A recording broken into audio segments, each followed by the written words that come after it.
Hello, GDQ Hotfix enjoyers, and welcome to another episode of Creature Corner, the GDQ Hotfix show that features non-human animals or others as protagonists of games. And we're really focusing on the other today because this is a whole show all about sci-fi, aliens, world hopping, and cool stuff like that. Now, of course, if you know anything about our first game, Outer Wilds, you would know that we are very much an alien in this game, and we will very much be meeting many other cool aliens. And not only is this going to be an Outer Wilds speedrun, it's also a randomizer by a very talented randomizer player. So y'all are going to have a lot of fun watching. The movement is incredible in this game, and if you haven't played the DLC, don't worry, it's only the main game.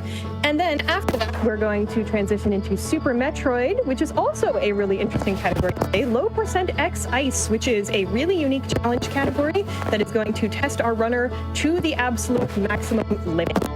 There are so many good creatures in that game, and of course Samus is maybe even a little bit of a creature herself. So we'll see how King of the Hill uses the amazing moveset that Samus has to destroy the game. And then finally, off of the SGDQ 2026 backup list, we have Vexx any percent by none other than Jaxler coming up to round us out. And if y'all don't know anything about Vexx, well, y'all are absolutely going to want to stay. The thing that unites these three games, in just aside from them being really cool sci-fi games, is that they have amazing movement. Vexx is no exception. Jaxler has absolutely broken that game with incredible movement tech, and he's going to tell you all about it throughout the whole time. So we've got three fabulous runs today. They're all amazing. Some of them are weird categories. A lot of them have cool movement. All of them are sci-fi fun with lots of creatures. So y'all, I know, are going to love it. Stick around and make sure to enjoy this first run. This is Outer Wilds Randomizer by the Kyle Thomas. Let's go. Hello. Hi, everybody. I'm the Kyle Thomas. So good to be here on Creature Corner. Satan, thank you so much for having me. I heard that there were non-human characters needed, and I've got non-human characters for you tonight. I am joined by one of my good friends on commentary, Fletcher. Say hi, Fletcher. Hello, I am Fletcher, also known as Fletch as a furry, noted non-human creature myself. So very glad to be here. It's, like many of us, one of my favorite games, and will provide you a really fun run tonight. It is absolutely my favorite game of all time. Some people have called it the best game ever made. I'm one of those people, in case you were wondering who might be saying that. But if you have played it, great, I'm glad you're here. If you haven't played it, I would really caution that this game is meant to be played sight unseen, and it is an experience that literally changes people's lives. I'm not exaggerating. It literally changes people's lives, and it changed mine. If you even have a smidgen of an inkling that you might want to play this casually, I would say now would be a good time to go chat-only mode. Maybe not watch the actual gameplay, maybe just hang out, but stay a viewer as a chat person or whatever. Hang out, but try to stay as spoil-free as you can. And then you might be saying, if you have played it, how the heck do you make a randomizer out of a game that is kind of a Metroid Brainia? It's all knowledge-based. Everything that you do to progress the game is by learning things. So how can you make that a randomizer? Well, basically everything that you learn in Outer Wilds, they turned into a check. So either it's a log that you read somewhere, or it's a jetpack fuel refill, or it's something written on a wall somewhere that would add something to your log and your knowledge of the game. That is now a check in the randomizer, and it can be anywhere.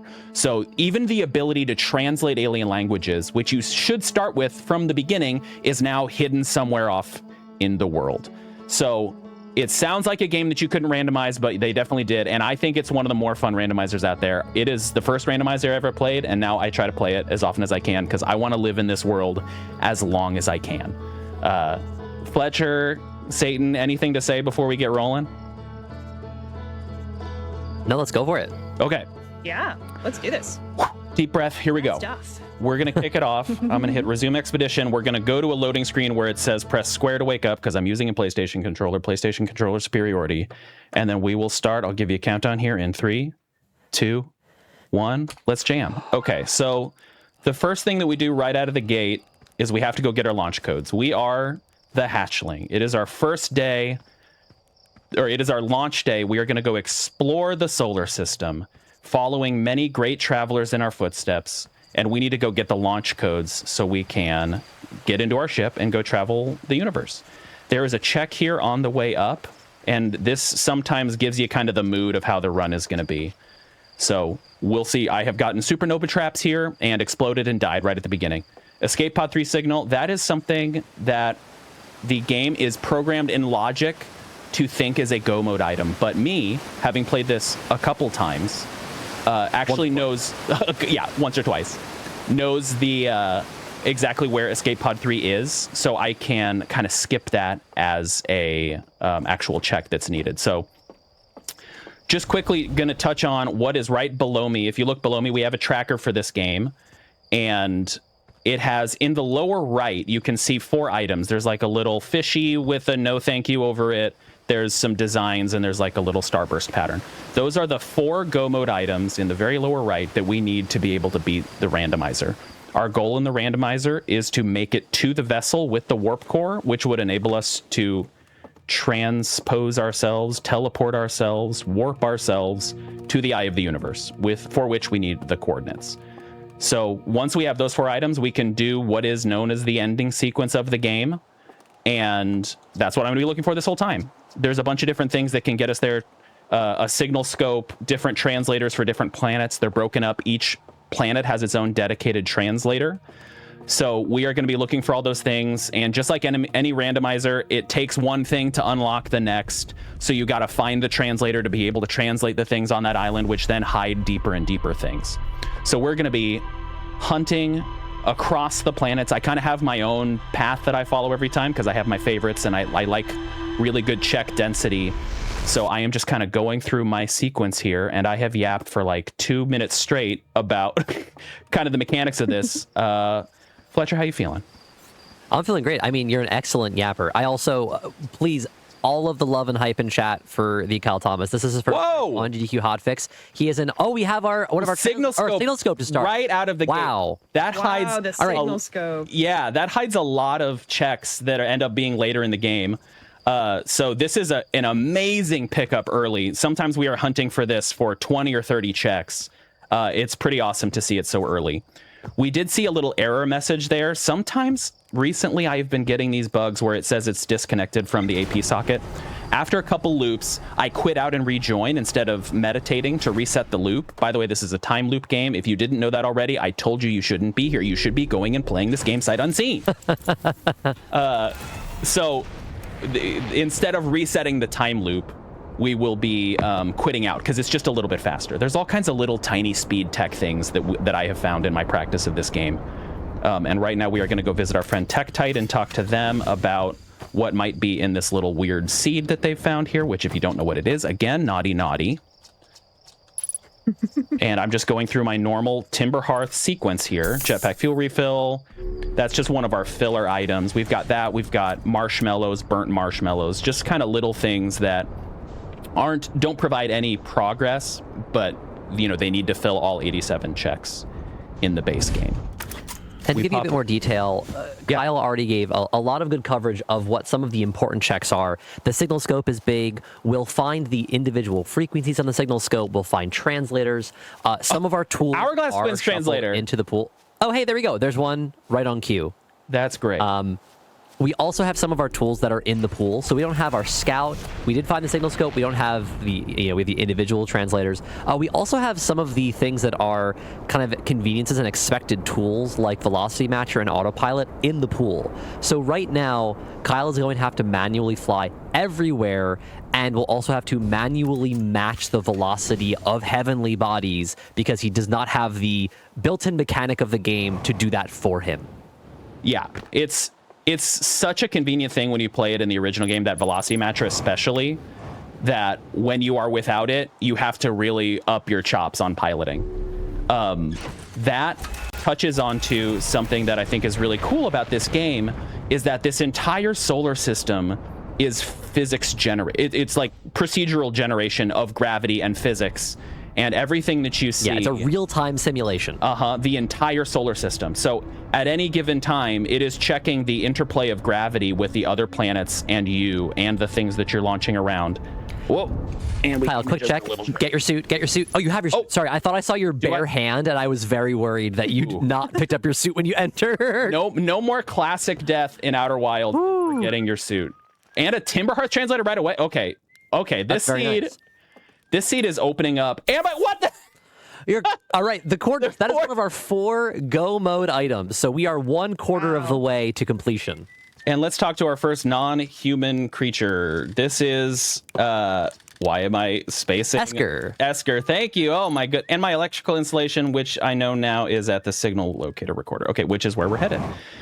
That is Esker, the forgotten traveler who comes up and lives on the Adel Rock, aka the moon, and everybody forgets about them. They are a sweetie, and I love them so dearly. They oftentimes use their signal scope to just kind of listen in on what's going on at home because they're kind of lonely up here. But they like the peace.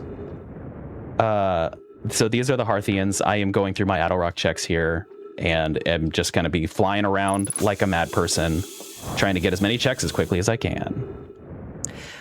We talked about the filler items like the oxygen refills. There are also some upgrades. Normally in Outer Wilds, you have your oxygen capacity, your boost, your thrust. There we go. Your thrust, and you also have your fuel.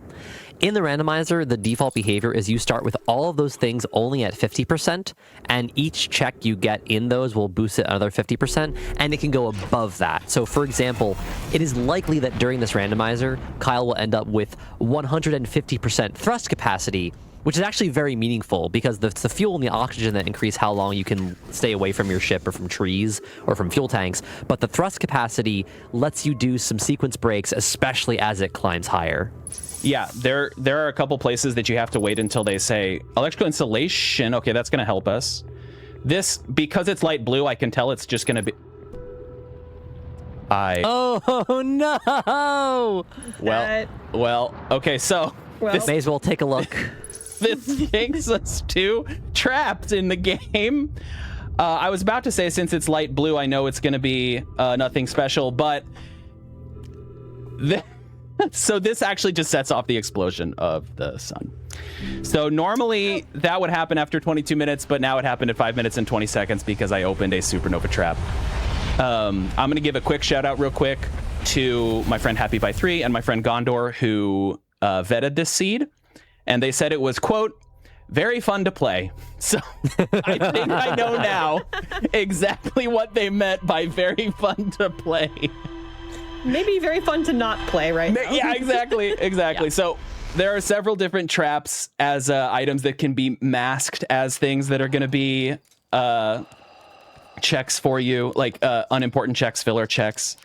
Sometimes they mask themselves as progression checks, which is very frustrating. Very unfortunate. But we have the translator for here now, so we might go ahead and just use that since we can. This opens up, I did not get my suit. And if I don't get it, I will forget it. I have started about 8 different thoughts here and have not completed any of them. But you're all good. I'll answer a quick question from randomizer. chat. There is a question of whether we can blast past the anglerfishes with our acceleration. So the ship's maximum speed doesn't necessarily change, or rather its acceleration doesn't change. The thrust capacity only applies when we are on foot in our suit. So we can go a little faster, certainly, but it's not going to be better than usually just using your ship. Yeah, so one of the go mode items is called silent running mode. If you've played the base game, you know that anglerfish are blind, so you have to sneak past them with cunning and stealth by not using any of the thrusters on your engine when you're on your ship when you're near them. And if you don't have the silent running mode, they will aggro on you immediately. We actually tried. I was just testing some things the other night when Fletcher and I were practicing, just to see if maybe there was some ways I could sneak. Like if I got out of my ship, could I skip that as a go mode item? And no, you cannot. You will be eaten very quickly by anglerfish. So we're gonna have to probably the scariest single creature we will have ever had on this this show. Oh my gosh, it is terrifying. Yeah, oh boy, they are quite something, and everyone's least favorite creature in this game. Okay, so now I'm going to open up the map because I'm going to head to Giant's Deep. Oh my god. We can see, we also randomize the orbits and the locations of all these planets, so you can see Giant's Deep is basically inside the sun. Great. So Honestly, probably a pretty okay planet to have there. Giant Steep is the planet with the highest gravity. Yes. So that is going to keep us a little bit safer and prevent some of those accidental moments where you fly into the sun because a planet is close to it that isn't normally meant to be. that's right. So it's kind of safe for us here because it will pull us towards it instead of the sun pulling us in. Sometimes things like planets like the Hourglass Twins or ones which are much lower end up being right next to the sun, and it's very hard to stay on those planets and not be sucked into the sun's gravity well. We are now on what I lovingly refer to as Giant Steve. This is Giant's Deep, because sometimes when you say Giant's Deep really fast, people think you're saying Giant Steve. Shout out to my partner. So there are a wonderful amount of checks on this one, and I think they're all just clumped together and really nice to get, and I really just like this planet as a way to kind of get rolling in the solar system. So this is always my second planet that I go to after I complete Timber Hearth. Do you have a favorite planet, Fletcher or Satan? Good question. I think I'm a fan of Timber Hearth because it's very cozy, it's friendly, it almost never kills me. That's what a about good you, reason Satan? to be a fan.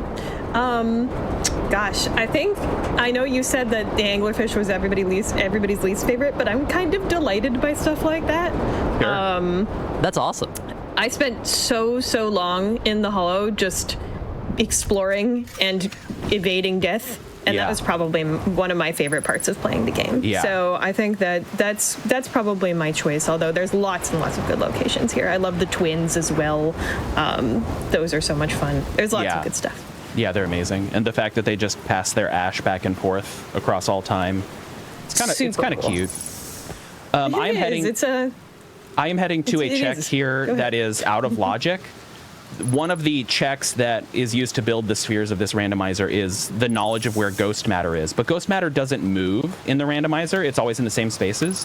So if you landing camera, that's nice. So if you know where you're headed and where the ghost matter is ahead of time, you can go out of logic for some checks. So since I'm already here on Giant Steve, I go ahead and grab these since I can, and they cost no time at all. And I'm trying to knock out as much stuff on a planet as I can before I head to the next planet, to just be as efficient as possible here.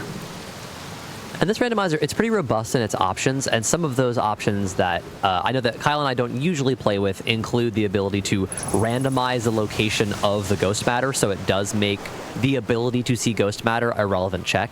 There's also one that we learned the hard way that we do not like, that actually fully randomizes the interior of Dark Bramble, so that you actually do need the signals to be able to navigate it, much like your first time playing the game. And when it does that, it is the least friendly version of that planet you will ever encounter, because every node in the planet basically has, I don't know, like 6 or 7 different lights, and they can be any number deep. So the first time we did it, we thought this randomizer would take hours to do, just because of how frustrating that Dark Bramble randomizer was. And we were like, wait, we could just turn that off. That sounds better. And so we did. And so we did immediately.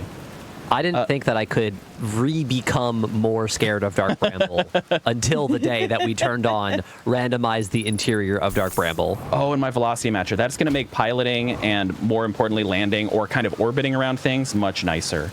Real quick, I'm just going to show here I have a mod installed. I'll talk through a couple mods here. That one just lets me access my log from my helmet of my spacesuit, which lets me just double check and make sure that I've got all of the checks that I want. It doesn't take all that long, and I try to do it when I'm in the middle of flying somewhere, so my ship is moving and there's nothing else I can do, so I might as well be checking my log. I try to do it as little as possible, though, because I'm really working on flexing that brain when I'm playing. Right now, I am waiting for the weird flex, but okay. Yeah, weird. Here it comes. I'm waiting for the orbital probe cannon to come around, because we are going to land on that as our last Giant Steve check for now until we get the translator.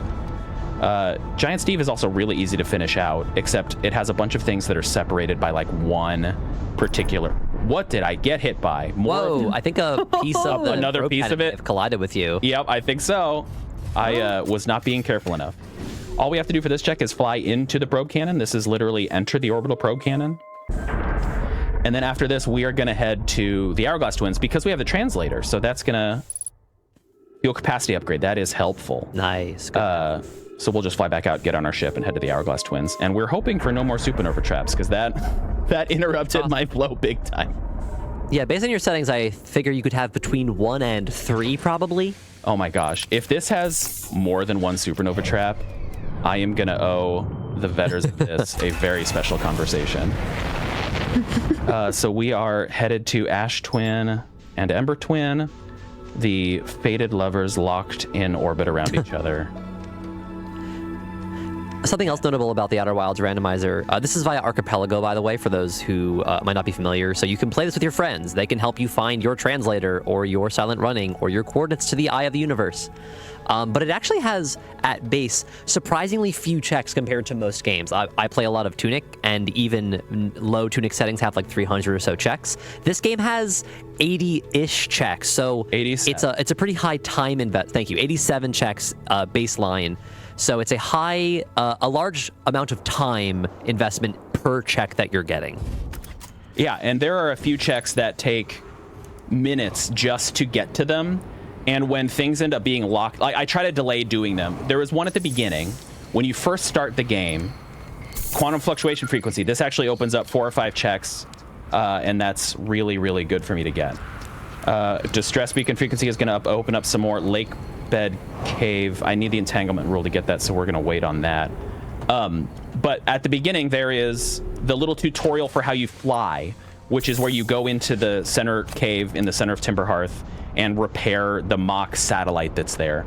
That is a check, but that takes several minutes to do just by itself. So I don't do it anymore. It used to be part of my opening routine, and I just thought, this is so much work for just this one check. What if I sit it out? And it hasn't bit me yet, but the people who vetted this know that I feel that way. So we're thinking maybe they're doing it. Maybe they know that it's something that I'm going to skip. And I went in the wrong cave. Oh no! That's easy to do on the Twins. It is. For sure. Here we go. Back up we go. Yeah, something else that's very easy to do in this, because there are so few checks. Normally, you might do a degree of trying to read the tea leaves of the randomizer, oh, it gave me this. Maybe there's something important there. It's much harder to do in Outer Wilds randomizer because, well, 1/90th of your checks are going to be that relevant thing. So maybe you just happen to have it, as opposed to, again, not to bring up Tunic twice already, but in the Tunic Brass randomizer, when there are thousands of checks, if you find a relevant check, that probably meant something when it's 1 out of 6,000 that the game could have given you. But when it's 1 out of 90, it's that might just be a coincidence. Yeah. Cave short signal, not really that important, but we're schmoving. Okay. I do like that the health restoring is eating a marshmallow. Eating a marshmallow, isn't that cute? Yes, yeah. That's I love adorable. And then I guess while we're flying around, Kyle, how exactly are you optimizing your flying on your ship? And what tips would you give people for flying efficiently in this game? Because I know I struggled with that quite a lot. I use a controller. When I'm landing, I slam myself into the ground, basically. I'm just holding the go into the ground button, like the shift down. It's a 6-axis flight system, so you can see at any given time in the lower left what I'm doing with my controller to move around, and that's what my jetpack is doing. So trying to land efficiently and nicely and gracefully is very fun, and it's very cute when you do it. And also, it's kind of irrelevant for a lot of this. What is that? Oh, my cat is sitting on my keyboard. That threw me off. I have the Chat translator. noticed before we did. Yeah. Thank you, Chat. Yep. You knew it was cat. We are too late to go into there, so we have the translators. We'll go here. This is the Sunless City, and it fills up with sand very quickly. You can see we're 11 minutes. Shout out to another mod that I have, which just tells you how far into the loop you are. And it's just is slowly filling up with sand the entire time, or ash, technically. So because we have the translator, we can sneak over here to the Eye of the Universe shrine and get something. Ooh, a progression item. Oh, I almost never. good. And my warp code. My warp code. Let's go. So that's program. I was just about to say I almost never get anything of value in this particular check, but we got the warp codes there. So we are now 2 of 4 on go mode items, and I came back down here for no reason. I need to go back And the up warp there. codes, notably, they are what let you use the teleportation, the little white hole, black hole panels that normally you'd have to line them up to the gravitational pull of the body that they're connected to. But now we can just activate them at will. If they are not covered up by sand, for example, we just click on it and we'll teleport through either direction. It makes things much handier when you're trying to finish the game or teleport to specific places. I'm trying to think of where else I can go. Since the sand is filling up, I've got... Hold on, let me just double check. My cat Waffles is trying to sit in my lap right now. Waffles? Oh my gosh. Oh yeah, we're going. Everyone say hi to Waffles. Hi, Waffles. Hi, Waffles. This is not the It's a time. real creature. My creature corner is trying to enter Anticipating creature this corner. Okay, well, I guess For she's real. just joining us. I am headed to the other pole now. Okay, yeah, you just go wherever you like, Waffles. That's fine. The quantum moon locator should have, Yeah. I think actually 3 checks. You have the translator for here, I right? do have the translator for here, so we're heading there. Right, so that's one of our... It's so funny because just 3 checks is like actually the highest check density you can essentially have Yeah. anywhere. Yeah, when you get 3 that are clustered together, it is kind of a godsend here. There is one set of 4 in Dark Bramble that's always really nice. It's the Feldspar quadruplet. Yeah. You know what I mean? You know what I'm saying? The 4 thing. Oh, yeah, and this is absolutely. pink. So I have an option turned on that things are color coded by whether they're like enhancements or progression items, and pink is progression item. You might remember last time I looked at something, it was a supernova trap. I'm very cautious that this might also be a supernova trap. It's Feldspar's signal. Oh, weird. So- Did you get both of the checks other than, or all 3 of the checks there, Kyle? Did you open the fuel tank? I always forget that fuel tank. Thank you for catching that for me. No worries, it's what I'm here for. Oxygen refill, just like a fuel tank should. Huh? It's lung fuel, if you think about it. That's true, yeah. Okay. I'm just double checking things. Lake Pet Cave we can't get, and then we'll go to the other towers. Oh, and we have the warp code so we can enter the ATP. This is actually really good. Another trio checks here. Yeah, so far this is a fairly quick seed so far. Yeah. We could get absolutely walled. Maybe it's going to be a huge progression chain to get one of our go mode items, but right now the game is being pretty generous with letting us efficiently get through our planets. If we're talking about things that you might think the randomizer is hinting for you, one of them could be the fact that we got electrical insulation, which is how you get to the center of the... Wait, what did I do? I went in the wrong one. Which is how you get to the center of the... Ooh, I better hurry. Nope, I got to get out of the way. Okay, well, we got to wait for this to pass. The sand. Electrical insulation gets you to the core of Giant Steve. And so the fact that we got that early might be telling us that the randomization is hinting that we need to go into Giant Steve, which is it requires a few keys to get into. Yeah, we do still need the tornado aerodynamic adjustments to be able to go underneath the current. Also notably for Giant Steve, I should say. Thank you. Each one of those areas will just give you a check. So once you need a check to go under the water, and when you go underwater, you will get a check. You need the check to go in the jellyfish into the core. That will get you a check. And then going into the module from the orbital probe cannon will be one last check. Can we beat the rising column of sand? I think I can. believe. I think so. We did it. Nice job. We did it. Nice. We're moving. In green, this is likely to not be anything fantastic, but boost duration upgrade. Oh, boost is nice. That's very nice. Boost duration upgrade, when you start at 50%, there are actual vanilla checks that you really can't get because you need just that normal amount of boost to get them. And so getting to 100, at least everything that it thinks I can get now. So I believe we are checked out here on Hourglass Twins, which I'm going to just double check real quick. Did you get, I think there might have been one more tower you could Oh, get. yeah. Yes. It's the one that should be... The Hourglass Twin one, which I left when I did the ATP. Yes. Since you have the translator, you can pull that scroll down. I just, your cat lands on your lap, and you're trying to play on GDQ Hotfix Creature Corner with Satan herself, And you just get excited and you forget about possible progression checks. Ooh. Here we go. Waffles just knows that you need a challenge. That's I right. do like that you said Waffles landed on your lap, as if Waffles is piloting the ship. Yeah, Waffles is a Just chosen to fantastic dock on pilot. you. Translator other, that gives Okay. me... That's what, I can- 3 more checks or so? Yeah, it actually ends up being more than that because we have like Sun Station and things like that. We have 1 for the Sun Station. Both of the shuttles that you can recall to a planet are also translator other. And White Hole Station is one. I don't think I'm not going to be able to So right, recall here. Thank you, Bestie.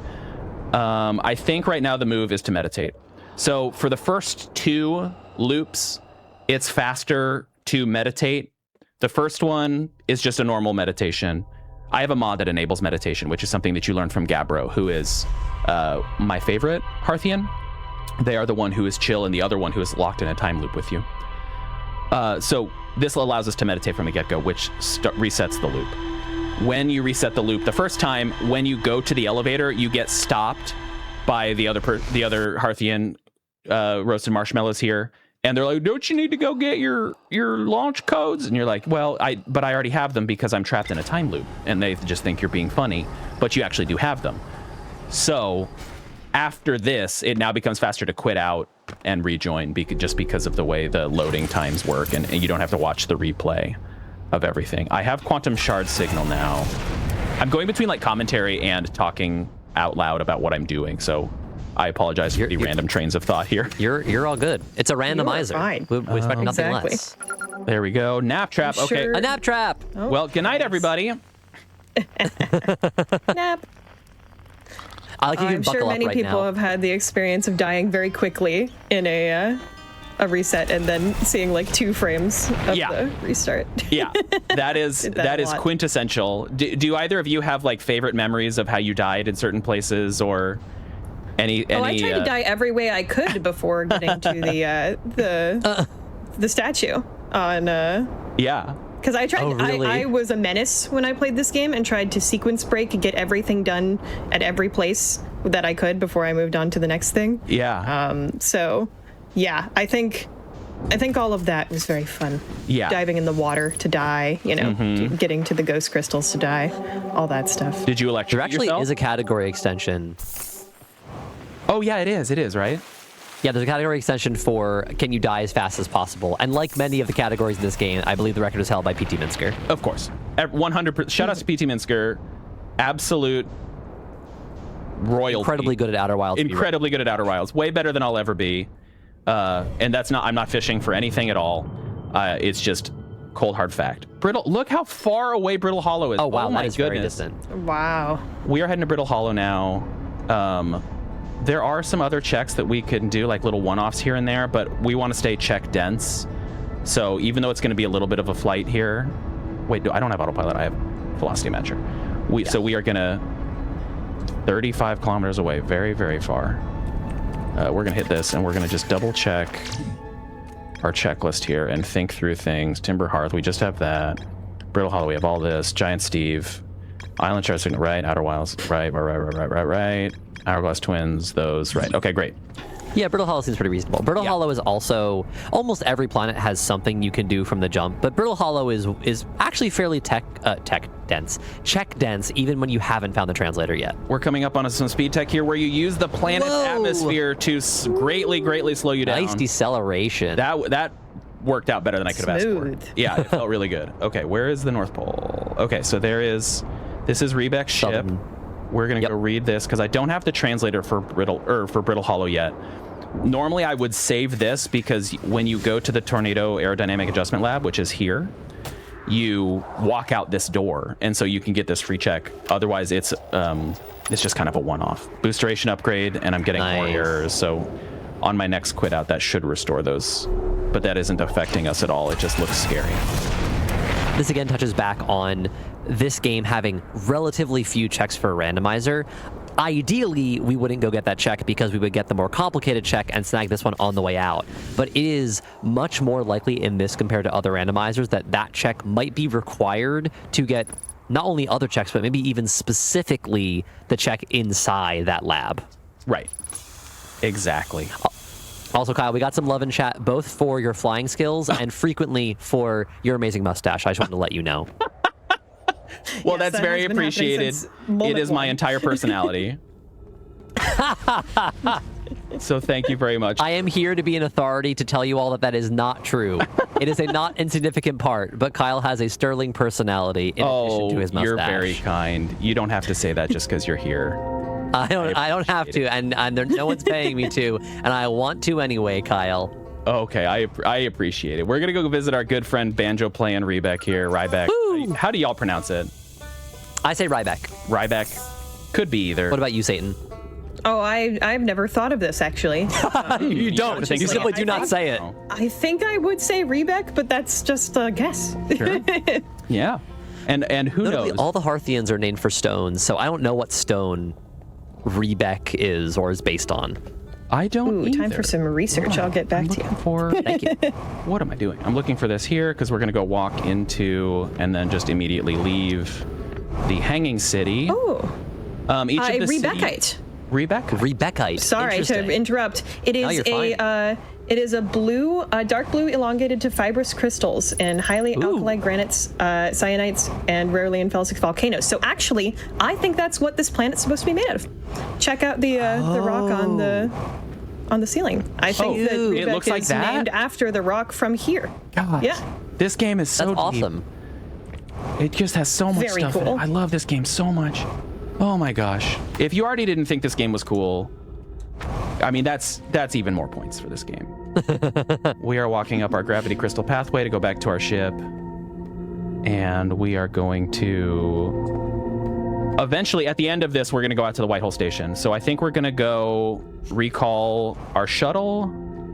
And I'm trying to think of what... And then scan our temporal... Or excuse me, our quantum shard. And that's going to be some good checks. I'm trying to think of what else is on the surface. Oh, the South Pole, or the North Pole.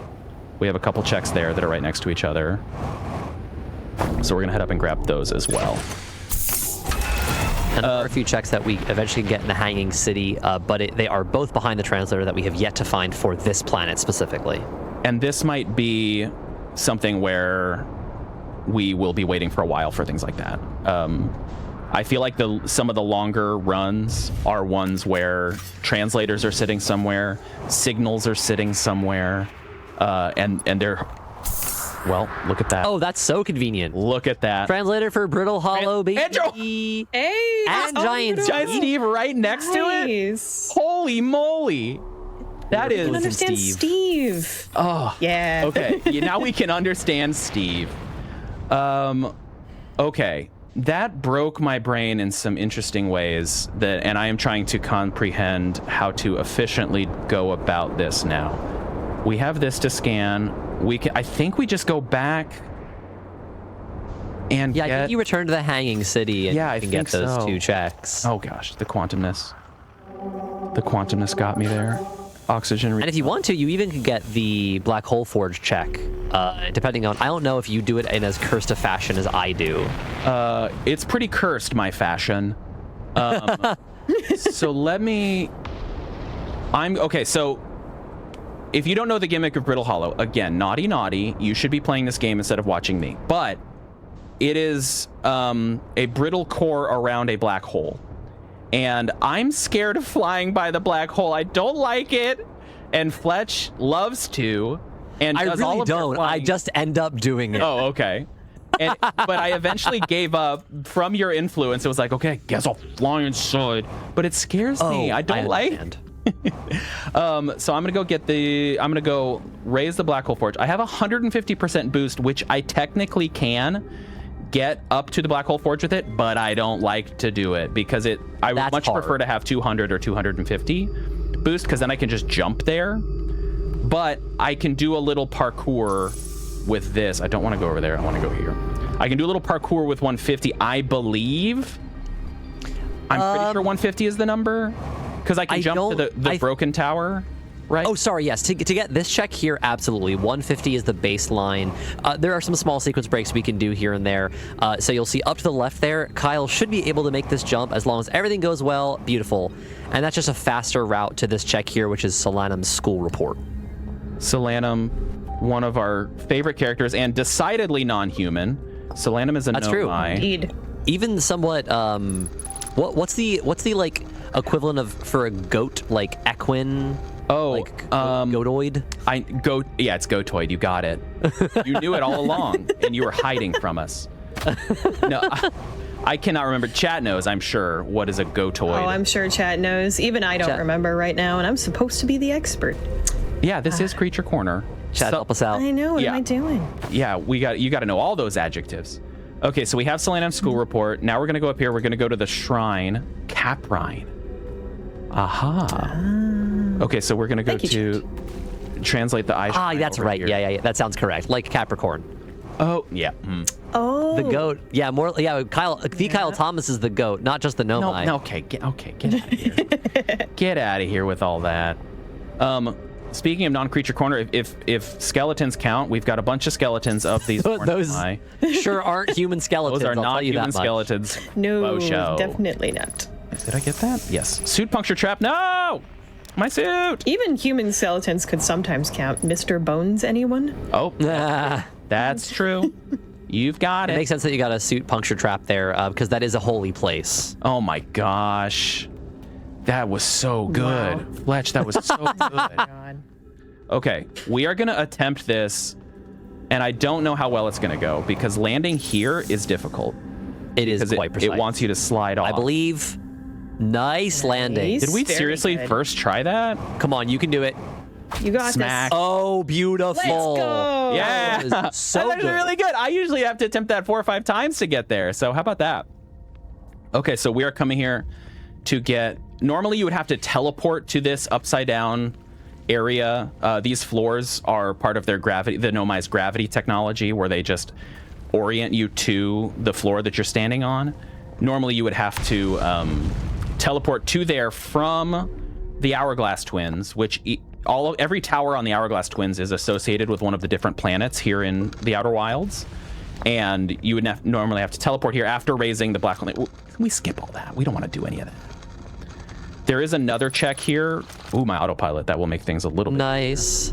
There is another check here that you normally have to wait for it to fall out into outer space, and I think we will probably still have to do that because you definitely can't sequence break that without. I think it might be 250%. It's a Yeah, good you definitely chunk need of more than 150. There are some really cursed things you can do. We're talking about the Tower of Quantum Knowledge because the expected solve for that is that you wait for that segment of Brittle Hollow to fall into the black hole, come through the white hole, and then in 0G you can just go up to the very high point. With high thrust, you can get back there. If you... Nope. We might Okay, be no, we making can an save this. We can save this. unscheduled trip. We're saving this. Good luck. No, we're saving it. I believe in you. So we're doing a little bit of a gravity slingshot off of the black hole, and... Oh, you're so fine. Yeah, we're fine. Nice. You're totally so fine. Very nice. Piloting. But what Kyle out just of my tried mind. to... Heck. Yeah, that was awesome. Thank you. I've done this. The thing Kyle just almost did there, kind of, is what you can technically do to sequence break the Tower of Quantum Knowledge. You have to slingshot yourself around the black hole on a very precise angle, and that gets you enough speed at lower thrust to get to the top, but we'd usually rather just wait till it's in space. Yeah, I'm not going to be doing that because I am not well practiced at that particular hard. slingshot maneuver. It's very hard. I have broken my face on it so many times. I'm going to try to get one more check. Luckily, Brittle Hollow has really low surface gravity, so once I get out there, it's pretty fast to maneuver around. I'm far from my ship now. My ship is on the other side of the planet, so it's not worth it for me to really go back there. We're already almost 14 minutes into the cycle, so I'm going to go try to get the crash site murals, get that check, and then I'm going to jump into the white hole, get the white hole station, and then we'll call this loop good there. Unless, Fletch, you can think of anything else I should try to do while I'm out here. While you're the translator, you should visit Brittle Hollow, or the Hollow's Lantern. Yeah, I guess I could just go to my ship. I'll just go to my ship. I mean, you're pretty close to it at this point. So Yeah, I think if I you'll be... go... Oh, you know what? I forgot. You know what, Fletch? This is on me. I talked about how I started learning to land inside, and then I went and landed right by my ship, and I just left it. because I forgot that I parked inside because I never park inside. To be fair, as you tried to exit, the Black Hole Forge, there was a minor catastrophe, so you were a little bit further from your ship than maybe you had intended to be. That's true. That's true. Okay, so we can go back in. My ship is right down here. This is the secret hidden entrance to the Hanging City. We are just going to pop down right back here, and there's our ship. Right where we wanted it to be. Okay, so we can actually do a bit more before we head out to the White Hole Station. And then, so we're just hoping that the area that has the hanging... Oh boy, my brain is totally turning off here while I'm thinking about how to fly to where I want to go. The part that has the crash site has not fallen into the black hole yet. And it looks like maybe it has...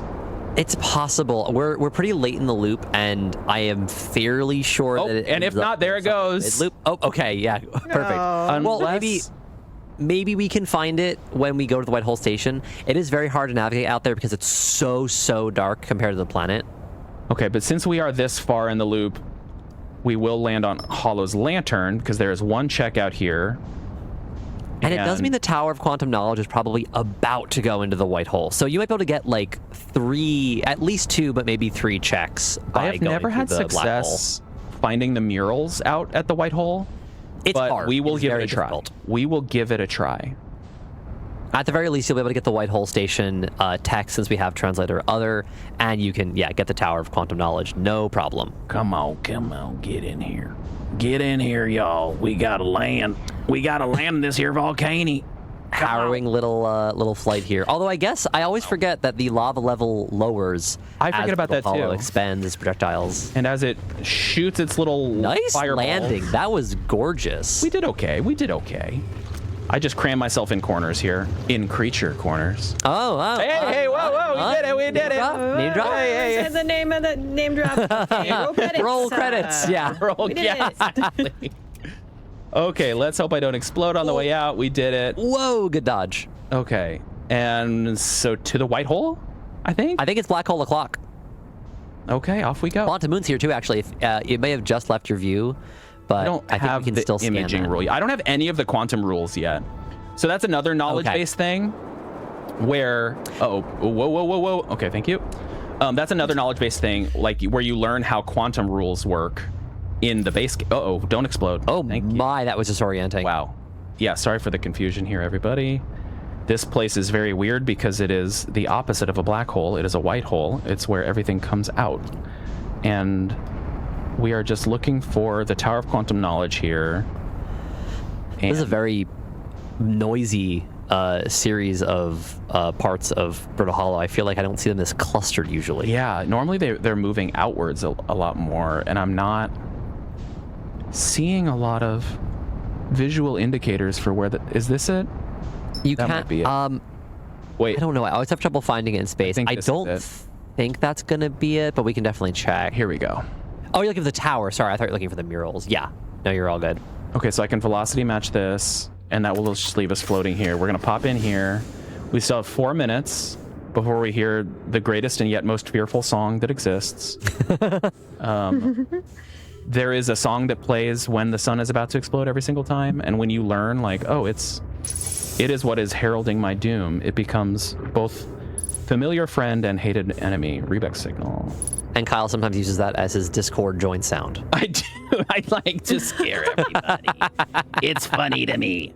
How do That's evil. It is evil. You can go. What have I done? Back out, down, straight down. Oh, I missed it. I missed a level. Thank you. Yep. I tried to exit too early. I saw my ship's call signature, whatever, and indicator locator. What? Oh, I was following my lock on. Okay, everybody, I know what I'm doing. Okay, you do. It's true. Now back here, 3 minutes. I think we can look for the murals. Well, we can at least go to the White Hole Station because you haven't gotten the text check in there yet, right? Correct, I haven't. But I think by the time I go in there, it's going to be over. I think this might be it. No, that's part of the I don't think so. thing that gets you to the station. And the thing about the White Hole Station requires us to come out all this way, but at least the murals check, you can just go back to Brittle Hollow and you'll be able to locate it very quickly at the start of the loop. Okay, yeah, we're just going to White Hole Station because I don't want to end up wasting all of my time. And a reminder to save quit this loop so you reconnect for Archipelago. Thank you. Now I have to find the White Hole Station. That's fair. It was kind of ensconced, I think, in the debris. But it does have the glowing gravity. Like, it should be somewhere near that cluster in front of you. You know what's so funny is my map is offline, too. Oh, because of the map disable trap? The map disable trap, so I can't even, like, use it to kind of figure out which way to point. It should be this way, right? It should be on the far... Yeah, it's when you come through the White Hole, you are... Actually, I think it's right there to the left of your screen now. Right there. I think that's the White Hole Station. Because it is between the White Hole and the sun. Oh, no, that's not a fragment. That is the White Hole Station. Because I always fall through... I never have my ship, so I'm on a much smaller, like, feeling scale. I just kind of... it feels like it's much farther away, but it is really, really very close to the White Hole Station. Okay, so we're going to fly in here. Oh, and there's the song. But that's fine. You'll be able to get this last check, and you'll be totally fine. Now, what are the feelings on the clock. If we should watch the sun explode? No, we've already seen it explode. We don't need to do that. That's true. We have. We did in an evil, evil way. Okay, we're resetting the loop. There we go. There we go. And then this will reconnect us. And this is faster than meditating, assuming that it loads. Yes. Gonna take a little beverage break real quick. Baby. Okay, there we go. I was starting to get concerned. Okay. Don't jump scare us like that. I didn't mean to. I apologize. I'm very sorry. No, it's the game, not you. Okay. Let's think of what we want to do now. Because we have a bunch of little checks that are kind of scattered all over right now. I think we can hourglass twins. Because I can get the high energy lab and the other the rocket. And then I can go Brittle Hollow and get the rocket there and the... You have Hourglass Twins translator, right? I do. Okay, so there's a chance, there's one of the most remote checks on Ember Twin that is nonetheless sometimes accessible very early is the one that is near church at the bottom of that canyon. You have to go down through a kind of platforming challenge of sand very early in the loop. That requires nothing but translator to get. However, it is much nicer to get when you have the entanglement rule because there is a glitch that lets you get there despite the fact that that room is lit and normally you have to go down there, turn off the light to be able to leave it. So if we exhaust all of our checks, we will need to get that the long way, and we'll keep hoping we don't need to do that in the meantime. Well, Ash Twin threw me off my cool move where I used the planet's gravity and surface too. I had to dodge Ash Twin, so I couldn't use the gravity. So that's a risky maneuver. A little bit of time there, and bump, and bump. Pretty solid on the landing so far. I will say, on average, my landings are a little bit more deconstructive than yours so far. I don't know. It's just a little touch I have. I just have a gentle little touch with the throttle, you know. This is Solanum's, no, not Solanum shuttle. What are the name of the Nomai that, not to put you on the spot here, do you remember the name? Pie and Poke and Clary. There we are. There you go. No, I almost never remember the names. At the Interloper. All of the Nomai, by the way, we know that all of the Hearthians are named after stones. All of the Nomai named after flowers and plants. Isn't that cute? How lovely. It's so nice. Okay, and now we are gonna, wait, what am I doing? I have time to kill, so I just wanted to do a little demonstration of what a very gentle landing looks like. Wow, wasn't that gentle? No, I did that. Beautiful. And then got in to fly to the Sunless City, but the entrance to the Sunless City is right here. So we're gonna have a little bit of time when we get here because we are waiting for sand to rise to a certain point. Oh, I can get the the anglerfish. The anglerfish. You haven't done the anglerfish fossil yet. Yes, that is another check that is pretty much available. A preview from for the that jump. creature. Yes. Oh, yeah. Exactly. Yeah, notably, we haven't gotten silent running yet, and the game does expect you to have that before getting any of the not inconsiderable quantity of checks that are in Dark Bramble.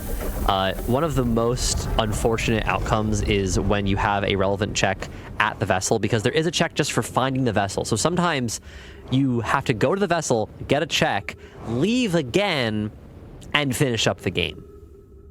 And the game expects you to have the scout to be able to find this, but I know it's just on one of these little platforms. It's just a question of remembering which one now. And I want to say it's this one. I thought so, but I looked up. Oh, no, there I think. it is. Yeah. Yeah, excellent. I had it right the first time, and then it was dark, so I did not see it. Okay, now for a little glimpse of our favorite creature, the anglerfish. Ooh, how Our did favorite this get snack, here? a burnt mystery. marshmallow. Scary.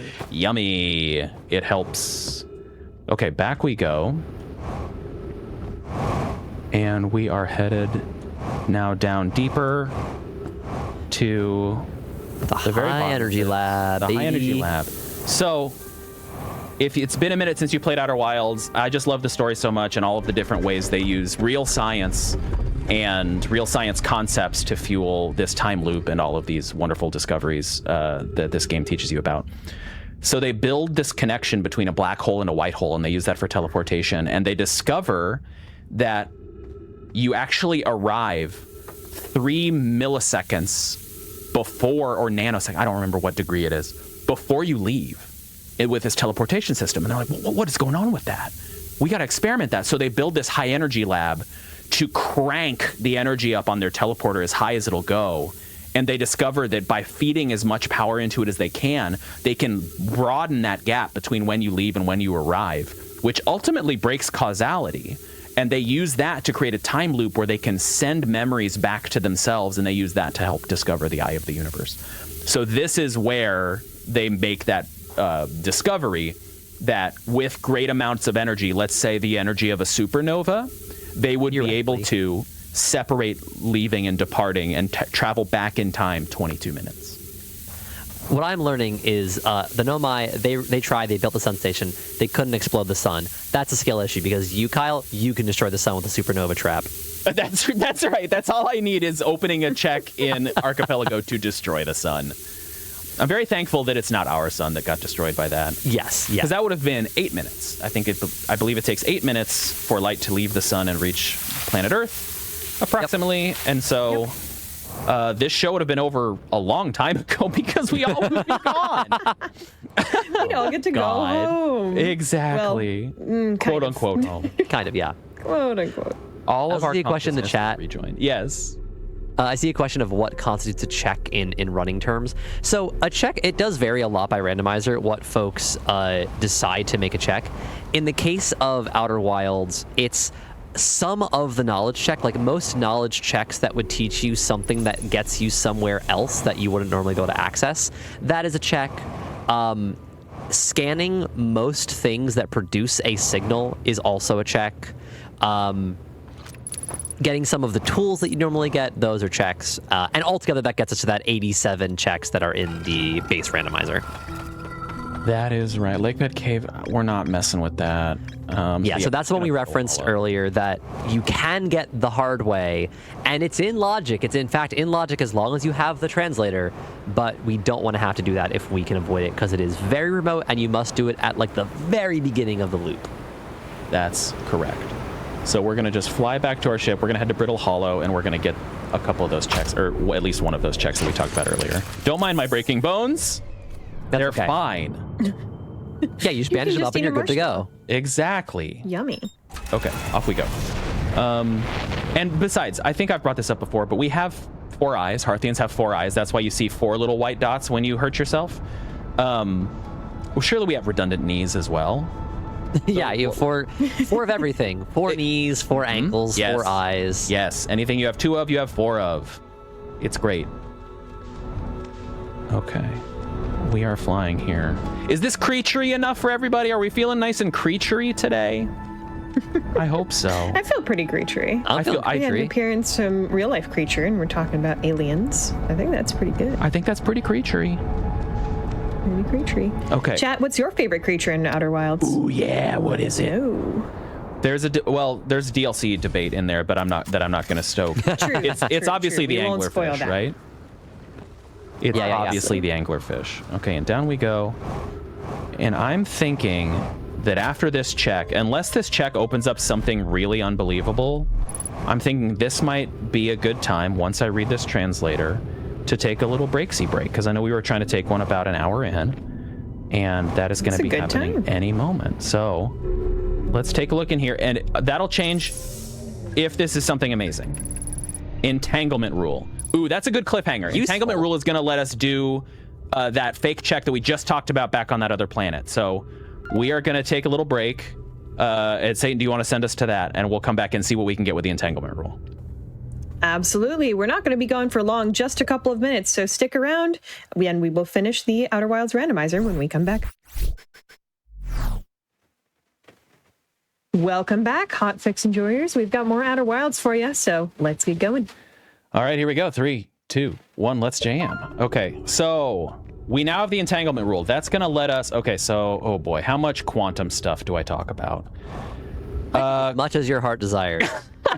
Okay, in that case, so there's the concept that two things can be quantum entangled, two atoms, and when the state of one changes, the state of the other will change with it. So you can be entangled to something with, and it travels faster than the speed of light. So you can be forever away and it happens instantaneously.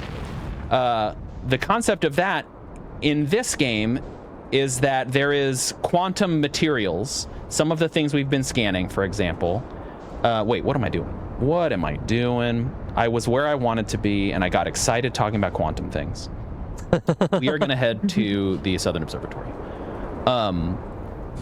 So in this, if you learn through your adventures in the game that if you are touching something that is a quantum material and it changes state to exist in a different place, you go with it.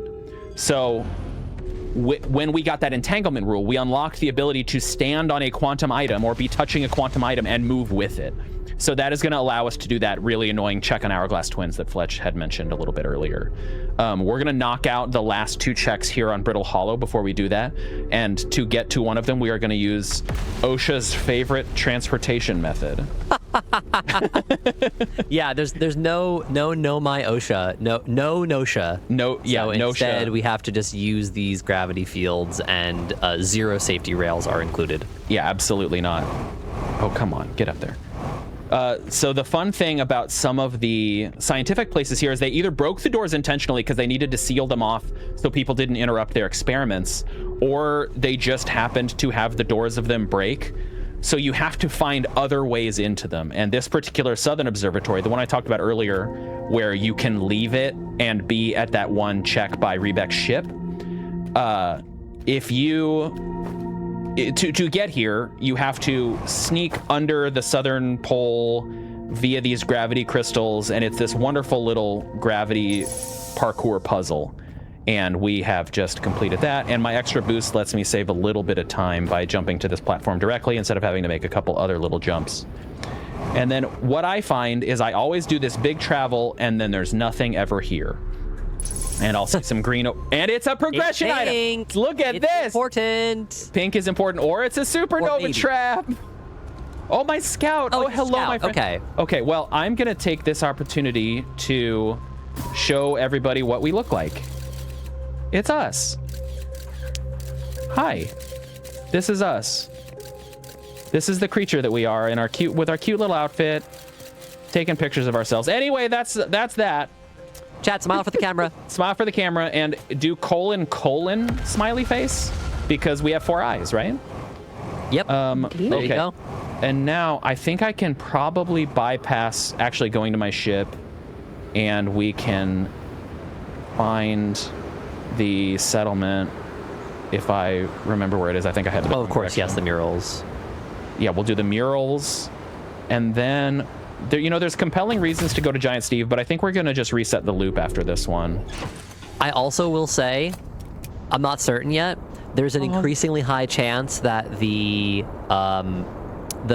satellite repair on Timberhearth that you intentionally skip for time might be a relevant check.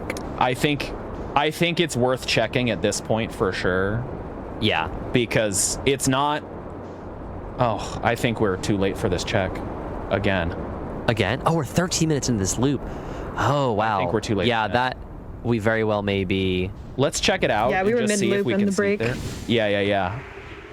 Let's see if we can't sneak in. I think it's gone. There's a noticeable lack of anything there. Yeah, so we're going to quit out and restart a loop. Eventually, we'll get that. Also, I love seeing all of the no my smiley faces in chat. That makes me so happy. Oh, my goodness. Yeah, y'all really got the message there. Here Chat comes the is great debate. I see it in chat. This is my favorite debate. Where do Hearthians wink? Do they wink one eye, the lower eye, the upper eye, or both eyes when they wink? It's a good question. I will say that I am they wink two on a given side personally. You're team two on a side. I am what about you, team Satan? lower left. Team lower eyes. I think 2 on a side, I think, is right, in my opinion, because the sort of like thing that makes a wink is the asymmetry, right? True. If it's not, then it's like a blink. But you get to add a whole plane of asymmetry if you only are blinking 25%. Maybe different winks mean different things. Yeah, I like the idea they could have a whole language of winks based on which eye is winking or how many eyes are winking. I love adorable, actually. That is a lot of expression.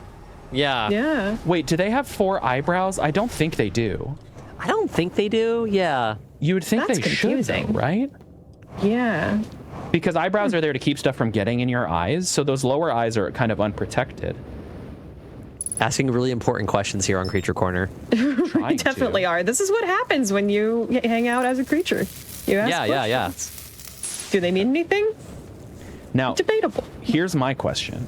Once I finish this, is it faster to quit out and restart or fly out and have that person talk to me? Probably restart. I think is my guess, but not by much. It's less cool, but I think that's But we're true. speedrunners. That's true. We are. It is less. Let's see what this check is. Was it really important? No! No, it wasn't. Hooray! We've been had. That's okay. That's okay. We have a lot of checks we can get on Giant Steve right now, so we're gonna head to Giant Steve, and I like this little flight. Nice. Yeah, another one of our check-dense areas, but requiring quite a lot of lift, is to go to the Tower of Quantum Trials. There are a maximum of 3 checks there. One for scanning the frequency of the quantum rock, one for reading the quantum rule in the middle, or the like little pedestal, and then another one for reading the text at the end. So it requires translator and your signal scope and the quantum fluctuation signal to get all 3 of them. So we also like to save that for as late as we can until we get more than one of them. And we don't have the translator yet. Hold on, I'm just thinking. No, you did find it, right? Didn't you find it at the same time as another translator? Yes. We were like, we can get. Yes, you can get the pedestal text. Oh, but I can't complete the text wall because I don't have the imaging rule. Oh, you're so right. I'm sorry. You also need the imaging rule to get all the way down. So I guess we'll save that for a little bit longer if we can. So let's go do our 2 quantum checks on Hourglass Twins, the 2 caves, because that's not too far. The Coleus's cave and then the secret hidden check that we got with entanglement rule. Sounds great. Would you like me to explain the tech that we're going to use to cheat down to that cave? I would love for you to. Fantastic. Right, so the way that all this quantum nonsense works is that we generally need to be in the dark, because if we use our flashlight to turn the light on and then turn it off, when it is dark, the quantum object is unobserved and it can move. So this lake bed cave has a light that is always on until you power it down. What we're going to do, and a small flashing lights warning here, is we are going to actually use our map, because when you open the map, you have a very brief moment of being unobserved. Even though there is light down there, we'll still be able to sneak in on our rock. Whoa! That was very close, but pretty fast. And I didn't even damage the ship. No, No, you it's didn't. fine. That's You took it I used my landing gear gear like a champ. That was like landing on an aircraft carrier, you know, where they have that hook. Yes, absolutely. And the land was the hook and my legs were the hook or whatever. You know what I'm saying? So true. Yeah, I get got it. you. Yeah. I'm looking for this one particular cave that is right here. I'll use this differently than I do. What I often do is I go to where Chert is, because either doorway on either side of Chert will take you to one of the possible quantum rock spawn locations. Oh, that's smart. I like the one that's on the opposite side of the Nomai crash land, and I okay. got the wrong one. I stopped one short, I believe. But yeah, so by using the map, we'll be able to sneak down to the cave during a brief moment where the light isn't actually preventing the observation of the rock. And we'll get down there, and then we can get the check there, power down the light, and entangle our way back out. So it's very efficient. We don't need to wait. We don't need to be early in the loop to do it. And we also... Oh, it's a little... There we go. Here's our friend. So we've already scanned it. We can entangle on it with the map. So a little bit of flashing here. Hello? Oh, you need to have your flashlight off, certainly. There we go. Oh, there we go. Beautiful. Nice. So now we normally would not be able to get here, and it's a relevant check. Distress frequency. Okay, that actually gives us a good check. Great. That's awesome. And then now Again, we our can use this to frequencies get in to- conjunction with the signal scope. Yes. Where am I? Where am I? I'm in the right place. And then there's this, which looks like it's going to be nothing. And then we take this out. And those are those checks. Brilliant. That's a really cool little Isn't that fun? microsequence break Oh, there. this is not the one I want. Yeah. I want to be at the other wall. Fun tech. And here we go. Yeah, so that's some fun tech. I really like that because it saves. Because you can do that anytime. Otherwise, it has to be literally the first thing that you do in a loop is go to that thing because it fills up with ash so quickly. It does. Very frustrating. I remember trying to get that one. Okay. All Old right, settlement. Oh, and we have a skate pod here, which is just right across the street. It sure is. For some of the checks that you use the signal scope for, like the escape pods and the quantum fluctuations, each item is a check, like each of the individual places you'd find a frequency, but also the first time you scan one of them will get you another check. So there's two checks for the price of one. Okay, not relevant. The signals just let us track that thing like we normally with a signal scope. Like now we'll see Esker on our signal scope if we're on the Outer Wilds Ventures channel, but that isn't really relevant because we know how to navigate well enough that we don't need to use that to find a location. Exactly. Take off, please. Okay, we're gonna head to Brillo Hollow. We're finally gonna get the dang escape pod city, and then we're gonna check the escape pod on the way there. Hooray! And that'll be these two. I'm feeling like it's gonna be interloper time after this. Yeah, I was just thinking that. Just the based on interloper vibes. only has the one check if you use the one of the gravity cannons to pull the shuttle to another planet. So it's always very, very remote. We try not to do it unless we absolutely have to. And it's feeling like we're gonna be getting all of the one-offs here. So that's just gonna be another one that we're gonna have to get, and that's okay. That is okay. I'll also mention the randomizer has a lot of different win cons. Right now we're doing what I believe is just called the Song of Five or Song of the Five. Song of the Five, yeah. Which is to reach the Eye of the Universe. There's also the Song of Solanum, which is to meet Solanum and then beat the game. There's Song of the Redacted, where you have to meet the Redacted, and there's also a Song of the Seven, where you have to meet everyone to beat the game. And so there's just a lot of customization options for how you want to play and how in-depth you want it to be, what things you want to make sure you do before. Ooh, I don't think I loved how I did that, but there we go. And then we come up to one of my least favorite jumps because if you miss it, you have to go black holing. Ooh, ugh, hate it. Nice. Wait, don't even tell me it's gone. Oh, I landed at the right place. Okay. Tower shard signal. Nothing we needed. Okay, we're just resetting. Okay. We're thinking here. We might have to do Giant Steve. We might have to... we might have to do the tower early. We could also go to Giant Steve and just get the translated pieces. I don't have silent Certainly running could mode. start there. Yeah, that's going to be much more dense. What is going on with my loading? We might end up just meditating from here out because it's not seeming like it's that much faster. Ah, it is. It's definitely faster. Okay. Yeah, I think just hitting up Giant Steve and getting a few. We could also Sun Station at some point, but that's got to be later in the. Wait, I have to do that kind of like right when it becomes available, unless I wanted to hotshot, which I don't. Hotshot is a achievement built into the base game, which involves landing on the Sun Station without any, without using the teleporter to get there, landing your ship there.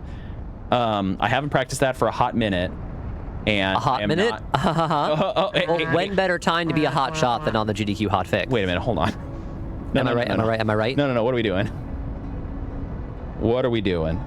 Okay, we're gonna see. My favorite thing about going to Giant Steve is you can go in as fast as you want and just pray that you don't hit a, uh-oh, we might be in trouble. And just pray that you don't hit a island when you're landing. And I think we're gonna be fine. It's unlikely to, so you're probably gonna be fine. Please. Please. No! My first whiff! No! Oh, come back, Giant Steve. I miss you. Steve, stop being antisocial. Steve, no! Hang out with us. Oh my gosh. Well, No. where am I? Am I by the interloper? Because if I am, I might as well just go. I am not.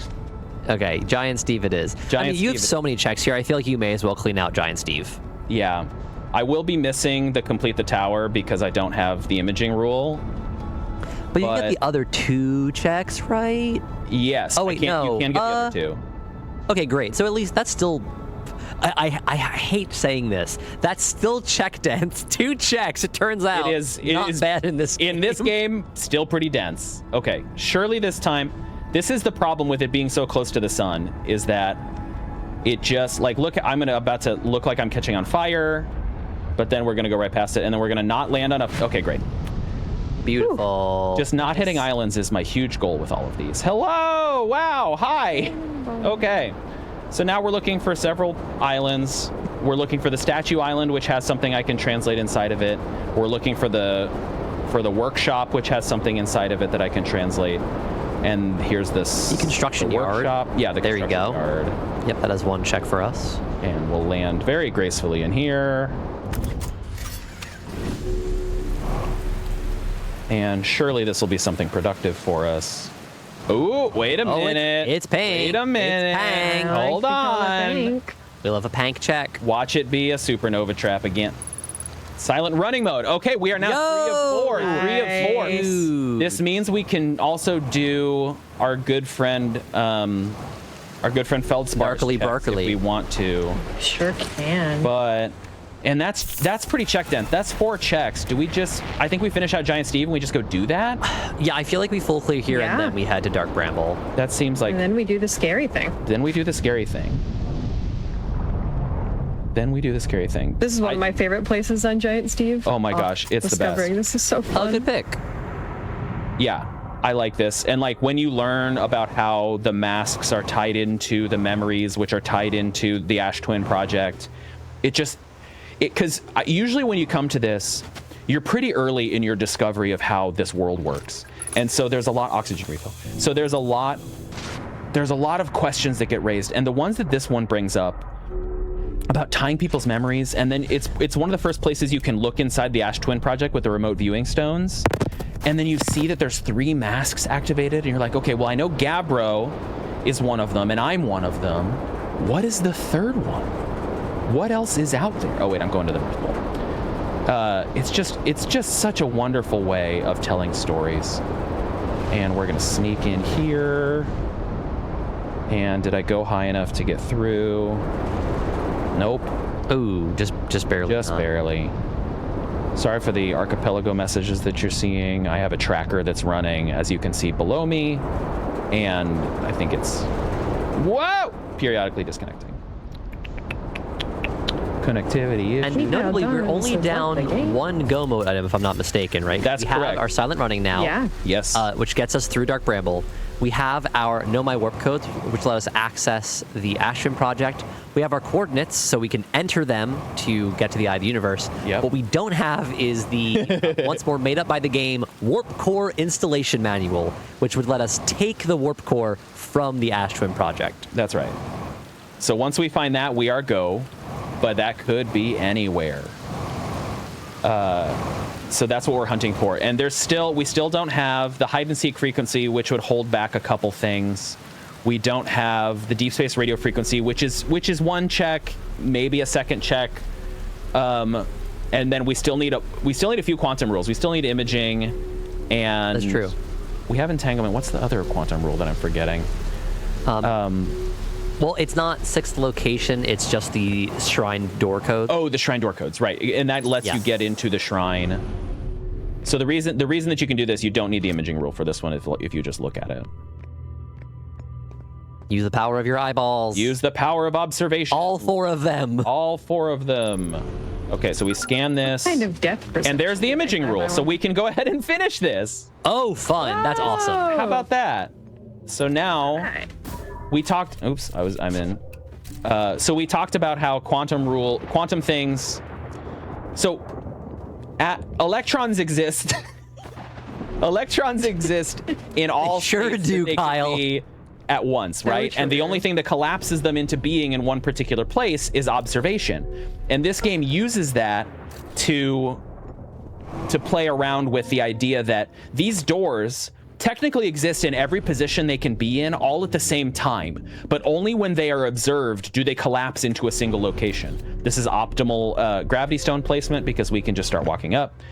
And so with our imaging rule, we can lock them into existence where we want them and keep them there by having a picture of it. This is how we're going to land on the quantum moon, and we're going to be able to scan the quantum moon here in a little bit.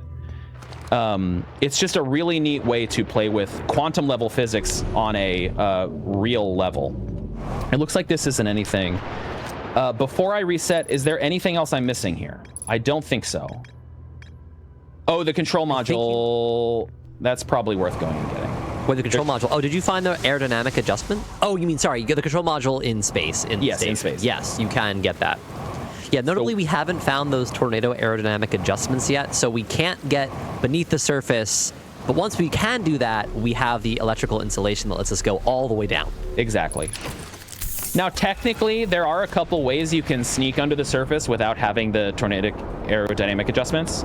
I'm not going to do them because they're goofy, but one involves flying all the way out to the edge of the universe and flying back and hitting at least 10,000 kilometers a second, or 10,000 meters a second.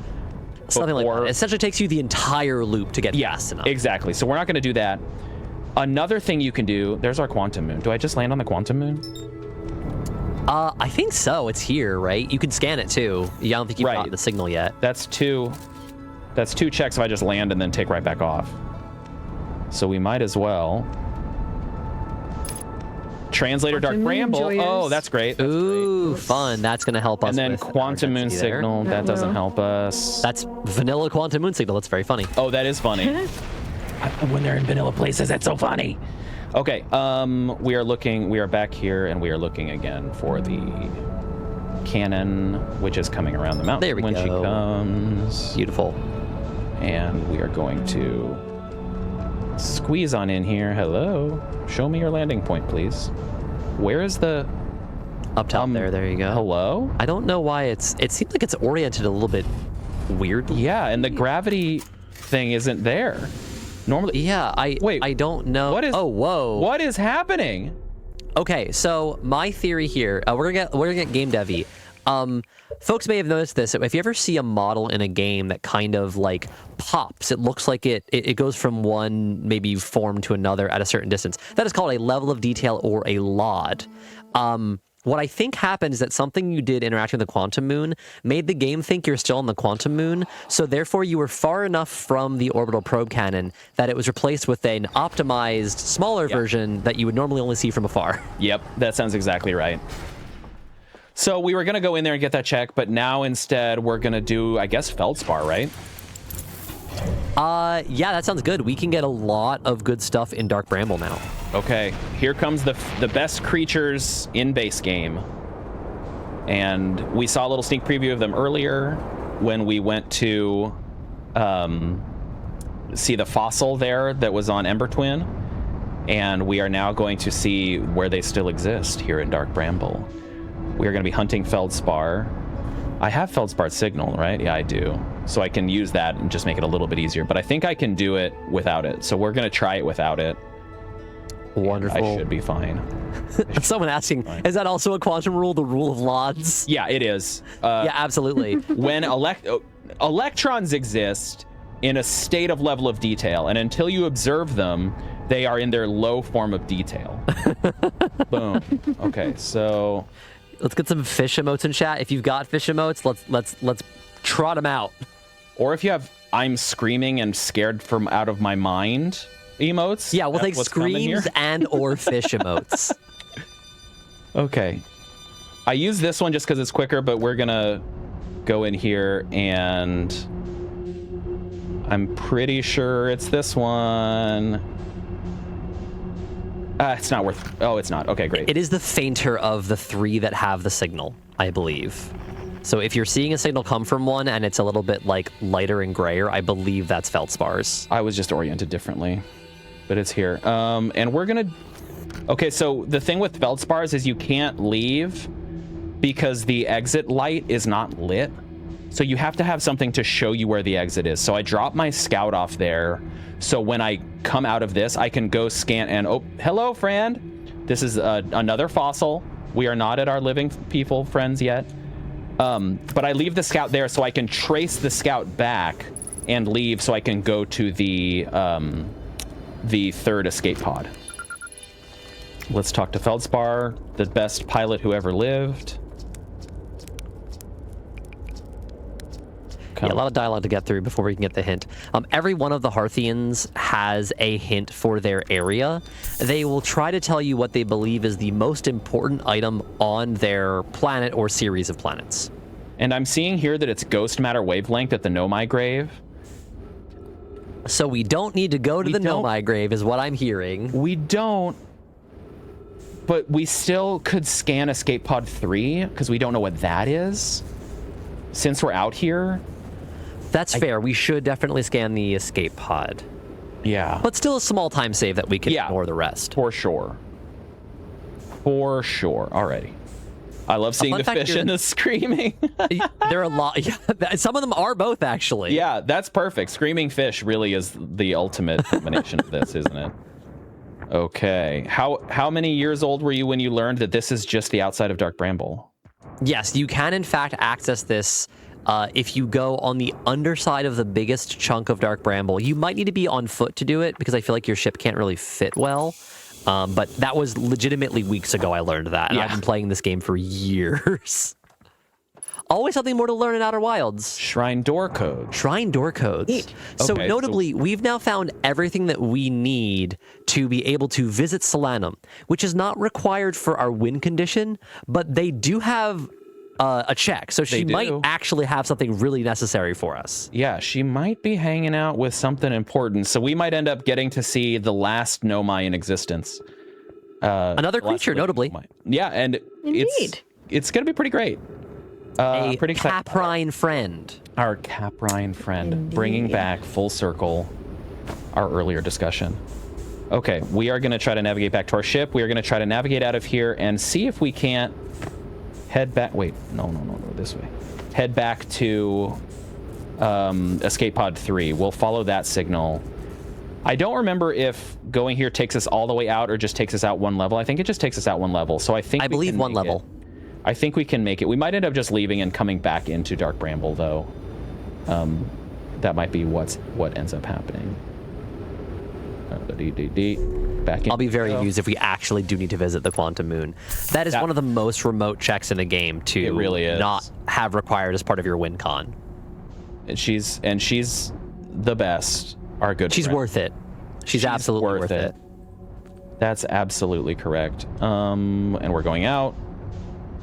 And then we're going to check our escape pod, our distress beacon. We're heading this way. Oh no! Oh no! Oh no! Oh god! No. Oh Can I do it? Can I do it? Can I do it? Can I do it? Oh, gun it! I'm not letting go. I'm not letting go. Hatchling, punch it! I'm going around the other side. Oh No! no! I didn't have a way to. I didn't have a way to dodge it. I had to dodge it. I slowed down. Oh, we really almost had it. Oh goodness. Well, that just tells us that we're not going to do that check right now. Oh, fish chats and screams. That was a living anglerfish that just caused the reset. I really thought I dodged it. It was a lot closer to me than I thought. I stopped hearing it. Yeah, it was very close. I stopped hearing it flap, so I thought I could slow down to make that turn. Okay. It's... Oh, boy. What do we do? Well, we got about 35 minutes in the estimate. I feel like we're doing pretty well. We need one more check. I think it's pretty up to you here. I think that if you want to go visit our best Cap Ryan girl, I think that you probably could. I think that's probably going to be just as long as kind of anything else. We're going to grab these two. We got the hide and seek frequency at one point, so we're going to get these two hide and seek signals real quick. Yeah, very fast, nice and convenient. You just need a signal scope and the hide and seek frequency, so you rarely get it to start. Fuel capacity, okay. That's fine. Doesn't mean anything. I love that I'm still seeing all of these session deep space radio frequency. Okay, so that's another one that we can get right now. Yeah, that's a check right here on Timber Hearth. Oh, also, I will put out a small call to action, if you will. Oh, I love for you too. The distress beacon frequency. Yes. It's very it's distressing, as you would expect. Kyle, this is not quite a bounty per se. This is not something that we're like. Oh, it's a bounty. I will pay $5. Oh. Kyle will give you $5 if you're an Outer Wilds modder out there and you create a mod that replaces the distress beacon frequency with something else. Then Kyle Thomas will personally hand you I will a crisp Lincoln. $5. My personal, some things that we've thought about replacing it with instead of the replacing it with something like yakety sax, maybe. Yep. Or maybe, or maybe Careless Whisper. That'd be a good one. Ooh, good one. It's kind of thematic too, almost. I feel like that might be worse, honestly, than the bass sound. Fletch, can you explain what I'm doing real quick? I sure can. A little bit of flashing warning here. This is another way of very quickly resetting what you were observing. So we're trying to get the Quantum Moon to end up in position over Timber Hearth. And we can use that short time of the map being popped up to keep resetting until the Quantum Moon just rolls the like 1 in 7 or so chance that it will end up here. Why is it not showing up? What's going on? Either we're getting very unlucky, or it is fully occluded by the planet. I don't know. I do think it showed up once. There it is. Oh, there it is. Great. Once. Okay, there we go. All right, we're going to visit our friend. Or you need to be a little bit closer, maybe. Solanum. Okay, here we go. Other suggestions from chat are crying Mario from Yoshi's Island, drowning music, the honk from Untitled Goose Game. Replace it with Kyle doing his best impression of it. Yeah, that'd be great. Wait, what am I doing? I don't think that's better. No, I don't think it's better. I think we should not do that. We're trying to make it better here. So we are looking for, there is a very specific sequence that makes this better, or that is the fastest. We want to go to Giant Steve first, and then we want to go to Timber Hearth, and that is the fastest way for us to get to the 6th location. So I'm looking for Giant Steve, first try. Nice. We're going to jump. We're going to go as far north as we can, because the lore of this is that you can only access the South Pole. Wait, you always land at the South Pole, and you can only access the North Pole, or the 6th location from the North Pole, or something. I can't remember the exact. Yes, exactly. Yeah, you can only get to the Quantum Moon if you go into the shrine and teleport from the very northmost pole of the Quantum Moon. And that's the only way to get to the 6th location where it's free for you to navigate the 6th location. And so, oh, wow, first try. That was nice. So now we head to the north. Love to see it. Yeah, we're doing some remote checks in here. So, you know, depending on our time, we might just 100% check this out. We might just check everything. That's true. You're making good time. I think at the halfway mark, time-wise, you had 57 checks of the 87. So you've been doing great. Wow, I'm at 76 of 87. That's awesome. Wow. We're really cruising. Possible hundo incoming. We might just hundo. We might just That would be hundo awesome. this. I think we definitely have What are time we on? to Do all finish the it. things? What is this, a crossover episode? Creature all the What corners. is this a crossover? Yeah. All right, everybody That's say a hi to our different best creature. friend. Hi. Hi, Solana. Solanum. Warp core installation video with the Goma from Let's Solanum. Coming in clutch, our go. bestie. Oh my my god. gosh. Oh my gosh, that's Best creature so cool. ever. Oh my 10 out of goodness. 10. Wow. Okay. So we're go mode and it's We're go 8:20, mode, 8:40, goat mode. 7:40. Do we finish or do we? I'm trying to think if there's anything else that's really cool. So we could be go mode. I could finish in about 2 minutes, maybe 3 here. But Wow. But let me just think. Let me just Let's check our log. And Let's see if we have check our any log cool and other see if tech there's we can any show off. cool. Yeah, exactly. Fletch, we're the same mind on this one. You were thinking the same way. Oh yeah. Okay. Oh yeah. Oh yeah. Okay, Giant Steve. We could enter the ocean depths, see the coordinates, know my grave, find the vessel, escape pod 3, sun station. Uh-oh. I think, Kyle, can you do a hot shot for the fans? We can try. We can try. We will try a hot shot. Let's try it. Excellent. I have not. Give it a go. I have not practiced this for months. You're But quite good at it, though. There's one setup. Here's the problem. Okay, so Hotshot has a very specific setup for me. And the problem with Giants Deep being where it is it might interfere with my setup. So we'll give it a That's go. the point. But it might not be possible for my setup. And I don't know how to do it with any other setup. Okay. So I'm going can through explain- in my head how my setup works. Okay. While you're tanking there, so Hotshot is an achievement in the game. Notably, very few of the achievements in Outer Wilds are things that you are likely to get in the course of normal play. Many of them involve you going out of your way to do something. Hotshot is to manually land on the sun station instead of the intended route where you take the teleport from the Ash Twin to here.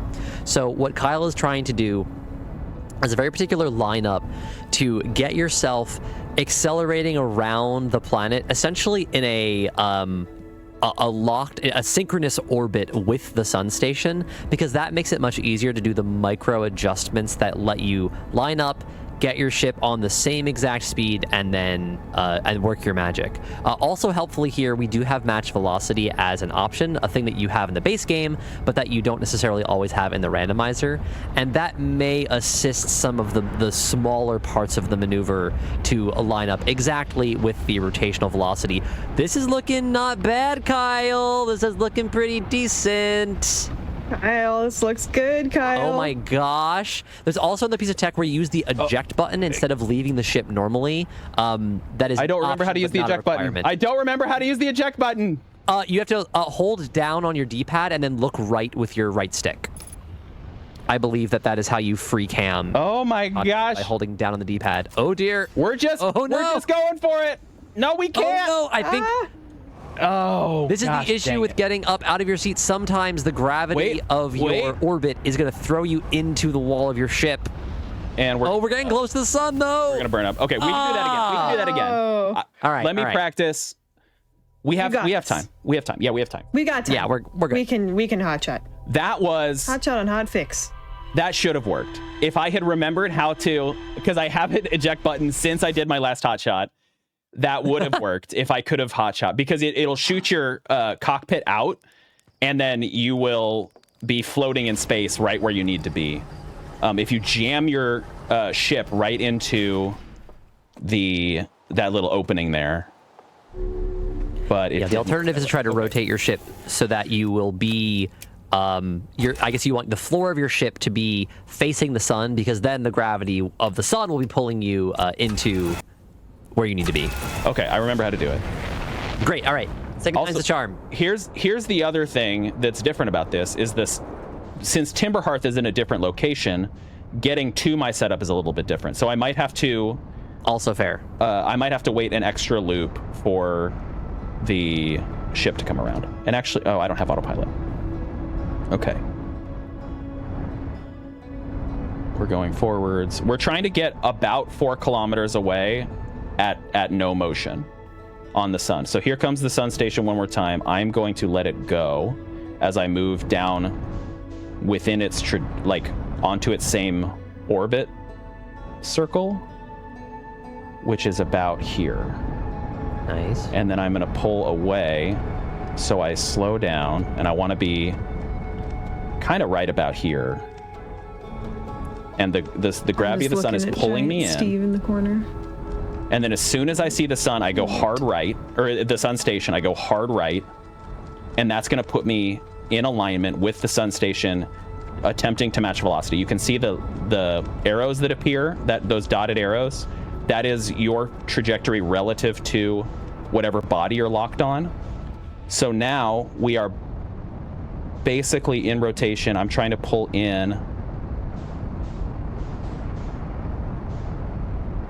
Holding my breath right now. So am I, unfortunately. I don't want to lock onto Giant Steep. Steve, get out of here. It's looking pretty good. Boom! Nice shot. Let's go. And that is second try hot There we shot. go. Yeah. Let's go. That was great. Okay. I don't even know what check I got. Did I get a check? Oh, no, I have to go in here. Anyway, so we did that to get this check. Woo! Very nice, Kyle. Sorry for blowing out the microphone. That is a tough trick, and it is very fun to do.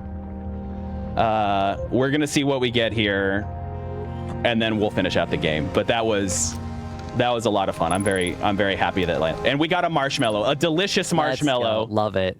And we're gonna watch it in reverse now as we go back in time. Chat's popping off. One person tells you that Feldspar would be proud.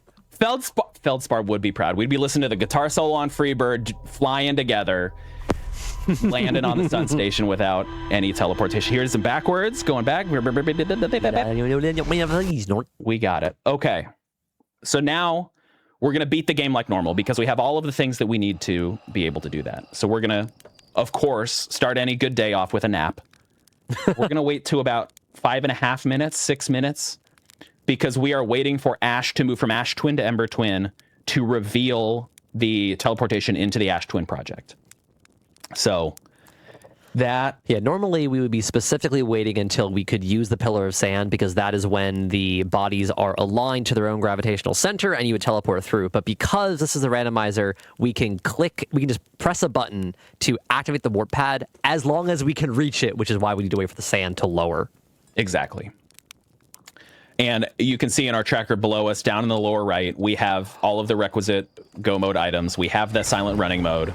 We have the warp know my warp codes, which lets us use that warp pad.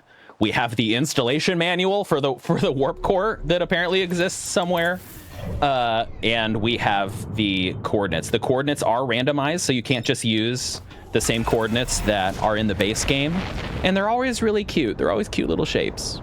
So I'm excited to see what they're going to be for this one. One of our most recent applications of the randomizer, we did a 2v2 randomizer race for a mutual aid marathon, and we learned a really cool piece of tech, which is that if you are all in the same seed as you would be for a randomizer race, the coordinates are the same for every player. Exactly. So, as teammates, I think what happened is that one of us found the coordinates and we said, wait, can we just skip that? So the other player didn't get their coordinates and manually entered what the other person showed them. Turns out you can do that, which is very fun. It was a really cool discovery and definitely changes the strategy up because you don't need to, like, normally in a co-op, you're telling each other what's where and then only going and getting the highlights. But you can just outright skip one of the highlights because it turns back into a real knowledge check. It just happens to be random what that knowledge is. So we are now... We are here. We can enter the ATP again. As long as I pick the right one. We can enter the adenosine triphosphate. Oh, wow.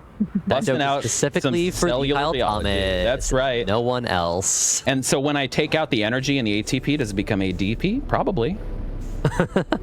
Yeah. Shout out to cellular respiration. Any fans of cellular respiration in You chat? all better be. Yeah, it's very important for every single one of us. So I hope That's true. we're all fans. Pop quiz for you, Fletch. How many ATP does aerobic metabolism create? Oh God, I couldn't tell you. You brought it up. This is what you get. It's a good one. All I remembered was what the acronym stood for. I couldn't have told you a single lick of information beyond Okay. that. Got you. 38. Compared to 4 for anaerobic. Off we go, and then I'm going to let this music kind of play out because this is a reimagining of the song that normally heralds the end of the universe, and it does again in its own way here.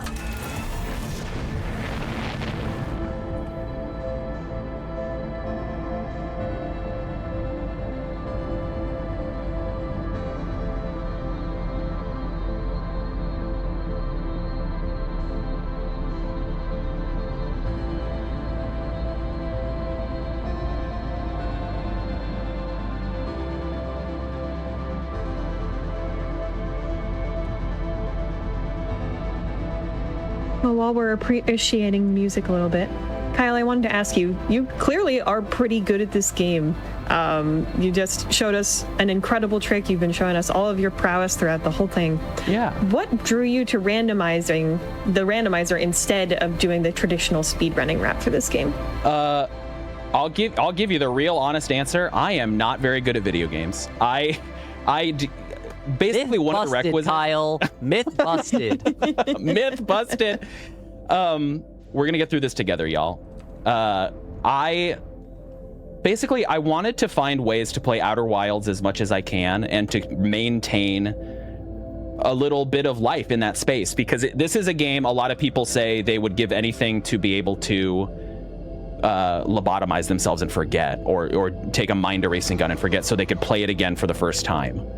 And being able to play it in a randomized fashion was a way for me to have renewed discovery and a new way of appreciating it every single time I played it, and to be able to spend, an hour and a half, 2 hours in it whenever I want to take a visit back to the Outer Wilds. So when I learned there was a randomizer, at first I was like a lot of people who were dropping in at the beginning of this show. How does that even work? How could that even be possible?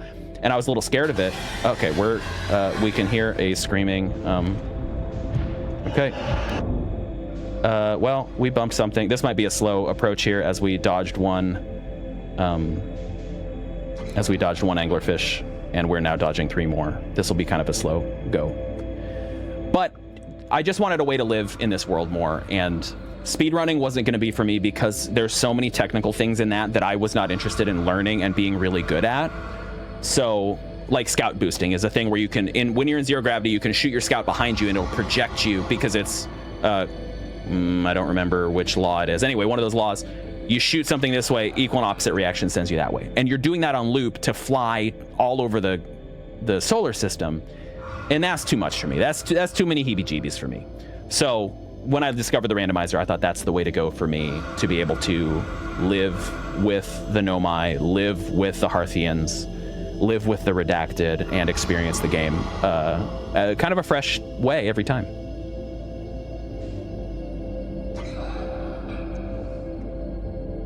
Terrifying. Since we do have the silent running mode, but we still do need to obey the rules of not accelerating too much. A fun fact that the speedrunners tend to do in this space is you actually can put on just the slightest bit of thrust, basically on that gimbal to the bottom left of your screen.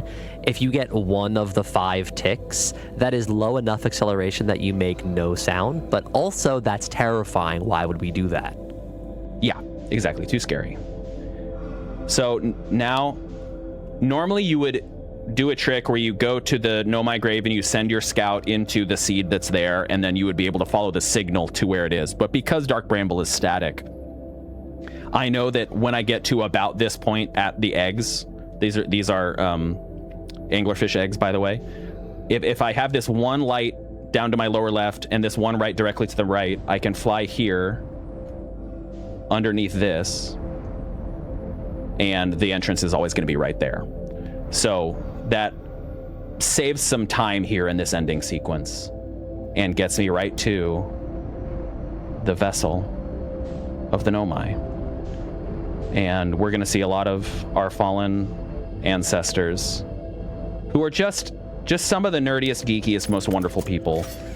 They would all be speedrunners if speedrunning existed in this world. I'm sure of it. Oh, absolutely. Oh, for sure. I mean, they figured out how to go back in time. They did the ultimate speedrunning. The ultimate time frame save. Yeah. You see? Okay, we're gonna see if we can do the fast approach drop. There we go. Oh, nice. No, clean. All right. Let's see what our coordinates are. And ooh, look at that middle one. Fun. That's a fun one. I like how simple two of them are, and then that one is just like going all out. Wiggle. Oh, Kyle, that is not correct. What? What did I do? You went. You need a steeper angle on that last piece of the line. No problem. Good save. Good save. I would have. Yeah, I mean, you would have been fine. You have so much time. You could have re-entered it, but it's a cuter angle, I think. See, I see. True. I like that a lot. And we're going to be coming up on time here. Once I warp, it'll say that it's connected to the AP and like is done and all that stuff. So we're going to be coming up on time here in just a moment as we teleport to the eye of the universe. And time. Let's go. There we go. That was awesome. That was such a good. Great. I'm really jazzed about that run. I'm really jazzed about the suit. Thank you, Happy. Thank you, Gondor, for vetting that. That one was so fun. What an interesting sequence of things. The fact that we got the Nomai warp codes from a Nomai the manual from a Nomai is just so cool. That hilarious supernova trap, just a really cool, really fun seed. So thank you very much for vetting that. I really do appreciate it. Thank you. First off, Fletch, thank you so much for being here with me. Your commentary, as always, is amazing. You're so fun to play Outer Wilds with. You're so fun to interact with. I'm so glad that I am in your space at any given time. Thank you. Likewise, and I appreciate you having me. I also say, before we get really deep into our shoutouts, we're about 15 under estimate. Do you want to try to say hi to the Travelers and we can listen to the final Traveler song, maybe? I love that. Oh, you can do it right here, I mean. Oh. That works too. I think that would take maybe a little too long. Okay, no worries. Yeah, so we'll do it old school. Harmonic convergence, as the achievement calls it. Exactly. So there is an achievement for getting all of the Hearthians in your signal scope at the same time. I wonder how it'll work here in the randomizer, since everything's at a different orbit. But yeah, it's a little bit weird since they are very elliptical, but I feel like if you get far back enough, it still all collapses to a point, essentially. Exactly. So we're going to look at the sun and just fly away from it the exact opposite direction for a little bit here while we do some shout-outs and stuff. Satan, thank you so much for having us. I was thrilled when you reached out because I thought this would be perfect for Creature Corner because these are some creatures. So thank you so much for considering us and letting us show off what I think is really cool. If you didn't know that there was an Outer Wilds randomizer and you're like me and you wanted to be hanging out in the Outer Wilds more, what better way than to pick up this randomizer? It's super easy to install and get running. Please play it. It's so fun. Fletch, do you have any shout outs or anything? For sure. Thank you, of course, again, to Kyle and Satan for having us on the show, for Kyle for having me commentate this. I love Outer Wilds. It's an incredibly meaningful game. And again, anything that I can do to spend more time in it is always delightful. Shout out, of course, to all of our friends, the Pookies as we call them, and again, Happy and Gondor for helping us vet multiple seeds, including this seed specifically. If you want to see me also play Outer Wilds or Tunic or make chainmail or whatever, I'm also here on Twitch, Fletch is a Furry, or on Blue Sky. And also shout out to Ixrec. Ixrec is the primary maintainer of this randomizer. Support your support your local randomizer devs, mod developers, game developers. Folks put in so much time, often of their limited free time, to make a thing that lets us spend more time in games that we love, and we should always support them for doing that. Yeah, a big thanks to you. You've given me so much joy and such a wonderful way to contemplate what it is to be a conscious creature existing in reality. And thank you for letting me have all that extra time with this game. It really does mean a lot. I'm not great with shoutouts. I stream Sunday nights, and I only do Outer Wilds randomizer, and I'm... The Kyle Thomas. It's a lot of fun. Go follow him. It is a lot of fun. Come hang out. I just stream for a little bit. I'm in grad school. I exist mostly as an analog person, but Games Done Quick and Hotfix is all very important to me. Thank you for being here and supporting these shows. It is a wonderful organization, and Satan herself is a wonderful person for running a show like this. So thank you very much for having me. I really do appreciate it.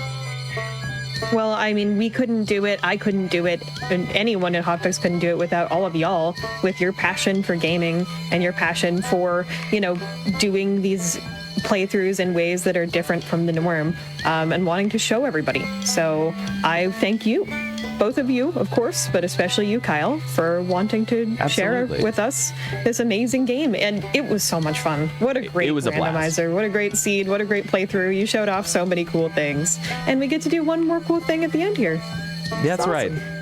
This is just such a lovely song. If you have played this at all, you know that something about the music in this game, everybody is playing their own little part of a greater song. And even though they're separated on different planets, the song is what brings them together. And I hope that we can all find a way to each be our own little song, connecting, our own little part of a song, connecting with everybody else across the world, across time, to the past, to the future, to everyone, because that's all we have around here, So try to be your own little part in the greater song that is existence and consciousness. And that's all I got. Thank you so much. Thank you, Outer Wilds. Thank you, everyone. I love you all.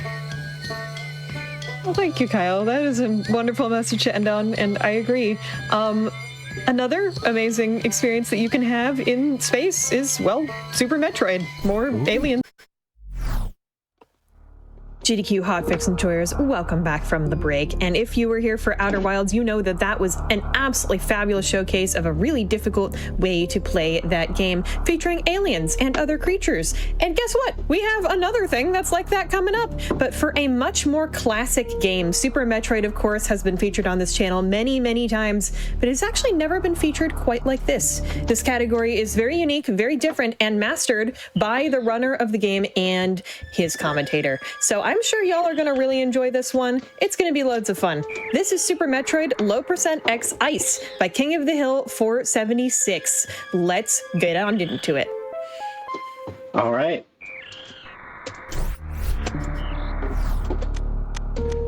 Okay, so I have an extra save here, and I also have a save with another save. There are a number of dangerous parts of this category, two in particular where I could end up losing a lot of time, but I don't expect for that to happen. I did come prepared, but worst case scenario, I could always load up that safety save to continue the run. But again, I've practiced this quite a bit. I don't think it'll be an issue, but yeah, with that, let's go ahead and go. Do I got to count down? Yes, countdown would be awesome. Okay, from like 3. Okay. Sure. All right. 3, 2, 1, go. Good luck. All right, let's get into it. For people who aren't familiar with this game, the main objective will be to beat the 4 major bosses of Kraid, Phantoon, Dragon, and Ridley, and that unlocks the final area of the game, Torian, where you can go beat Mother Brain and start the escape sequence. Low percent, the category, basically just means beating the game with as little items as possible. And the lowest amount of items possible you can beat this game without any major glitches will be 14. But there's not just one set of 14 items that you can beat the game with, which is what I find really interesting about these categories. So some of you might be familiar with low percent ice, right? This is low percent X ice, so it's actually different. The main difference being that Gravity Suit is entirely replaced by X-ray scope. So Gravity Suit is obviously an extremely crucial upgrade in order to progress through this game, and so doing low percent without it makes the run extremely interesting and extremely difficult. There's no other category like it, so even if you guys are familiar with Super Metroid speedruns, I promise it's going to be a much different experience than what you're used to. Yes, a fun little fact. There are, so as Holden, oh my goodness, as Holden said, there are other low percent categories other than just low ice. which has been featured on GDQ before. There are actually, oh, whoops. There are like 22, oh my goodness. You got this?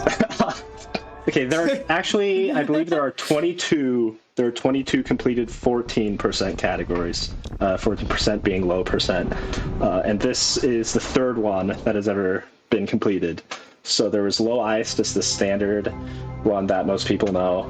There's low percent speed, that's the second most common. It's not super common, but it's a lot more common than this category that I'm doing now. Yeah. And then this was the third to ever have been completed. It used to require out of bounds. And this was back over 10 years ago that this was done. I think people like Zost and Desi did runs of this out of bounds. But at some point, there were some skips to be able to do this in bounds. And so this became an inbounds low percent category. Yeah, now this category has been pushed a lot further than it used to be. Especially by people like King have done these categories, like all these crazy low percents that most people have never even heard of. Well, this run is mostly focused on the difficulty because it's extremely rough. We'll probably have a few deaths. I will go over some of the basic movement mechanics of Super Metroid for people who aren't familiar. The first thing you'll obviously notice, or like upon watching, is that Samus is moving her cannon up and down over and over again, right? We call that arm pumping. When she's moving and her sprite changes, she moves forward a pixel. So if you mash both the angle buttons, you can move quite a bit faster than normal in some cases, and it adds up, even though it doesn't seem like much since it's one pixel. I'll also go through the items as we get them. The first item we collect is Morph Ball, and I'll explain why they're all needed in order to complete the game with as little items as possible. Morph Ball is like, you cannot progress very far without Morph Ball. Like, it's needed like right here to get under these gaps, because you can't go under one tile gaps without Morph Ball. And 4 ammo packs are going to be needed in order to get past the first phase of Mother Brain. Mother Brain is not vulnerable to your beam at all, so you have to defeat her with missile packs. You need to grab 4 of them, and King's gonna grab 1 missile pack and 3 super packs. Hopefully. It's actually quite different than most other. Yeah, hopefully. You have to do a pretty difficult trick to actually be able to skip one of the missile packs. Most of the times you get 2 missiles, 2 supers. We'll talk more about that later. Yeah, it'll be a doozy. For now, he's just awakened Zebes by getting the Morph Ball and the missiles, and now he's on his way to the first mini-boss of the Bomb Teresa. Oh, my goodness. You got this? Quick recovery. Yeah, the general movement in this game is a lot more difficult than it looks. Even these wall jumps are technically a secret technique that you can only learn from the little animals in Prince Star. You'll see he also angles down when he lands on a platform that extends your hitbox, so it kind of snaps you to the ledge, rather than having to wait for that extra little time to actually land on the platform. And all that stuff will add up over the course of the run.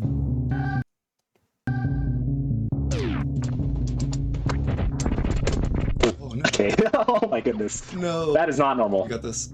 No, Unlucky. Hit your shots. Guys, I'm washed. I say that like everyone now. I just say that I'm He is washed. not washed. You'll find out very quickly that he is not washed. This dude is insane. Bombs are needed for, again, general progression. The next area of this game requires breakable walls, which can only be broken with bombs. You'll see King stands in a very specific pixel of this boss, which will make Bomb Teresa jump backwards over and over again, making this fight pretty easy. A little bit of a simple creature. Can manipulate. Yeah. He's showing off with the bombs. You guys will see some bomb tricks during this run. That stuff is really exciting. Here's another cool trick.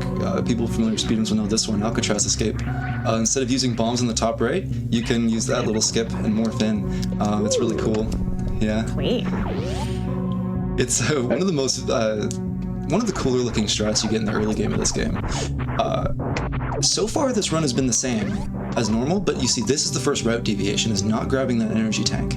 Almost every category in this game will grab that energy tank, and you need energy tanks to beat the game because of Mother Brain's second phase. When you defeat Mother Brain, she has an unskippable attack. It's basically a cutscene. and it will do 300 damage to you. So you need at least that amount of health to beat the game, and the minimum is 3 E-tanks.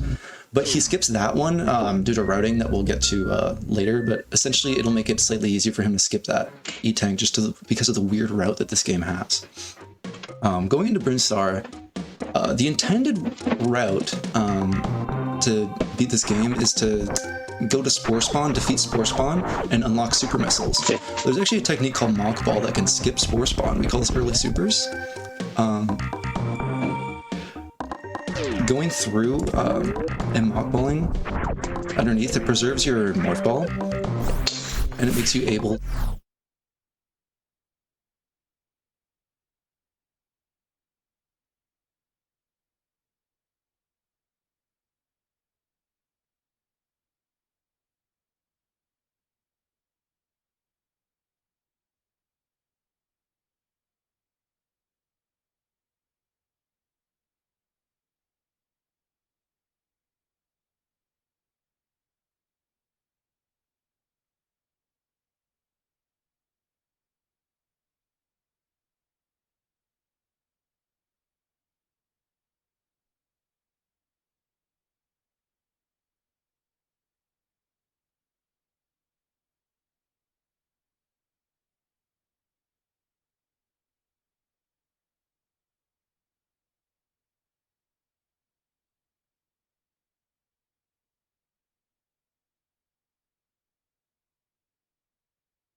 Hello, GDQ Hotfix. Sorry about all of those technical difficulties, but we have snuffed out the Metroids living in our wires, and we are ready to be back with some more Super Metroid. We're actually going to do the whole run over again, so if you missed it, no, you didn't. Okay. Sorry about that. I'll just go ahead and count down again, just real quick. All right. 3, 2, 1, go. Wait, no. Sorry about that. No. Okay, let me try again. Okay. Sorry about that. Am I good to count down again? Yeah. Yes. Okay. 3, 2, 1, go. Yeah. That was something. Time to explain again. Okay, so Super Metroid, right? Awesome game. You guys have totally not heard this before.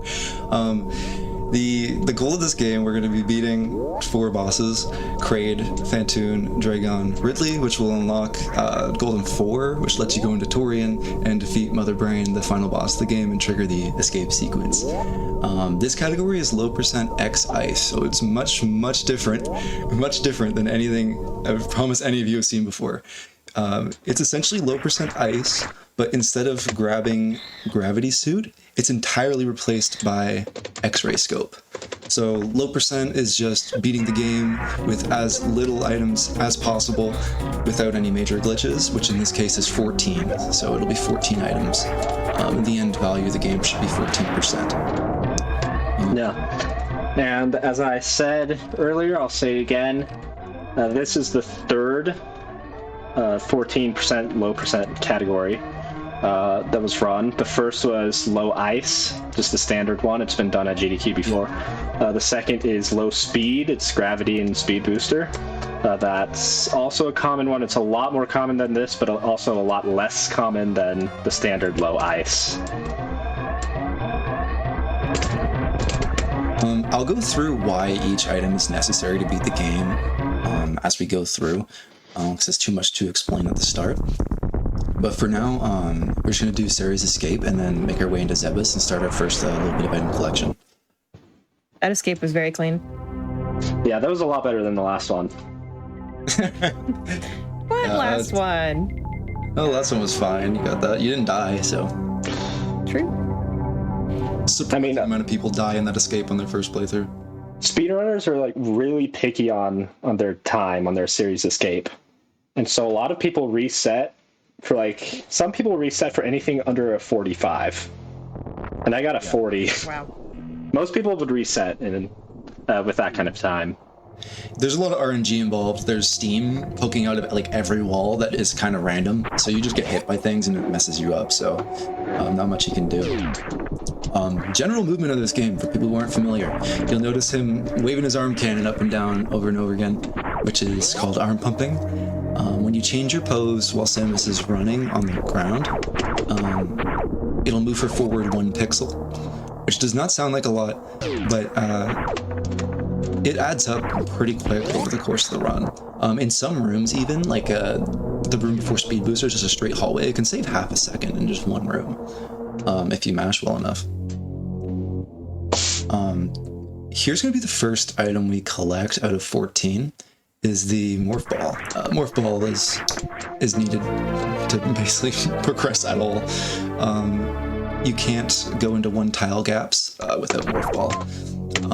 It'll be needed to go under there and collect our first ammo pack. Yeah. Something about this category. So this has been around for over 10 years. This used to be out of bounds. Yes, used to be out of bounds like more than 10 years ago. I remember Zost, I think Desi, were running this category with the out of bounds. Then at some point there were some ways to get around doing out of bounds, and then it became an inbounds category. So that was the third one ever done. Something interesting is the record on the leaderboard is actually E. Holden's. It's a 1:13 flat, 1 hour 13 minutes, and mine is 6 seconds behind him. He's almost got me. Yeah, but the route I'm doing right now is inspired by someone who he didn't stream his run, and nor did he ever post it. Oh, whoops. but he did the route that I'm doing right now, and that's where I got my inspiration for this route that I'm doing, and his time was a 105. But again, he never submitted to the leaderboard, so it's kind of an unofficial. Questionable. But well, there were questions raised about that, but it was an inspiration for this route that I'm doing now. Yeah, it was completely innovative in terms of route. You guys will notice that the route of this category is extremely different from anything else in this game, really. But for now, it's going to be the same until just a minute or so after Bomb Chorizo. He's going to stand at a specific pixel, which will make Bomb Chorizo jump back, and he'll just keep jumping back over and over again, and it makes for a pretty easy fight.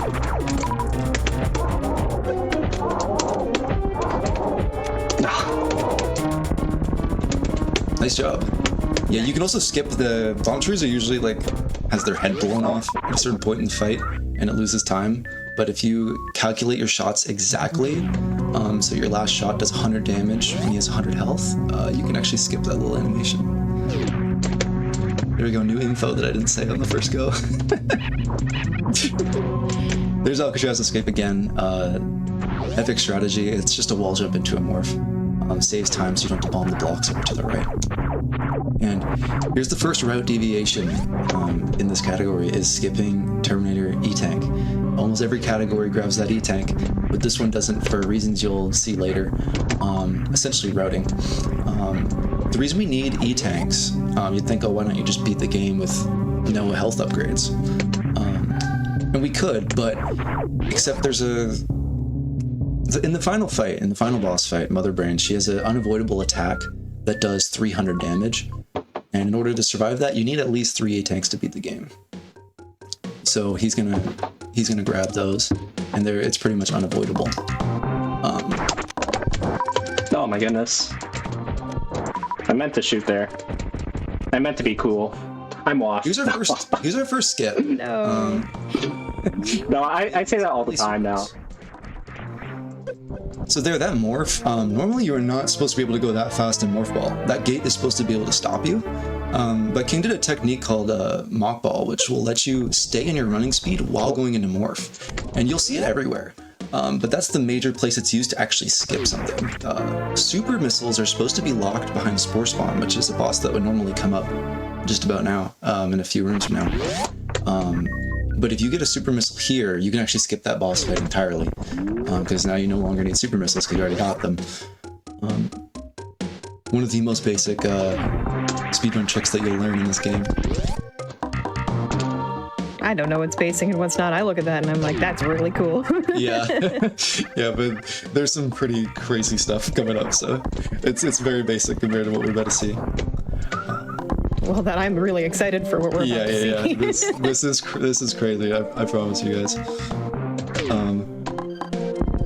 Like even just areas like this, he uses the morph ball so that he can unmorph and reset his fall speed to make it through there. Don't grab those missiles.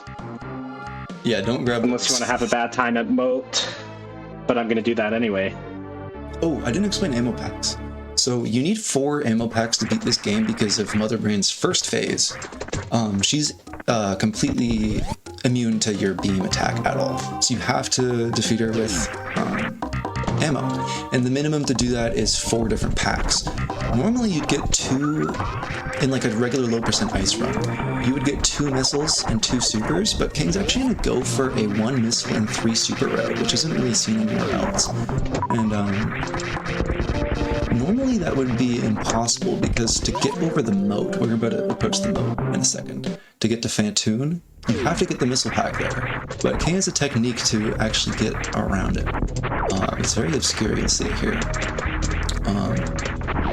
Oh, I guess something I should talk about is the boss order. Normally you go down that route to go fight Kraid. But this game is pretty open in its design, where like you can, if you have sequence breaks, like you know the techniques, you can actually beat the game in any order. You're supposed to start with Kraid, then go up here to Fantoon, go to Dragon, and then Ridley. But he's actually gonna go to Fantoon first, then get Kraid, then Ridley, then Dragon. The reason why is just to eliminate backtracking. Normally he'd have to go up here to get power bombs, so he's gonna just do Fantoon while he's here. as well as super packs are going to be in Rex ship for him to grab as well. So I just noticed that King just used that damage to launch really far. How does that work in the game? Okay, so while you're holding jump, Samus has this weird property where when she gets knocked back, you can hold the direction opposite to which you're facing, and she'll just go flying. It's really funny. I've seen people play this game casually, and they'll do it by accident and freak out because they'll just go flying across the room, because it's pretty easy to do accidentally if you're just holding jump and hit something you didn't intend to, and you meant to turn around, you go flying. So the trick to it is, like, when you're trying to damage boost onto something, you have to click away right before you get hit by it, so it can be tricky.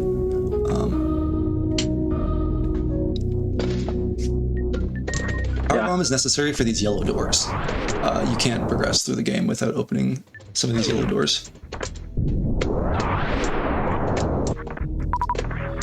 Now, here's the moat. The moat, normally you need grapple beam to get across. There's grapple tiles at the top. Okay. Time for a good time. Yeah, this is how King's gonna do it. That's a bit different. Yeah, normally you could do a bomb jump from the tile there, but he's trying to skip this missile. And this is how you gotta do it. Wow, that's awesome. This is a lot more difficult than it looks because you have to make sure that your bomb height isn't just going up and up and up until you hit the ceiling. He's got to hit his bomb timers perfectly so that he stays at a level height. And he's not going down. See how he's going up normally? He did that to avoid the missile, but... Okay, we're gonna try one more time. Oh, no. Yeah, this strategy is ridiculously hard. But worst case scenario, he can get the missile pack. Normally, it will just be slightly unoptimal for some of the bosses coming down. Yeah, I know some of you guys have seen the bomb jumps in the CWJ, but this is what this category is. It is crazy different. One other thing I should mention about these bomb jumps is you have to be facing a specific direction.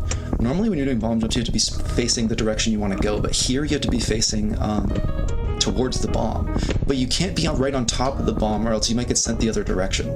So your timing where you have to be on the bomb is so precise, and the window to hit shot to place another bomb is, again, it's so precise.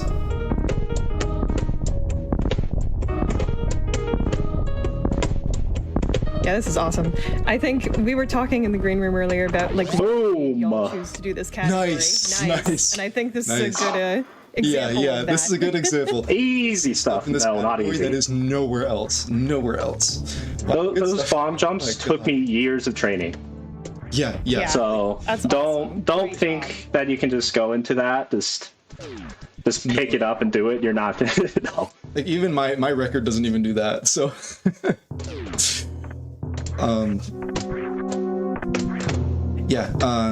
it'll make more sense later in the run why we skip that missile pack, why getting the extra super pack is so useful. But for now, we gotta talk about Fantoon. This fight, it will be no joke. Normally, if you guys are used to any percent, people kind of go through this easily, but they have 15 missiles. Fantoon is, can't really shoot him with your shot very well, and supers enrage him, so you really only have missiles to hit him with, and you only got 5. And you need to, I think, hit him with 5 to actually make him disappear. So if you don't have enough, he'll just be visible, hitting you across the screen over and over, and you take double damage here because you don't have Varia. Normally, Varia's suit you should have at this point of the game, but we're sequence breaking, right? And Varia halves all the damage you take. So he's going to take 40 damage on every hit instead of 20. You see he's only got 90 HP right now, so it's a bit stressful. 1800. Excellent. Hard mode creature fight. Yeah. You see there, he got a few missiles in because he hit them all like really at a precise window. You can't shoot too fast because they can only shoot at a certain tempo. It's about 10 frames. So as long as he hits it in like 10 frames, 10 frames, 10 frames, 10 frames, he can hit a bunch of missiles in a row. Okay, I'm gonna just do a super. Yeah, it's a good idea. I'm gonna go slow, but I will. Yeah, I'm just gonna go slow. He's one hit away from dying. He does have a reserve, which will auto-trigger if he goes under, but it does double hit you and makes it pretty risky. The reason he's able to survive these flame attacks is because of this technique, this hidden technique called pseudo-screw. You see how he's charging his beam and then spin jumping? It makes you invulnerable to some attacks, not all attacks, but some of the weaker ones. It can make you completely invulnerable while you're jumping. It can be pretty useful for times like that. like right there. For You have to know so many intricacies of this game to do a category like this. Yeah. There's a Very lot of hidden techniques. I would farm here for a bit. Oh no, he's got this. Oh, perfect. Good job, shout out to King. That was a crazy good fight. Yeah, awesome. Wow. No, I will tell you, as someone who's ran 5 missile Fantoon a lot, that is so hard. It is so hard. Fantoon is a certified creature, just He's a creature, and he might just give you no missiles, and there's nothing you can do. Like, literally nothing. Evil. Like, it's completely random. Most runs of this game, like regular low percent ice, you know, you go defeat Fantoon, and then you get this missile pack on the left, but there's actually also, super pack on the left, but there's also a super pack on the right. And if you're able to skip that moat missile, then you're able to get this extra super pack. It's so useful in all the boss fights. And it will save time. I believe it will save quite a bit, even though it takes all that extra time, as long as you get that bomb jump first try. I mean, honestly, it's possible that it doesn't save time because it does lose time at certain bosses, like Fantoon. It loses time with Fantoon, that's true. But I'm doing it for the sake of because Bob did it, but also for the memes. It's probably optimal. I would say. I think if you do it right, it's faster. So that's all the ammo he's gonna grab in this run. It's over. There's no more. He's just got 5 missiles and 15 supers to beat the game with a 1 power bomb. Talk about budget. Yeah, and the nice thing is, you don't have to go get gravity. That section is not very fun, so it's kind of sweet. Right after Fantoon, you can just go straight and go back and play the game. So not having gravity is going to have a few quirks. The most obvious one is when you're underwater, you see you have these physics. I'm kind of glad you fell down so then we can show the physics. See how you can barely jump? Yeah, that's going to be very relevant later when we go into Meridia and have to kill Dragon with no gravity suit. It's going to be, You can jump over those missiles coming back, but I'm not going to do that. It's risky, yeah. If you touch it, the run's over. So some of you might know reverse boss order, where you do a suitless Dragon, but you have high jump boots and grapple beams, so the traversing underwater is significantly easier. This is something else. We're doing Dragon last though, so stick around. King is using a keyboard, by the way.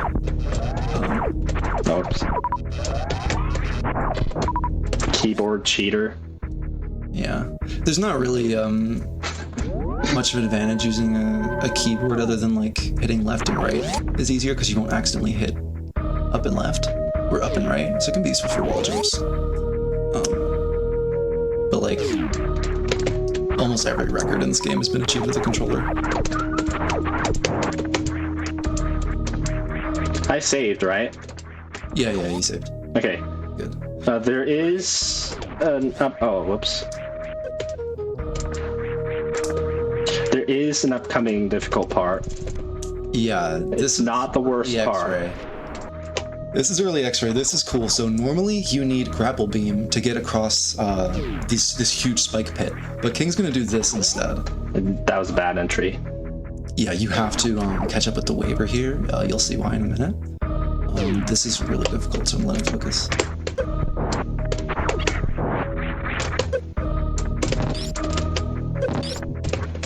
Remember, these spikes are going to do about 80 damage. If he gets hit by them, it's over.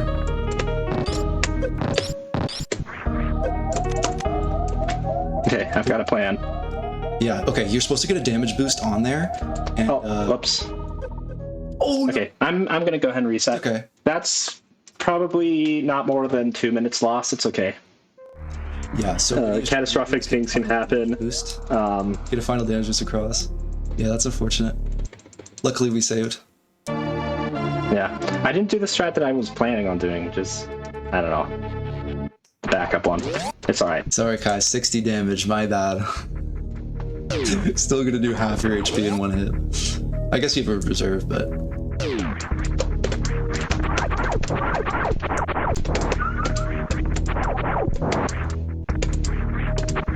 So yeah, that trick is usually the first big like reset moment. If you fail that trick, it's just completely over. Yeah. The enemies that do less damage, you take those. So you take quite a few extra hits. Alright, you got this, King.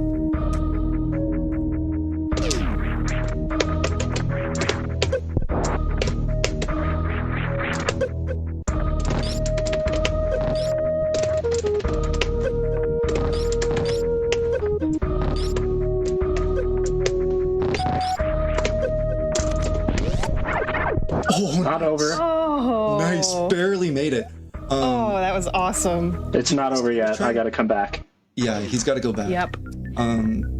King was trying to damage boost backwards so he could have more running speed, but he turned slightly too early. He hit left slightly too early, which made him turn around instead of the damage boost. So that's why that was so tight. Luckily, he's the GOAT.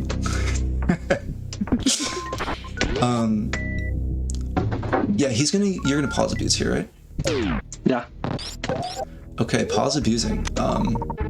Notice how his energy's at 0. This game, you can't die while paused. It's a weird quirk of this game. So he's able to pause and then add a little bit of energy to abuse yeah, there you go. He paused right before getting hit, which allows him to refill health in this menu. Reserve tanks let you manually refill your things whenever you want to, your extra health. So incredible stuff. Pausing right before getting hit is able to extend your HP pool a lot farther than it should be. Because normally he'd only be able to take like 2 hits there. And also, yes, there's a reason why I set my reserve HP to 4. We'll get to that. Yeah. It has Just to be know, specifically up. yeah. Just know that I'm not a weirdo. There's a reason. Yeah, there's a trick coming up. I mean, I am a weirdo, but Now we're just not doing it as normal. There won't be too much different here compared to a normal speedrun. Kraid's the first boss you're supposed to get through, so he's pretty easy. You might be curious though why he spent so much effort getting X-ray scope. Like why could X-ray scope possibly be useful? For people who haven't played this game, X-ray scope basically just lets you see through walls. You hold dash and it gives you visibility through like secret walls. But it has one weird quirk where like when you're crouched and you turn around while activating it, it stands you up. And that is what's able to make it completely replace Gravity Suit, and you'll see that once we get to Meridia. Although it's only technically required for 1 room.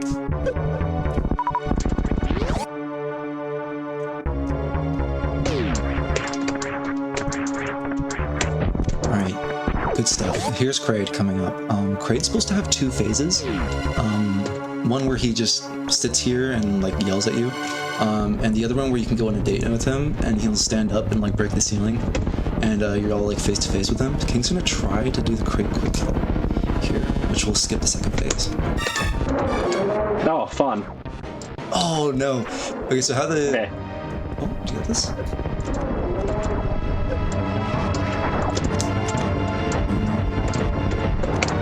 Okay. Good stuff, good stuff. Oh. We got it in the end. Nice. What do you call that? A mid kill? I don't even know. It wasn't a quick one. It was like Slow, quick. medium kill. Yeah. That trick is basically done by Kraid gets frozen while you hit him in a very specific part of his mouth opening animation. I don't know what the exact window is, but it's kind of small, but it's doable. Kraid just also moves his hand up and down, so that blocked his shot. He timed it correctly and everything, and it skips the 2nd phase. Varia Suit is necessary to beat the game. Obviously to progress through heated areas, but also for some reason, Mother Brain's final attack, like the rainbow beam that I was mentioning before, the reason why we need 300 HP, if you don't have Varia, it does 600. But it's not reduced by Gravity Suit. It's only mechanic in the game that works like that. Yeah, King does the quick kill with the bomb. He's just a little silly.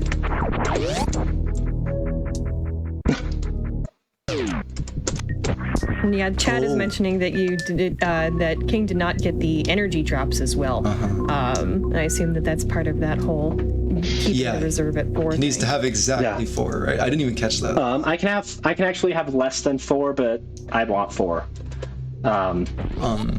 basically, like, yeah, no more than 4, but if I have 4, then it's like I have 4 frames available for a certain trick. And if I have less than that, I'm just making it harder for myself, so we'll get into that. Yeah, the amount of energy he has left is going to give him that specific frame window for this trick. So he wants 4 frames to have the biggest window possible, but any more than that, the trick doesn't work. What we're doing is something called G mode.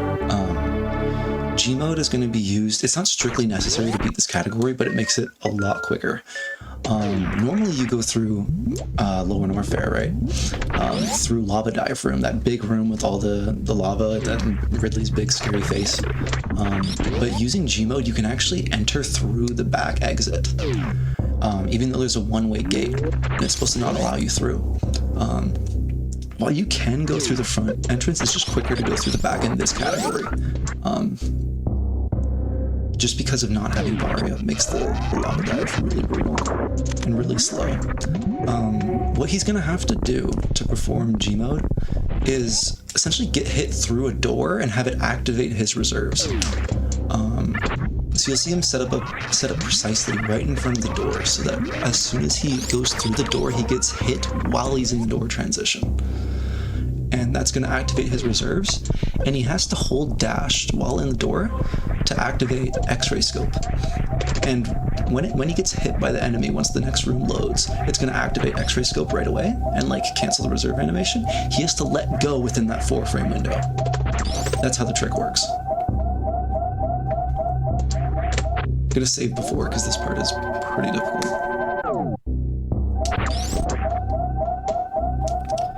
The reason we have to do this weird X-ray scope strategy is because of the one-way gate. G-mode, this is very oversimplified, but it will basically delete all the items from the room, and that includes the gate. So it'll make the gate practically non-existent, and you can just walk right through it. Alright, you'll see him set this up. Walk through. Nah. Oh, he held slightly too long. There's a very small window that you have to hit, being able to get this to work. This is one of the biggest reset points if you're doing a run like without saving, like high level speedrun in this category, because it's just so easy to just hold for 1 extra frame and just lose it all. Yeah.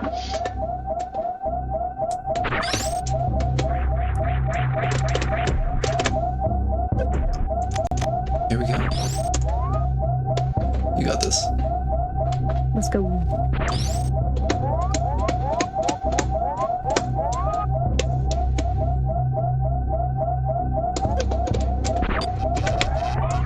Nice.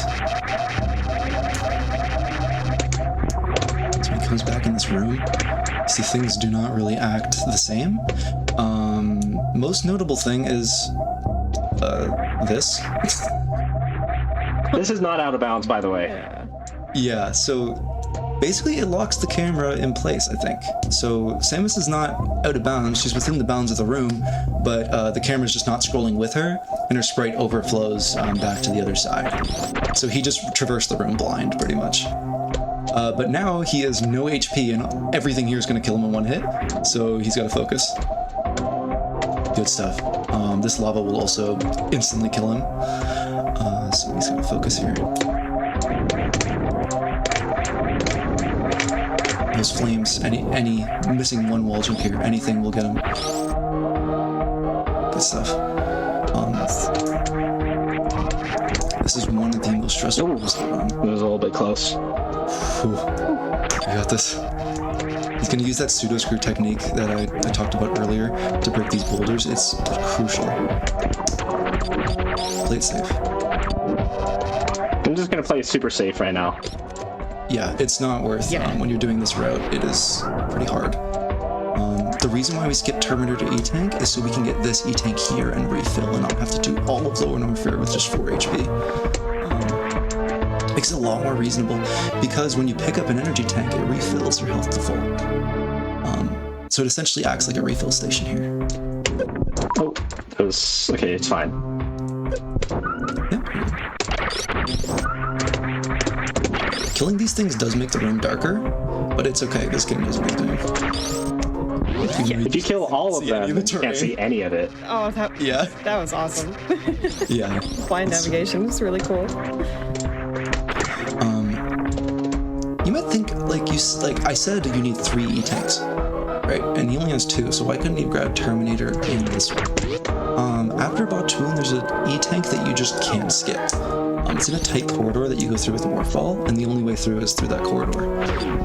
You'll see that when we get to that, but that E-tank is unavoidable, so unless you do Dragon before Ridley, you're gonna have to only do Ridley with 2 tanks. So, going over is tough. These enemies, this is like the final area of the game before Torian. You're supposed to go here right at the end. So these enemies do a lot of damage because you're supposed to have like 11 E-tanks by the time you're here. And you're supposed to have Gravity Suit too, which quarters the amount of damage you're supposed to take. So King is taking double the amount of attended damage that you're supposed to in every single like enemy in this area. And he has a fraction of the health. He did clip through a platform there. That's just a technique called kegoing. If you're in uninterrupted animation, while you go through an object, you can phase through them sometimes. It's really precise. But he just morphed, and then that was able to just clip him through.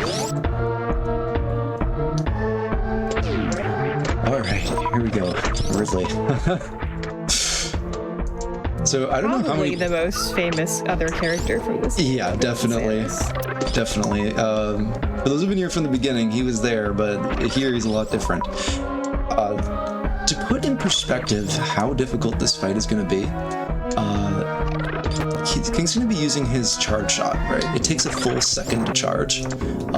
Ridley has 18,000 health. How much do you think this beam does? Just Ice Beam and Charge Beam. Oh, goodness. Chad also put in your guesses, but I don't know. 300? 90. 90. To kill a boss with 18,000 HP. Oh, so no. Yeah. So this is why getting those extra 5 super packs were such a big deal, because super missiles will do 600 damage to Ridley, and doing 15 of those is going to do 9,000 damage to him. So it's going to significantly reduce the amount of damage he has to do to Ridley, which will be great. Ridley's going to do double damage to him than he's intended as well. So this is a really intense fight. No. Also, I mean, I don't have a ton of health. I also don't have Gravity Suit, so I take double damage. The beam you're supposed to have here is supposed to do 10 times more damage than this, so he's gonna do his best. Even power bombs will do 200 on hit, and they can double hit too, so anything is useful here. The first technique you'll see him do is manipulating these pogos. Ridley's only supposed to pogo for a little bit, but if you spin jump when you go under him and then break the spin, you'll see him do this. It will cause him to turn around and keep pogoing. And when he's pogoing to the left, his sprite hits the wall, which gives you a little bit of space to stand there without getting hit. And that's the best time to just pelt him with shots. Ah, okay. So, goodness. Ooh, yeah, see, one tail hit does so much damage. But you know what? Just for the sake of everyone being able to see, here's a safer strat that you can do. Slower, but you can do this. It is slower. So, just to show you this is fairly reliable. I don't know. It's a safer way. With literally only, what was it, Charge Beam and Barya? Wow. So yeah, that's ridiculous. If my health gets really low, then I'll start fighting Ridley like that. Yeah. But for the most part, King knows all the in and outs of this fight, like every possible like audio, visual cue, like anything to know exactly what Ridley's gonna do, which allows him to just not be able to get hit most of the time. One of the major hurdles, at least in my opinion, in this fight is those fireballs. They are very grand, and there's no way to really control them as far as I'm aware. So they can just hit you, and it's very easy to get derailed. If you fall in that lava, you're gonna have those like underwater physics, right? And that lava is gonna drain your HP very quickly. On top of just being hit by that fire, they ignore invincibility frames. So it's a big deal to make sure he doesn't fall in that lava.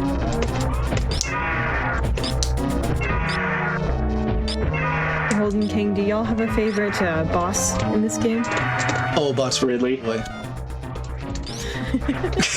Different answers. yeah. Love to see it. Oh, I hate Bot Twin in the speedrun, but I just like him. He's a cutie. All my extremely emotes. fair. All my emotes are Bot Twin. Nice. Many good designs in this game, I feel like. They're very the bosses are so eternally iconic from this game. So Ridley just turned red. Notice his hue shifted. That's how we know he's at half health. And since the supers are doing 9,000, he's 18,000 health. Using all these supers will kill Ridley. The only trick is Ridley won't die when he's at 0 health. He has to grab you. Oh, wait, what was that? Huh. King? Spore spawn is stupid. I've never seen that in my life. Yeah, it truly never happened before. What is spore spawn? What? I'm no help here. I guess he did a manipulation to just kill Ridley instantly. That was sick. Something I've heard is like when you do like a bomb jump off the wall like that, then you end the fight. I had no idea you could do that. That's something Fusla said. That's crazy. Okay, normally Ridley's supposed to grab you and then he'll die. Yeah, he died to a midair morph bomb. I don't know what. That was crazy. Just 6 years of this game, man. debuting Yeah, Ridley strats. 6 years of this game for nothing, dude. GDQ Hotfix, I know. Wild. All right. I love Ridley when it comes to stuff like this, but I hate Ridley when it comes to like any percent. Because I'll take the long way. I'll take the scenic route. I will take as much time as I need to not get hit, but I don't know. I hate like having to save like 5 seconds or something like that, so I can do a good any percent run. I don't know. Oh, someone asked a question why we're getting 3 supers and low percent. King was able to skip one of the missile packs, so you need 4 ammo packs to beat the game. It's bare minimum. You can't get any more than that, right? So he was able to skip the moat missile, which means that he has 1 missile pack and 3 supers. So he essentially traded the missile pack for the super pack. Yeah, you mentioned how you're kind of more partial to a category that's more about precision and, doing hard things well rather than, the micro time saves. But I do know that you have speedran any percent, King. Do you kind of like have preferences besides this category in Super Metroid of things you like to do? Based on those, preferences, I guess? I ran Hundo not too long ago. Oh, whoops. Yeah, focus up for sure. Yeah, okay. I ran Hundo not too long ago. I do kind of want to get back into like any percent new route. Oops. Okay. King, focus I'm on gonna wait it out right now. Yeah, so this room's the 3 musketeers. There's 3 cantors, they're all gonna do 100 HP, so he's gonna have to pause abuse here, hopefully, and make it through. But even though pause abusing can just make you live, whoops. it is still pretty difficult. Yeah, like if you accidentally pause and you're not supposed to get hit, you can't pause for a little bit, so he's got it. Whew. Careful. Nice. Okay, it's not over yet. Well done. Nice stuff. It is so easy to die in that room. Luckily, getting that reserve instead of the E-tank is so useful in a category like this, when these things will just kill you in one hit.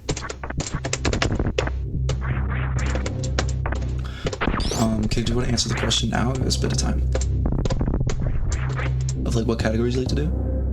E. Holden, you can also answer the question if you'd like. Oh, sure. I'll talk about myself. I love low percent. I have a good time in low percent ice, and I do all these like weird low percent categories as well. I thought they were so cool. Like this was the first one I saw, right? Was X ice. I'm like, what is this? And then I decided, because it was more of a completion category because it's so difficult, right? Then I went in. I'm like, what if we did this more like a speed run, like optimize everything? And it became 10 times harder, but also really fun. So. For sure. I love the really hard, really interesting categories in speedruns. Oh my Definitely goodness. some of my favorites to watch and show off here on the show. That was something. That was use me. some of your reserves. Use some of your reserves. Oh no, you got that. Don't like ignore me. Backseat gaming. Oh. It's alright. I'm just gonna have to farm somewhere. You're good. Oh, please be careful. Dude, Wow. Woo-hoo. I'm not helping. That's okay. I will lose a bunch of time if I die right now, so I don't want to die right now. Yeah. don't No, die. yeah. We do not want that. Yeah, there you go. Okay, so those are 3 out of the 4 major bosses done, right? Ridley was really difficult, right? But Dragon... Those of you who've seen the underwater physics in this game, they are not friendly. And Dragon is definitely the hardest part of this run. Meridia in general. Okay, I'm just gonna farm here, get my reserves back to where I want it to be. It's all good.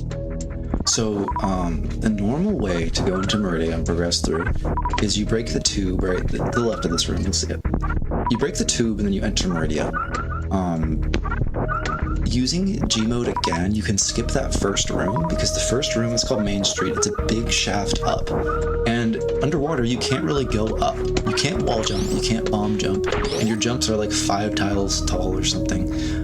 So that room genuinely takes like 7 minutes to get through. It is crazy. So King's gonna do a Gmod again and enter through the back exit of Meridia. It only skips that one room, but skipping that one room is well worth it.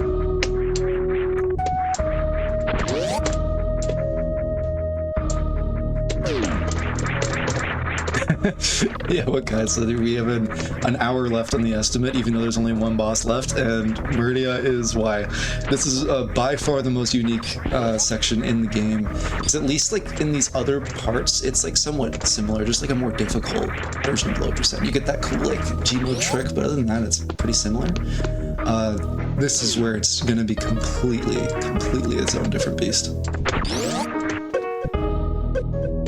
Speaking of beasts, by the way, I do know that a lot of folks were wondering, since we are on Creature Corner, and I know this is a little early, but will we be interested in potentially saving the animals during the climb? We could also let chat choose through a poll, potentially. What do y'all could think? be fun. What do you think, King? All right. I'm chill with whatever. All right, I think then we hear poll, perhaps, if that is possible for production. Let's do it. Okay. Stick around to vote. Do we save the animals, the creatures, or do we not?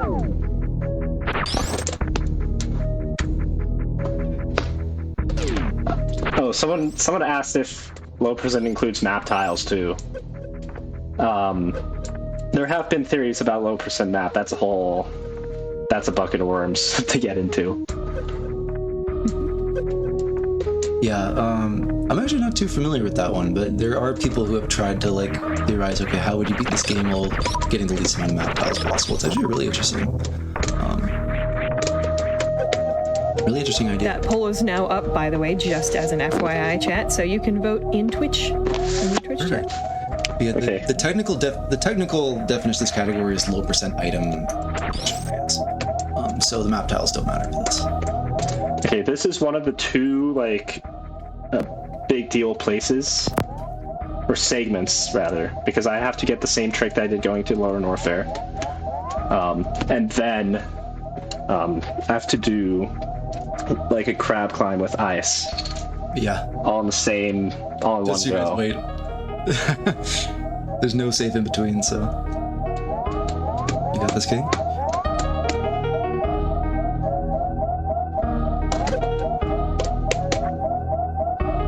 Good stuff.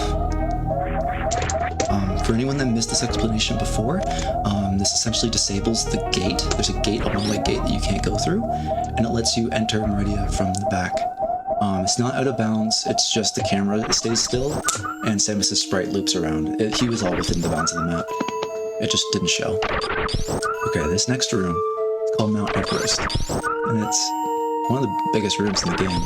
And fitting for this category, it feels like climbing a mountain.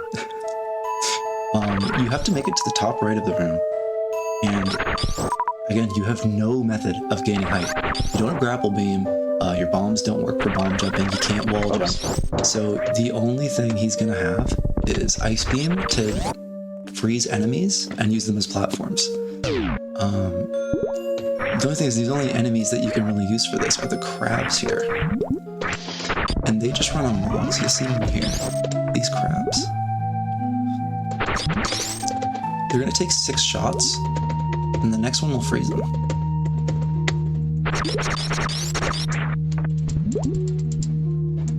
Just note that this is something that can become reliable. Yeah, what you're about to see is really difficult, but it actually can become consistent. Getting to the top of Everest is insane. I mean, you'll see it. I'll mostly let it speak for itself. Yeah, it's not easy, but like with the right, I guess with enough practice and the right strategies, it can be semi-consistent. Whoops. Yeah.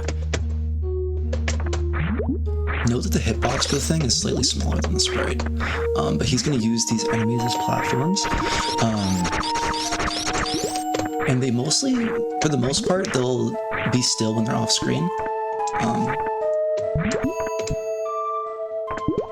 So he doesn't worry about having to free all of them because he knows they'll be there later.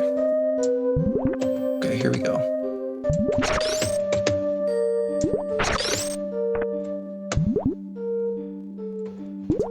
You got this, King?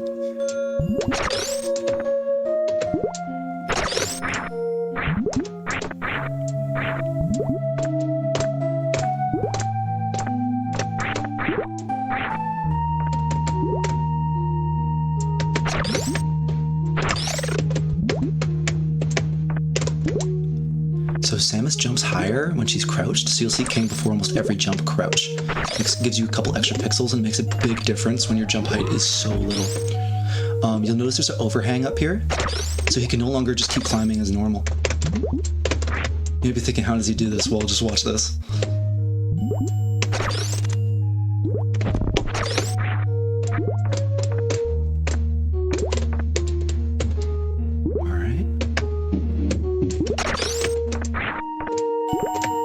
Nice work. Okay. Perfect. There is so little room for error because that sprite is like not quite as big as the hitbox. That was perfect. That was so close. Super missiles will knock an enemy off of a wall. So you're able to knock him off the wall and shoot him while he's airborne to just barely make it over. That was the big like strategy that I was like, what? Like when I watched this category for the first time, because damn. He's got to do it again here. This one's less stakes because he can retry, just because there's a ledge right down there. But that other one, if you mess up, it's pretty difficult to recover, though it is possible. All right, we're good. This jump's pretty tricky. Nice. That was so cool. Good stuff. So that can get pretty consistent with practice. Things can still go wrong, though. Oh, absolutely. The amount of runs I've lost. Yeah. I mean, even my actual PB lost like 2 minutes in that room. Yeah. That's why you'll notice to get a good time in these categories, you don't even have to have like elite movement. Because like there's so many huge time swings.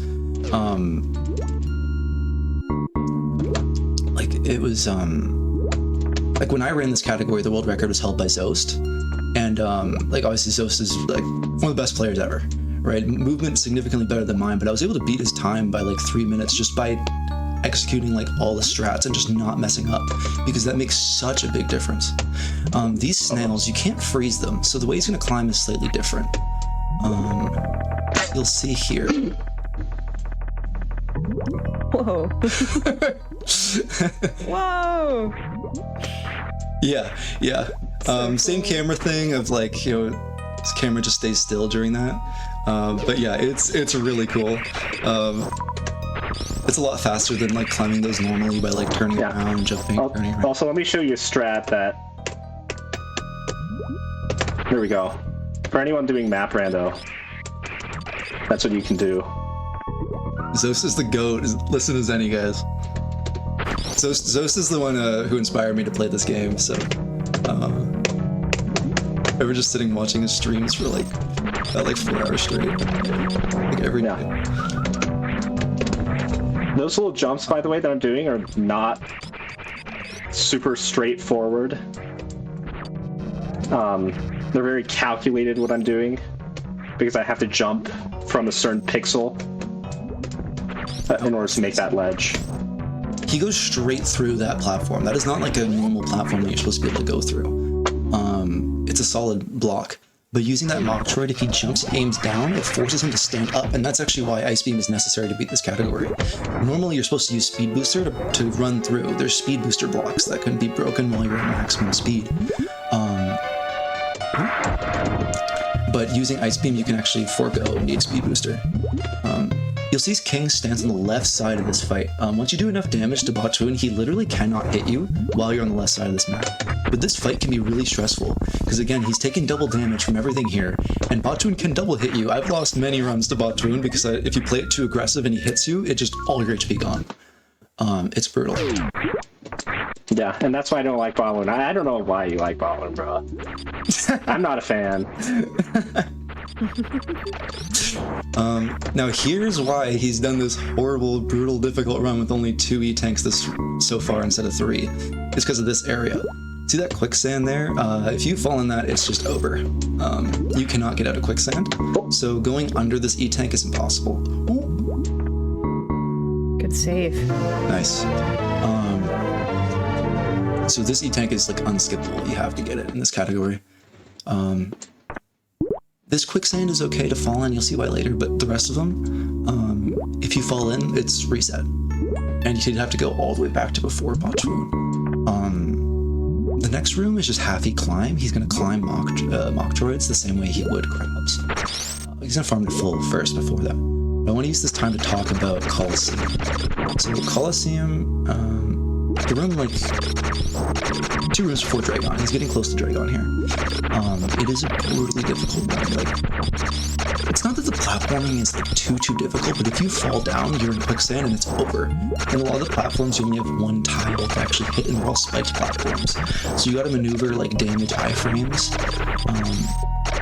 Like morph balls so that you take less knockback. You have to make sure that you balance perfectly on top of these platforms. And if you fall over, it's most likely over.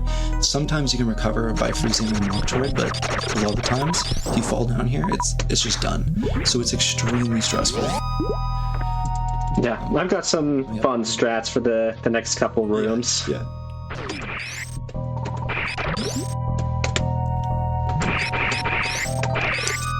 So yeah, same technique here. He's able to get up through here just with Metroid climbing. Ice Beam is super useful for stuff like this. Technically, I think you need it for this room too, right? Without left plus right. Okay, coming up, here's a room that I actually, I figured out the strat myself. Here it is. You got this.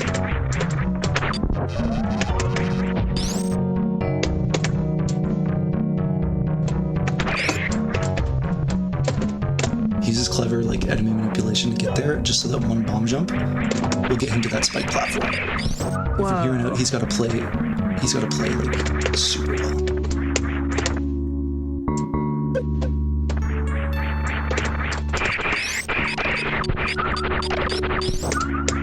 Remember, any fall, and it's over.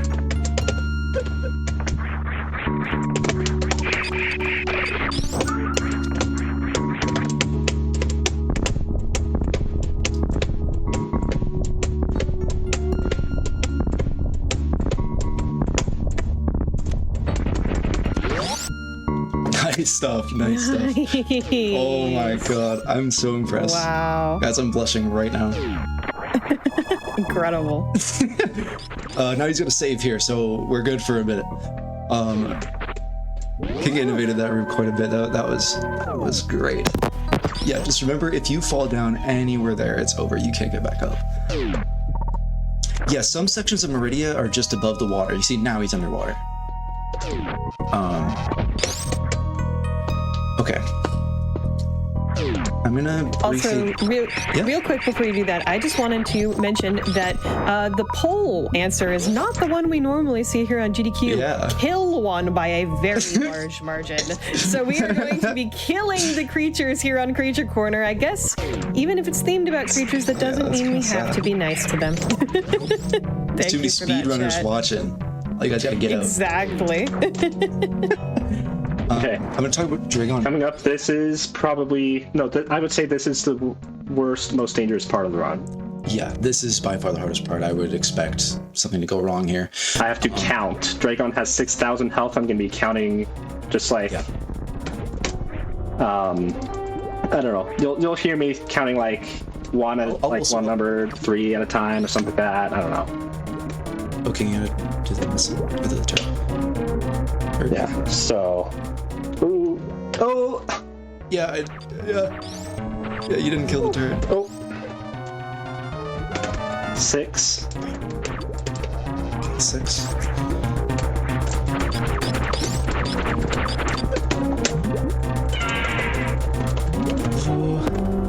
Okay, so this fight, we have to keep track of the HP because there is no way to get out of this room. If you notice, we just went down a giant shaft. We have no way to gain height. The way we get out is really clever. I'll save it, but we need to know our exact HP. So 12.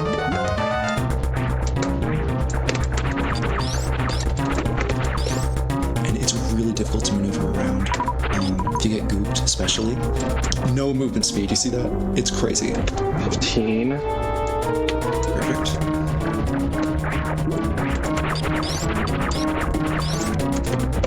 18. Nice. 21.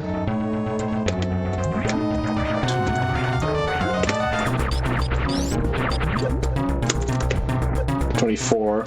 Ooh. Okay. Yeah, parts like that are what make this fight so hard because that goop is entirely RNG. 24. So 24, okay.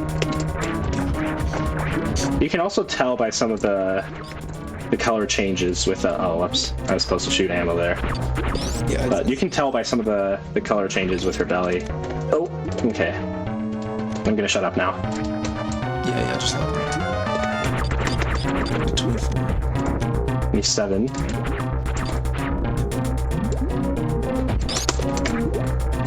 Oh my goodness. 27. Take your time.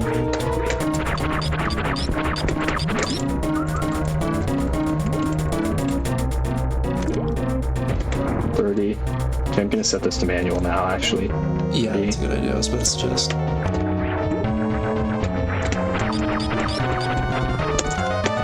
33. Okay, so it is 33. Yep. 36. Perfect.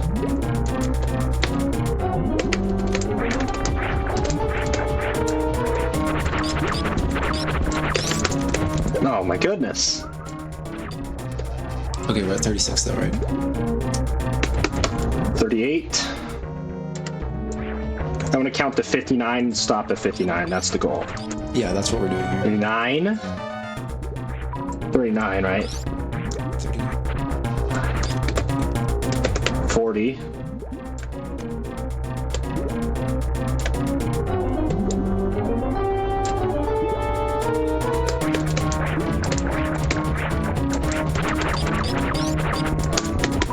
42. Yep, 42. 45. Yeah, 45. Oops. That didn't hit. Still 45. 48. Nice.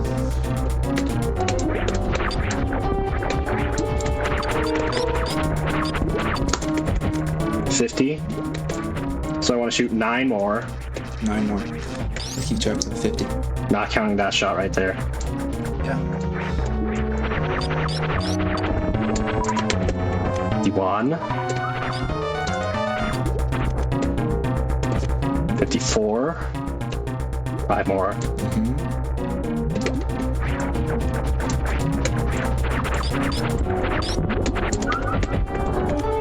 Okay, 3 more. 56. 3 more. Okay. Alright, now we need to wait for a goop, and this is how we're going to get out of Dragon Room.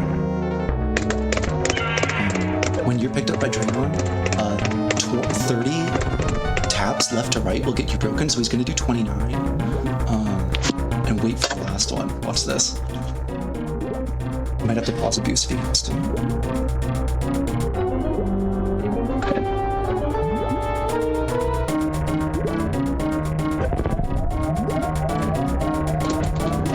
Yo!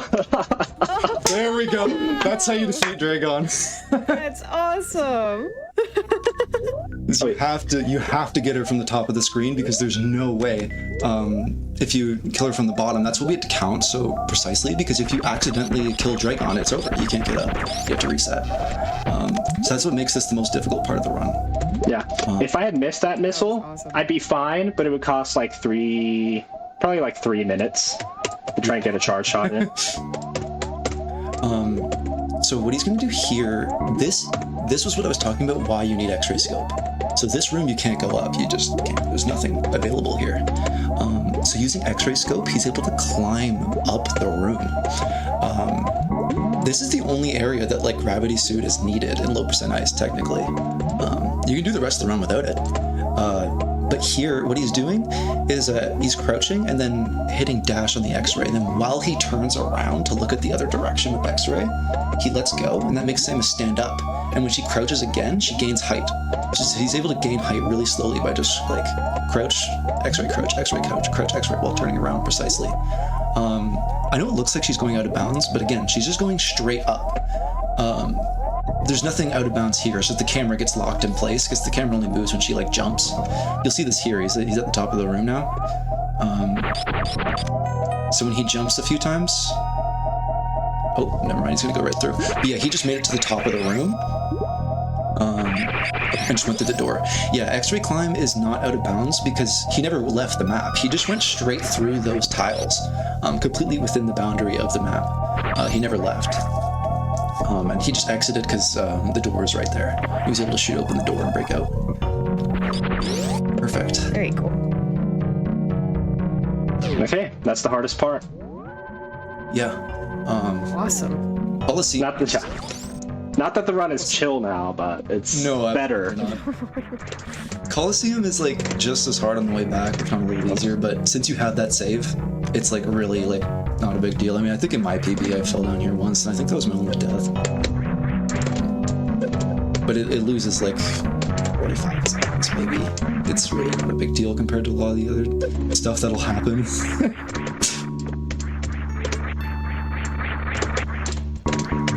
Yeah, I can only imagine how punishing some of it was, like around the Ridley section. Yeah. And then you gotta do all this. Dragon again.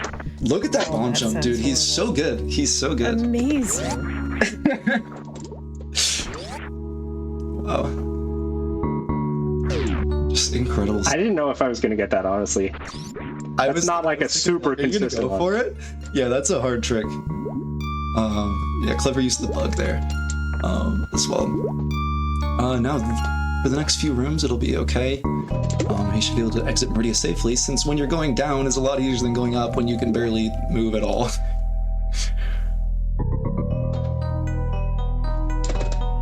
I am on keyboard, so that's why it sounds like that. Yeah.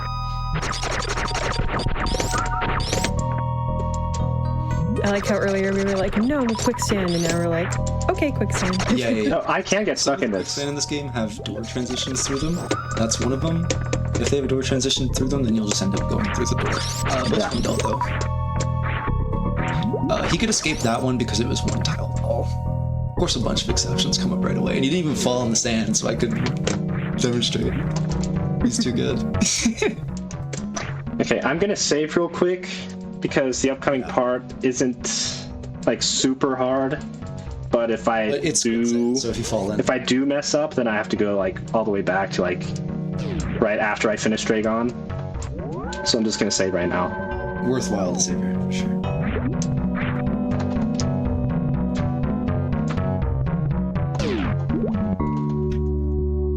The normal way to go up, and the way I used to do it was up through basically the way you came.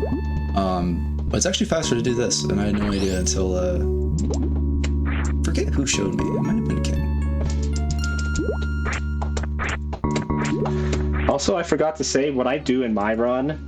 So the graphics in this game like weren't messed up or anything like that, but as I'm entering Meridia, and for like most of Meridia, the graphics in my PB are glitched, and it's because of the way I enter with X-ray. So that's I figured that like people wouldn't want to be looking at a glitch screen all day, so I decided not to do that way. This is the tough room right here. And you fall in this quicksand and it's over. Plus there's this particles that like pull you down, but King's able to maneuver around them perfectly. Nice. That's it for Meridia. Yeah. Now he's just gonna make his way over to the Golden Four statues. The next like 3-4 minutes, it should be pretty chill. This has been an incredible run. To say, even before it's ended, so many cool things just being shown off back to back. I know, dude. He's exceeding even my expectations, and I was expecting great things. Oh man.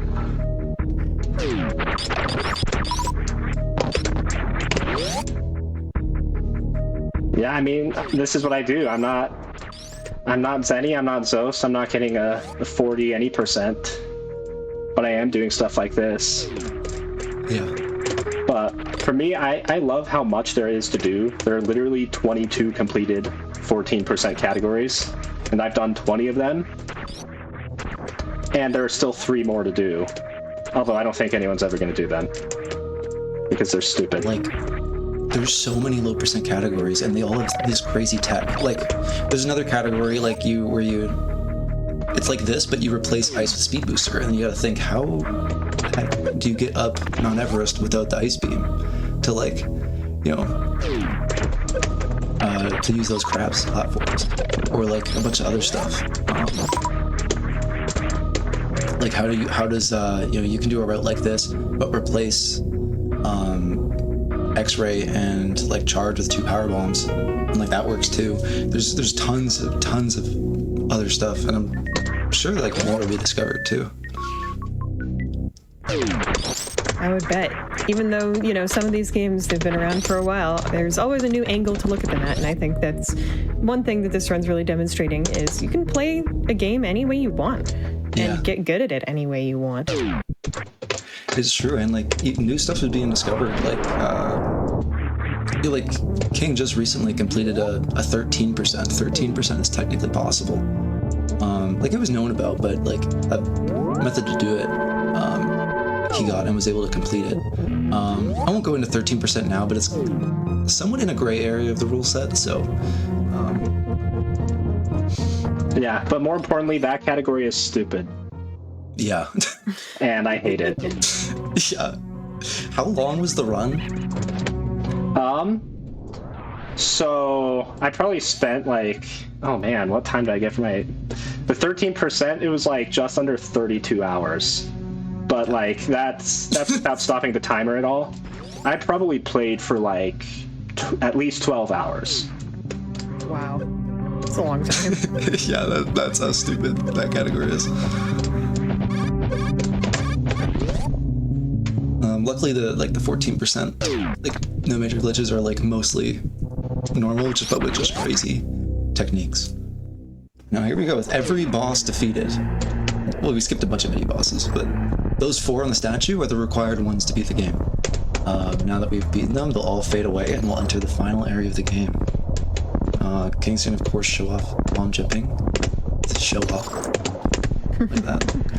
You got it. This is crazy hard, by the way. Alternating both ways, I can't even do that, dude.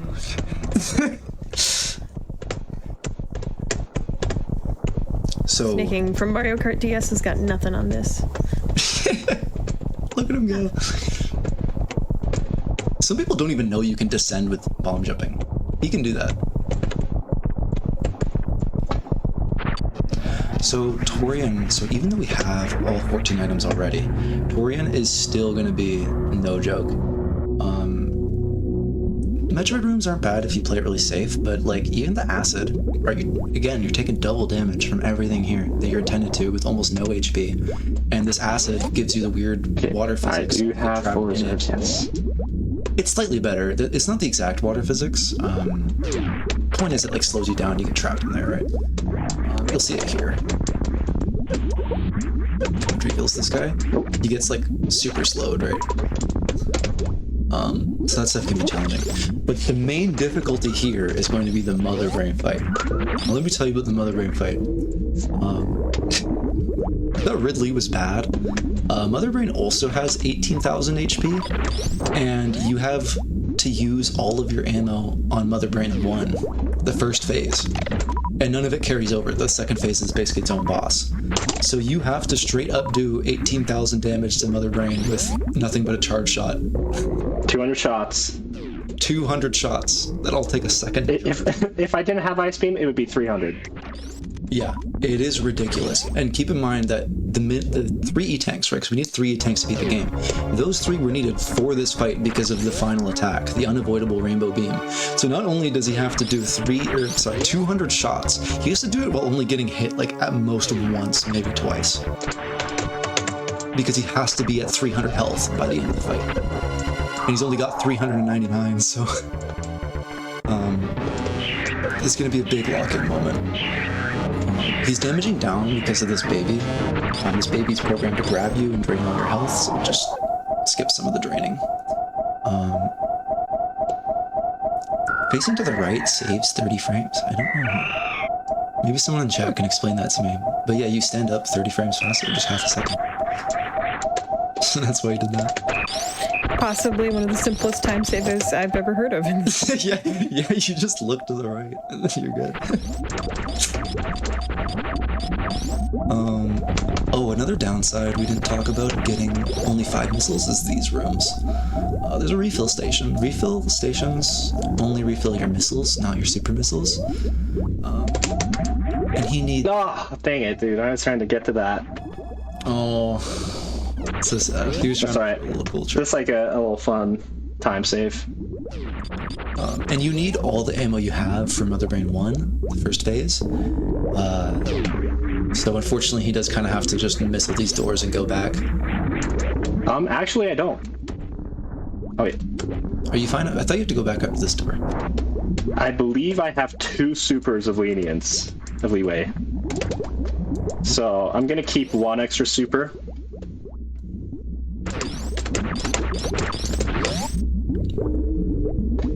Alright, coming up is going to be Zeb Skip. Normally there are these weird, like, fleshy things that are like, kind of a appetizer for Mother Brain 1. They require ammo to defeat, kind of like Mother Brain 1. They're immune to your beam.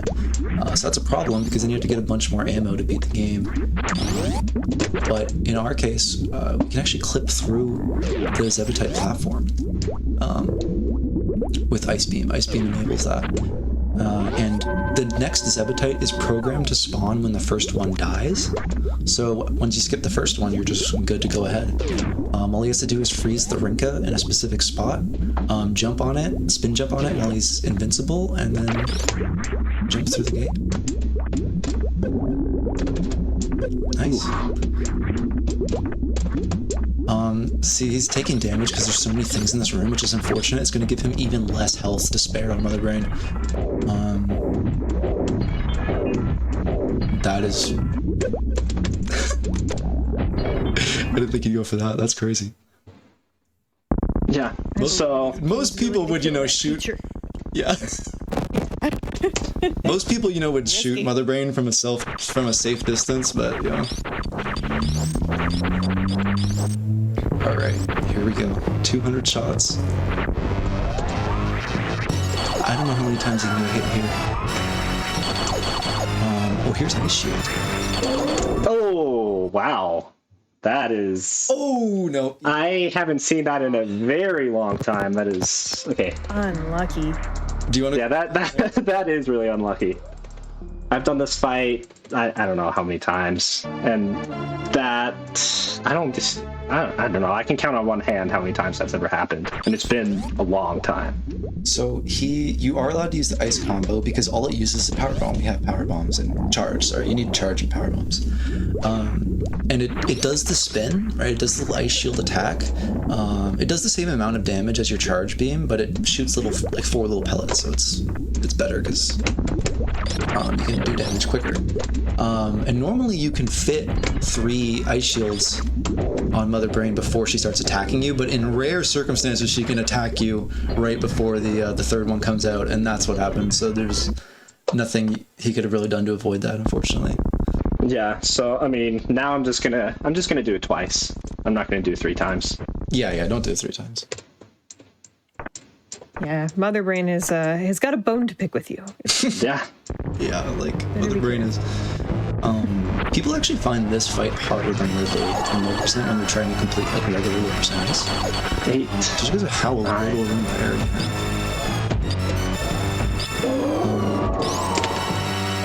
I guess I can explain. I don't want to explain too much, but he's gonna be somewhat manipulating Mother Brain's attacks, so he'll know like what's coming up. Mother Brain acts differently depending on like how often you're shooting her, whether you're airborne or not. A bunch of seemingly random stuff. But all the low percent runners, they know exactly how to like manipulate Mother Brain to give like easier patterns. But we kind of consider her to have a personality of her own. Sometimes she's just really mean. Sometimes she's super chill. She'll either attack you constantly without break, or just do nothing for like 15 seconds. It's really weird. Like here. Okay, she was like, I was in a mood before. Yeah, she's like, yeah, calm down I'm now. chiller now. The reason why King is counting is because Mother Brain has like I don't want to say phase because she already has 3 phases, so I don't want to complicate it, but she has a special attack that happens when she's below 25% health that will insta-kill us. It does over 100 damage, so in our case it will instantly kill us. So he has to know exactly when that attack happens because it's an instant fire, and there's no like, there's usually no, what's it called? It just...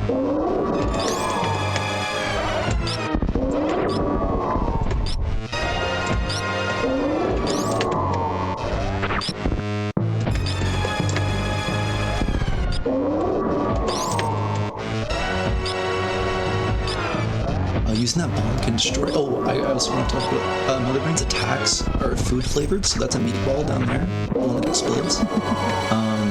The rings are onion rings. Of course. The little eyeball beams, the yellow ones, where are they? Oh, she's not going to shoot. They're French fries. That's a French fry. There we go. And the beam that I'm talking about that can insta-kill us is called the ketchup beam. Because it's like it's a red beam. It's very funny. Yeah, we are risking making chat very hungry right now. I am sorry to you in chat. Oh, I'm so sorry. You are now hungry.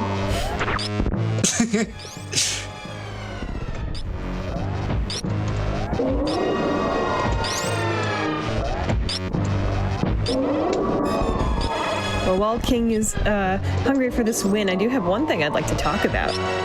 We have an event, a little event called PAX West that we partner with. That's going to happen at the beginning of September, September 4th to 7th. And right now, submissions are open. So if you're in chat and you have a cool speed game or showcase that you'd like to submit for that, you can go to gdq.gg/submit. It is open until the end of the day, Sunday night. And you can come out and do a really cool in-person speed run with us up in Seattle if accepted. So absolutely do that, and get ready for PAX West. We're going to stream it right on here from September 4th to 7th. It's going to be really cool.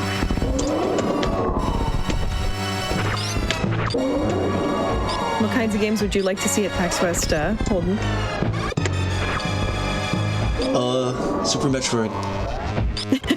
Well, you know what? I should have expected that. There we go. There's the ketchup See beam. that coming. Super Metroid. Let me run. Super Metroid. Okay, now that Red Beam is started, any of these will kill us, so pay attention. He's going to do a safer strategy here that most of you probably never seen before of morphing. And and that can dodge the beam. It's really slow, but it'll get the job done.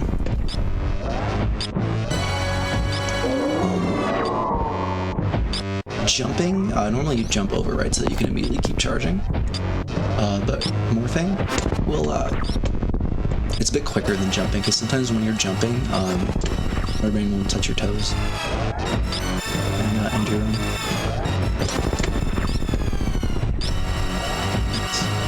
You'll also notice he's actually shooting his shot. He's waiting, right? If you notice, he waits a split second. Because if you fire the shot while she's about to shoot, there's more particles on screen, so the game lags. So you have more time to react. It is a bit slower, but like, it is super useful. Like, it makes a big difference.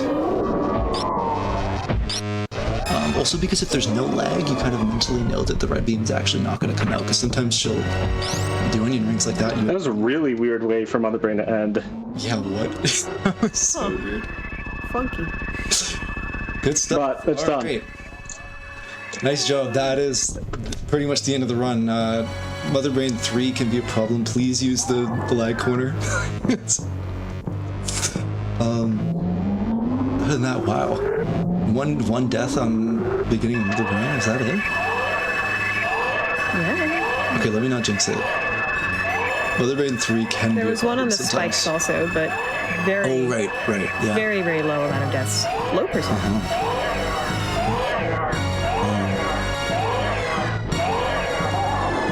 Yeah, And as a reminder, and I'm chat gonna run did speed vote boots. to kill the animals, so we're getting some Oh, no. revenge for Yeah. all of the creatures that have tried to kill Okay. us during this round.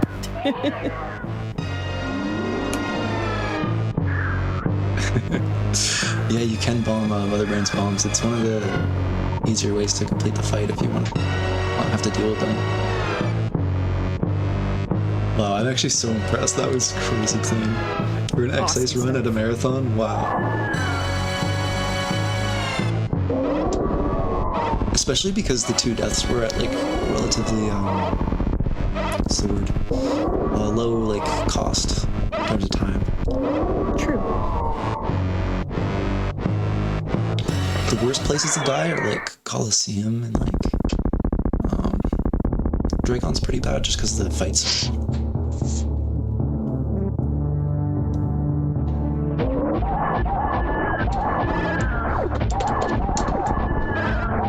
Oh, King's not gonna do lag corner. The safest way to do this fight is to just sit in the corner, crouch, and just hold down shot.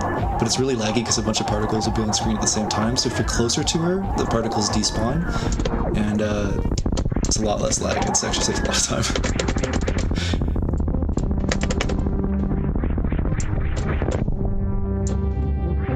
Alright, after defeating Motherbrain, you get the escape sequence. The planet is about to blow up, and he needs to leave. I know, it's so sad. We gotta get out of here. The planet is going to blow up, and we are not taking the animals with us. Nope. We gotta take the frames instead. Yeah, I know. So tragic. If none of you, sorry, for people who have seen any percent, this escape is actually kind of different. You don't have speed booster to like do all these cool skips, so you just gotta run through these mazes. Yeah, it's There's, like- classic movement. Yeah, there's kind of like intended shortcuts through these areas if you have speed booster, like shine spark through and whatnot. This area, when you're actually doing like a serious attempt, is so easy to lose a lot of time on because you're really nervous at this point, right? And having to do so much like basic movement with the lag and like a bunch of enemies firing projectiles at you are a lot more difficult than you'd think.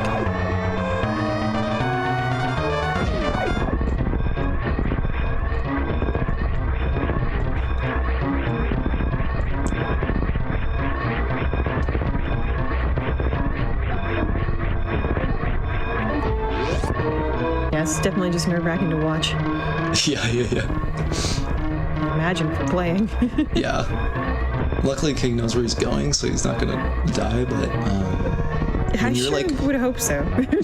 when you have like 2 seconds to spare, like if you're like 2 seconds ahead of your PB. You see, I would go in this room if I cared about the animals, but No. The tease, shoot inside the room. Oh. Would you like me to shoot inside the room? Okay, I'll go back. Shoot inside the room. Kill the animal. Yeah, kill them. Kill them. Kill them. What, 3 Anacoons and a 1, 2, 3, 4. That's all I'm dead. Boom. Headshot. Those of you who don't know, the animals are in that room, so he just murdered them, and now they're dead. I wonder if that's more peaceful. Maybe. Because yeah, otherwise they get blown up along with the planet, which I feel like that's gotta not be painful. Yeah. That might be a GDQ first. I'm gonna say that. It might be. It might be. It's possible. If anyone else has done that, it's probably Oats. All right, it's time. GG. Wow, what a run. That was awesome. A lot of things came together in that run. Like, I was not like, just little things went right. Like that double bomb jump I did, like getting out of Coliseum, for example. Like that's not consistent for me. And so the fact I just wanted to go for it just for fun. I don't know. I feel like a lot of like small things went together. They came together quite nicely. Incredible, dude. Yeah, that was amazing. What a great showcase. But to give you some perspective, this is a 124.30. My PB is a 113.06, and Bob's kind of unofficial record run is a 105. Wow. So that's a lot of time, so just think about that. Yeah. But even so, I mean, look at that estimate. You made sure to account for if things, didn't go so well, and you executed to a very high level. That was really, really fun to watch. No, thank you. I did want to leave. On first try? Yeah. Like, if I had died at Dragon, that's 5 minutes. And it's definitely possible that I could die twice at Dragon. In which case I would lose 10 minutes. And so I just wanted to leave plenty of time just in case things went catastrophically wrong. Which does happen all the time in categories like these. Well, that makes sense, but killed it. And of course, now is a great time for y'all to give some shout outs to whomever you would like and whatever you want to plug. I would like to shout out all the members of the task community. Their discoveries, I think they made a lot of things possible. And there's a lot of great people in the task community now doing a lot of great stuff. Shout out to all of them. Shout out to E. Holden commentating right now. He's been doing a lot of these categories.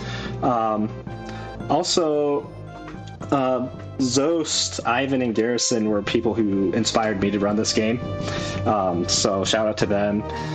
Shout out to Matrix, who is the original low percent runner. He was running these categories back in like 2015, and he did a bunch of groundbreaking stuff for his time. So shout out to all those people for me. For me, shout out X Ice. More people run X Ice, please, please, please. I'm begging you. There's not enough people running this category. I've tried to convince so many people. No one will do it. Somebody run X Ice, please. I guess that's all I have to say. Shout out just to the Super Metroid community in general. It's the only reason I'm still playing this game. They're just so sweet. Love them all to death. Yeah, and shout out to y'all. I mean, if you're listening and you thought that looked cool, you can pick up this game for yourself. You can do it. Come join Super Metroid community. It's a pretty cool group of folks. I mean, I remember like seeing Matrix do this run back in 2015. Not this route, but these categories. I thought I would never do it. I'm never going to be able to do this. That's what I thought. And so the fact that I got to the point where I am today is pretty awesome. So if this is something you want to do, don't talk yourself out of it. I agree. And thank you both for being here. Shout outs to Deer Force, of course, that just went on by. And of course, if you want to join in on the Deer Force, then you can subscribe to the channel. I want to thank everybody supporting Games Done Quick with your subscriptions, gift subs, and bits cheered. Your contributions help keep our shows running. If you're enjoying the stream, consider subscribing for exclusive emotes, ad-free viewing, and access to chat during replays. Y'all did an awesome job. Thank you so much for being here. And we do have one more game tonight in Creature Corner. Hello, GDQ Hotfix enjoyers. Welcome back to Creature Corner, the GDQ Hotfix show all about non-human protagonists, player characters, and just general creature fun. We just saw an amazing run of Super Metroid Low Percent X Ice, a category that we have not shown off on this channel before, and it was amazing to see done fast. Now, if you like certain aspects of Super Metroid, such as aliens, cool movement, and going between worlds, well, we have another run that is just for you. Maybe a little bit different because it adds another dimension, the third dimension, but it's going to be just as amazing. Now, this run was also on backup for SGDQ 2026. It did not get shown at the main event, but it will be shown here today, and I think that that is incredible because this run is a sight to behold. Y'all are going to absolutely love it. This is Jaxler1 doing Vexx any percent. Hop right into it. Okay, what's up everybody? Satan, thank you so much for having me. I am Jaxler, and this is Vexx, the game brave enough to ask the question, what if Mario Sunshine was a good video game? So this is going to be an any percent run, so my goal is just to beat the game, start to finish as quickly as possible. Playing on the GameCube version, normally in like the last, I want to say, like 10 years of this game's existence, nobody freaking, it did not matter at all what console you ran on for the most part. But then I found mid-air high jumps infinitely on the Xbox version. So now we're gonna play on the GameCube version. So my bad. You'll notice a couple other things as well here at the start. We're gonna play without a memory card in. That's for two reasons. One, it's gonna make, it would basically avoid a auto save after every MacGuffin that we get. And then it also is going to set up for a glitch that we're going to do about in 50 minutes to an hour into the run. We'll talk about it once we get there. But that's also a big reason we're playing on the GameCube version. You also see that I got an input display. There's going to be a lot going on kind of like on the controller side of the thing that's kind of hard to describe without that visual aid. So, and also as well as we get further into this, if y'all have any questions about any of the stuff I'm doing, feel free to type it in the chat and maybe Satan will be able to share with me any questions y'all have. But this run's really hard, so sorry in advance if I go a little nonverbal at the function at times. But Satan, are you ready to go? Absolutely, and I can be verbal at the function anytime. All right. Don't you worry. Perfect. We got this. All right, so time will start when I select continue without saving. So let's get this party started in 3, 2, 1, go. Good luck. Thank you. All right, so the first thing I'm going to do, shoutouts to Crow3893 for finding this. If you unplug the controller, it allows you to quit Dream immediately and skip like a 20-second long cutscene. So, huge find, believe it or not. And then right off the bat, we're going to see some pretty wild movement. So, this game has a high jump, long jump system very similar to Mario Galaxy, actually. And so, what makes this game very unique is that due to a bug, if you press jump and then crouch, instead of crouch and then jump, you do an initial jump and then the high jump or long jump. So you get more speed and distance within the same amount of the animation. And that's not going to sound like it's going to do all that much, but it's actually going to allow me to do things that are not possible otherwise. Like this strat right here at the start called Door Skip, which hopefully if I do this right will be about 10 seconds faster than the setup. Nice.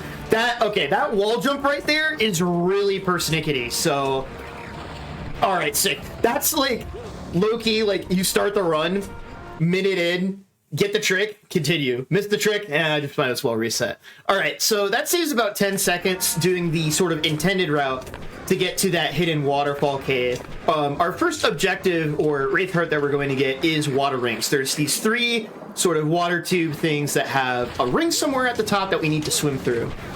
And so this is where we're going to hold on. Right here, I'm going to try to use the wall right there to sort of avoid having to manually control the camera there. And then right here, you're going to see me do kind of a not intended technique here. This is a little bit tricky on the height, so give me just a second. Turn around. Nice. So you're intended to swim to sort of the top of that tube and then fall down into that ring.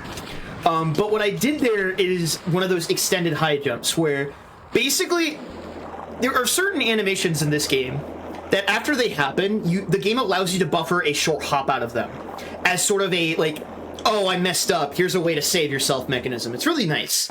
But with that initial hop, you can also exploit it with this kind of like high jump, long jump tech I've been talking about for the extra distance. And those are the extended high jumps and long jumps. And you can do them outside of just a grounded state. You can also do them out of the animation for jumping out of the water. And so I was able to use that to kind of get a high jump where I'm normally not supposed to be able to. And that's going to kind of be the backbone of a lot of the movement stuff that you'll be seeing me do. All right, raid part number 2, soccer. Unfortunately, we have to deal with physics. So there's a little net that we have to kick this into. Unfortunately, this is a little bit after the World Cup ended, so we can't do as many bits and gags. But essentially, there's going to be a lot of enemies that are going to try to body block us. And so essentially what I'm going to try to do is when they get within a certain range of you, they'll kind of lunge at you and they'll get kind of locked into their charge animation for a little bit. So I'm kind of doing that on purpose to sort of reset them. I think that'll go in. Nice. And so on top of that, if you get a long jump going and you know the ball's going to get into the goal, you can actually snag the heart during the spawn animation and save a couple of seconds. So again, apologies for all the words right off the bat. There's a lot going on with this game. Our next objective here is soul jars. If you played Mario 64, this is essentially the red coin star, but instead of 8 red coins, we need 6 of these gold soul jars, which will cause a Wraith Heart to spawn somewhere in the level after we get all of them. So we can get them in any order, but we want to order it in a specific way so that when we get the last one, we are as close to the Wraith Heart as possible. And so this is where we'll start to see sort of the extended long jumps come into play. So you can actually kind of see it a good bit on the input display as well here in a little bit, where every time I'm doing one of those long jump inputs, I'm pressing the jump button, and then within 1 to 4 frames, I am pressing the left shoulder button to crouch. This is giving me that initial jump and that long jump combined together. So that, like right there, for example, if I weren't doing that tech, I would not have been able to catch that bridge cycle right there, so I would have had to either wait for it to run all the way around, or I would have had to swim in the water. And so we're going to climb up here real quick. Climbing animation's really slow, so we're going to be doing these kind of like climb jump animations to get up walls faster. And then right here, you're going to see me wait for this enemy to turn around for a second, and then I'm going to kick him in the air, and then hopefully, exactly like that, oh, he got knocked away. So we'll just do the 2-band setup. Essentially what I'm doing is I'm beating up these aliens here on purpose to build this rage meter. And so this rage meter essentially allows you to do this install animation, which makes you really mad, and then you shoot fireballs for a bit until the meter ends. But that's not what we're going to use it for. We are going to use it to do extended high jumps and long jumps out of midair. Because when you activate the rage meter, it actually counts as another animation that you can jump out of. So I'm going to shut up for a second because I'm going to go for something called Sky Island's Fast Cycle. If I do this right, I skip a ton of platform cycles, and this will look really sick. And it's also an example of... Oh, we might be out of time now, but we will still attempt it.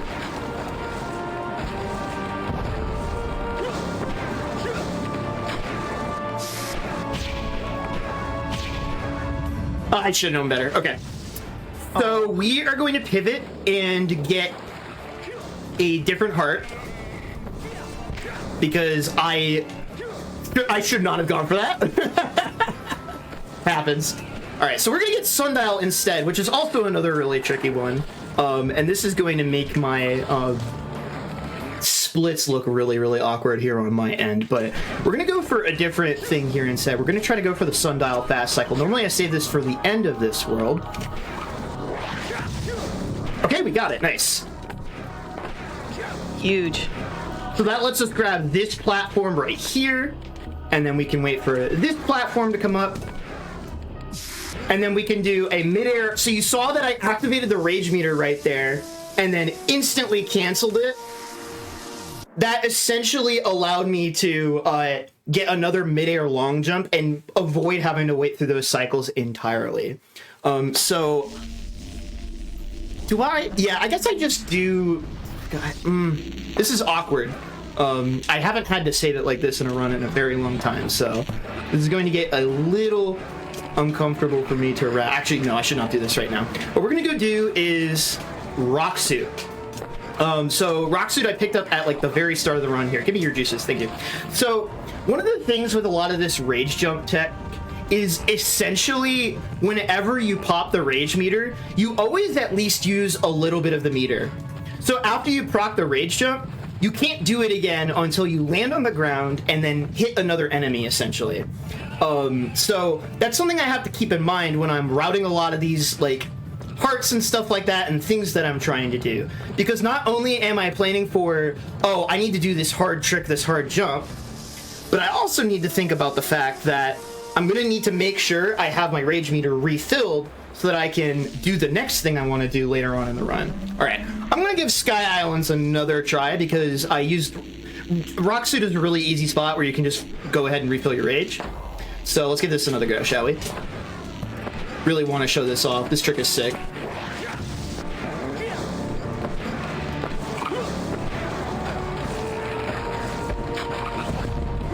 That looks better already.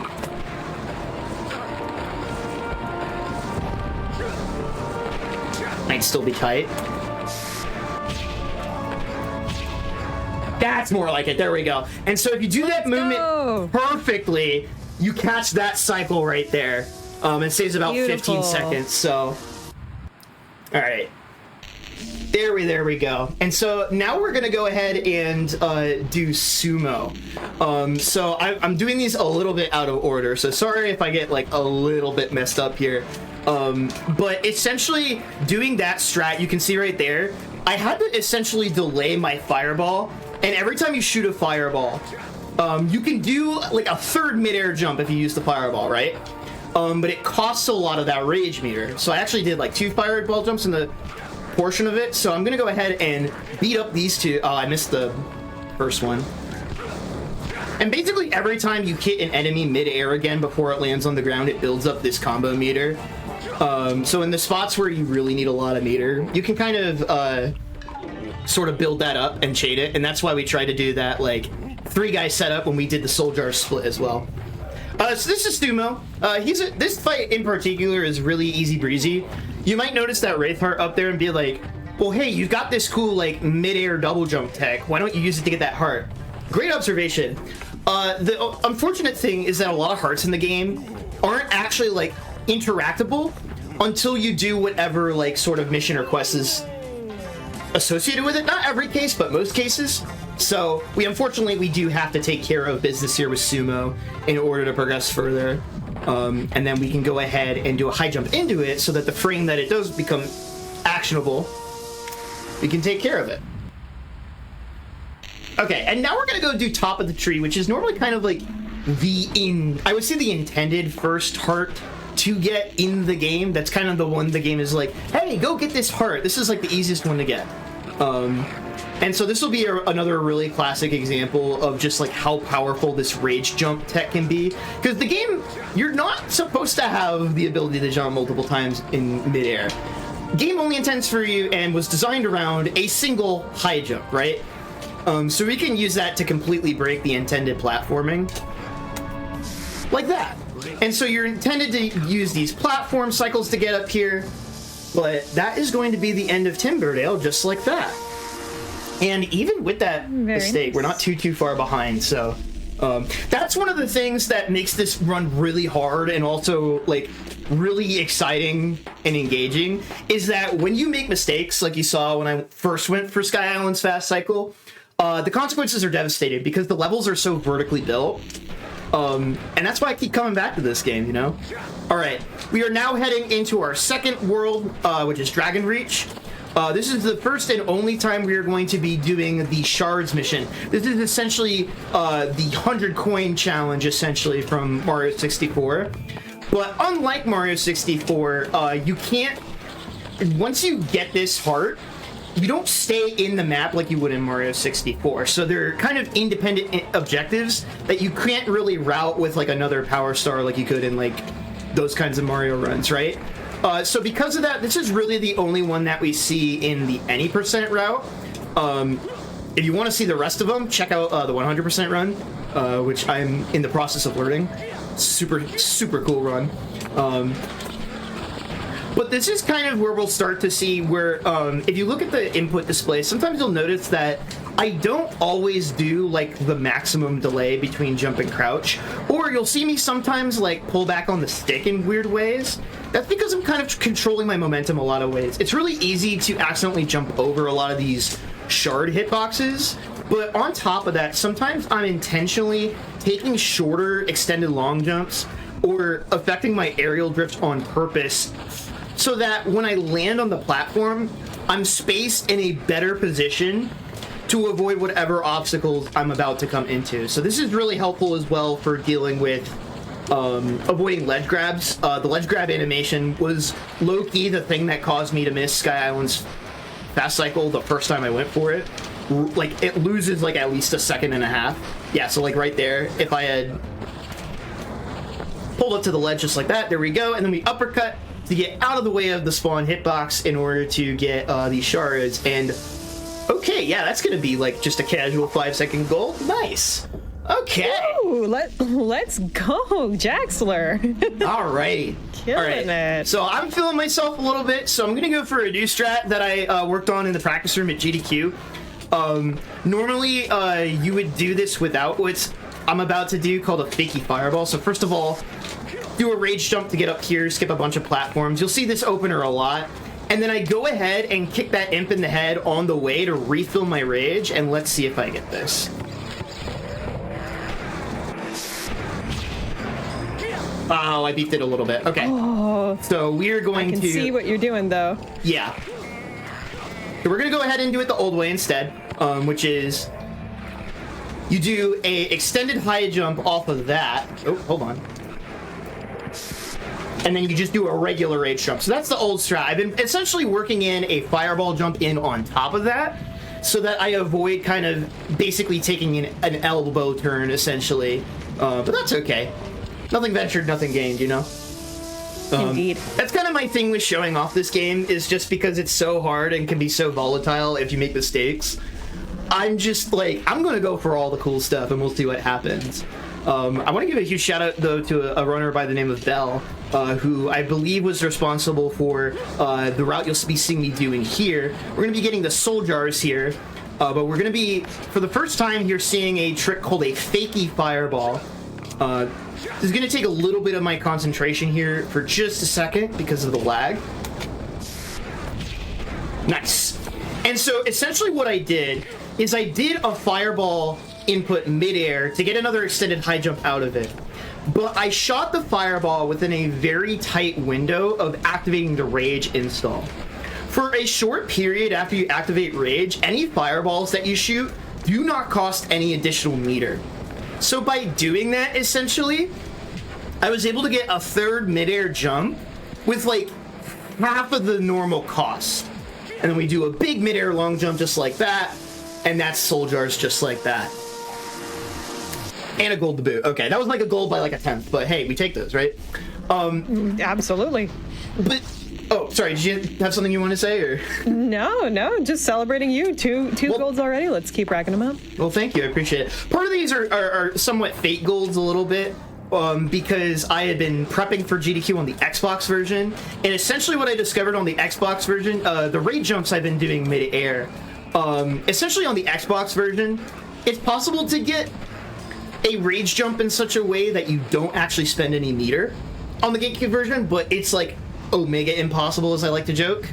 On the Xbox version, not a couple of days before I left for Minnesota, I discovered that you can buffer the rage cancel, which allows you to essentially do infinite mid-air high jumps, which is really funny, but it kind of defeats the purpose of what I think makes this run really cool. So I'm good. I was wondering if you were going to mention it, though. Yeah. You can just jump over everything in this game, but, like, would that be fun? No. Yeah, and once I actually get around to doing a run with that, it will probably lead to a leaderboard split, but don't worry about it too much. All right, so we're going to do the same opening here again. The imp in particular in front of this like building can be in a couple of different spots depending, but hopefully if we get here quickly, we can do that extended high jump, but now we're going to get kind of, again, similar to top of the tree. This is kind of the one they expect you to get, and if you saw how I almost just got clobbered by that fireball, you get that if you make the cycle. Yeah. Nice. And now we're going to be doing our last Dragon Reach heart. So low key, it's kind of wild because like the first world, Timberdale, is like low key one of the hardest in the entire run, and it's the first world. And then you have Dragon Reach, which is just a giant movement fundies test. And in a couple of spots here, like right there, you're kind of seeing me avoid going for long jumps right away. It can be really easy to accidentally get a high jump because it's not based on your speed, it's based on your stick input, right? All right, so this sub area, there's supposed to be 4 chains that you're supposed to slice, but what if we just rage jumped over it? So that's one of the shortest hearts of the game, just because we can completely exploit that. That's one of the first strats awesome. you learn. Yeah, easy clap. Good stuff. And that's going to be Dragon Reach. So next we're heading to Neverglades. So Neverglades, the first heart is like a bit of a bruiser because of it. It's a strat that we can't use the fakey fireball technique to shoot one for free, just because of the way the platforming is going to work at the end of it. So because of that, if I miss it, it can be kind of soul crushing. I want to kick this flower. Thank you. But before we even get to there, there's these 3 hexagon keys that we need to get in order to open the door to the sub area. And even though this takes a little bit to do, there's actually 2 really fast Wraith Hearts that we can get with it. I think I failed to mention this, but there are roughly 81-ish, it's complicated, Wraith Hearts in the game, and we need 60 of them in order to reach the final boss. And so because of that, there's like, basically the rule of thumb is without like loading times included, if it takes about less than 2 minutes to get the heart, it's probably fast enough for the route. If not, it's probably too slow. Which is unfortunate because there's 1 heart in this level that's like really cool in Hundo, but neither here nor there. Okay, we're gonna start with the Sand Temple climb, where I'm trying to avoid using my rage meter at all by using these extended high jumps to get more height than I intended to. So essentially, this sand temple is supposed to rise further out of the sand after hitting 3 buttons. But we're going to do a regular rage jump. I haven't canceled the rage yet because we need to do another one into that and get the heart just like that. So you can kind of see that if you miss that, you just have no rage whatsoever. And there's a very specific reason we do that one first. First of all, we're like 20 minutes into the run, right? If that's the hardest part in that entire like level or area, then of course you want to get that one out of the way. But it's also really convenient, and the reason why we're able to comfortably spend all of that rage is because of the next heart we're getting called Statue Eyes. So this is the only heart in the game that actually requires you to interact with the rage mechanic to solve the puzzle. Essentially, you go into the rage install and shoot fireballs at a statue's eyes in order to activate it. We're also going to see the wingsuit again here as a little bit of a shortcut. And they give you this cute little well of rage that instantly refills your meter. So we can go ahead and use that, get a really quick Wraith Heart, and get all of our rage resources back without having to kick any enemies in the head. And that saves a lot of time for us. So you saw that wingsuit, right?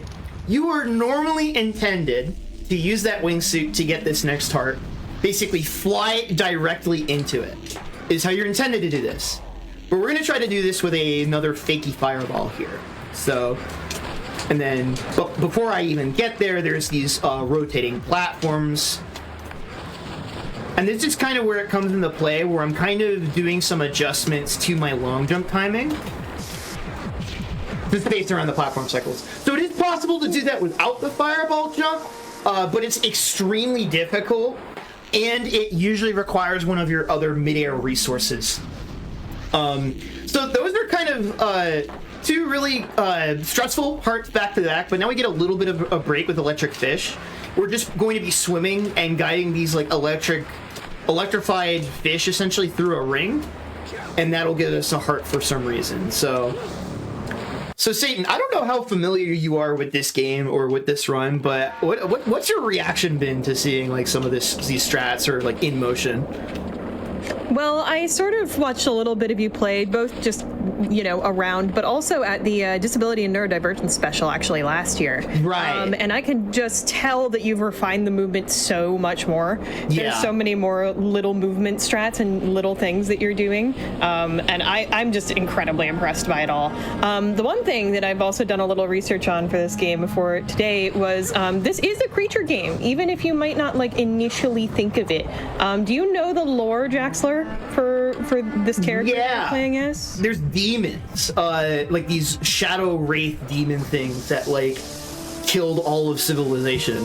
And we'll be seeing a little bit of the history of it actually in this next part, believe it or not. Ooh, but good timing. I'll let you finish that thought though before I explain what I mean. Well, yeah. For sure, but this isn't also just we're fighting creatures. We also are a creature. Yeah. Do you know what kind of creature we are? We're a wraith, right? Or some. I don't quite remember. It's been a long time.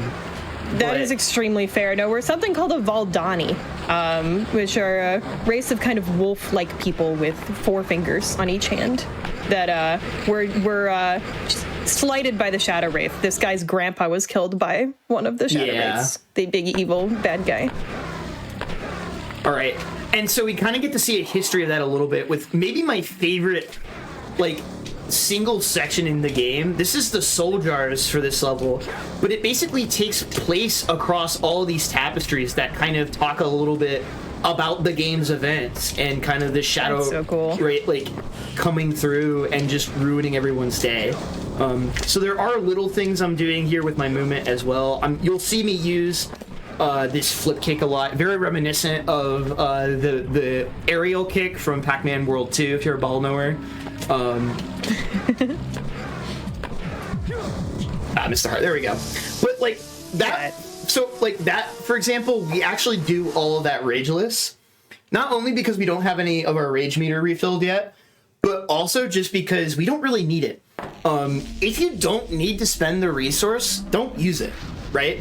There's a lot of spots where it's just faster to get a reset on the ground and just get a long jump going that way. With way less risk. And so now at the end of Neverglades, we're going to go ahead and get that second Wraith Heart in the sub area. But this one's just in the middle. Again, you're supposed to raise this temple out of the sand, and then kind of all these platforms make sense, right?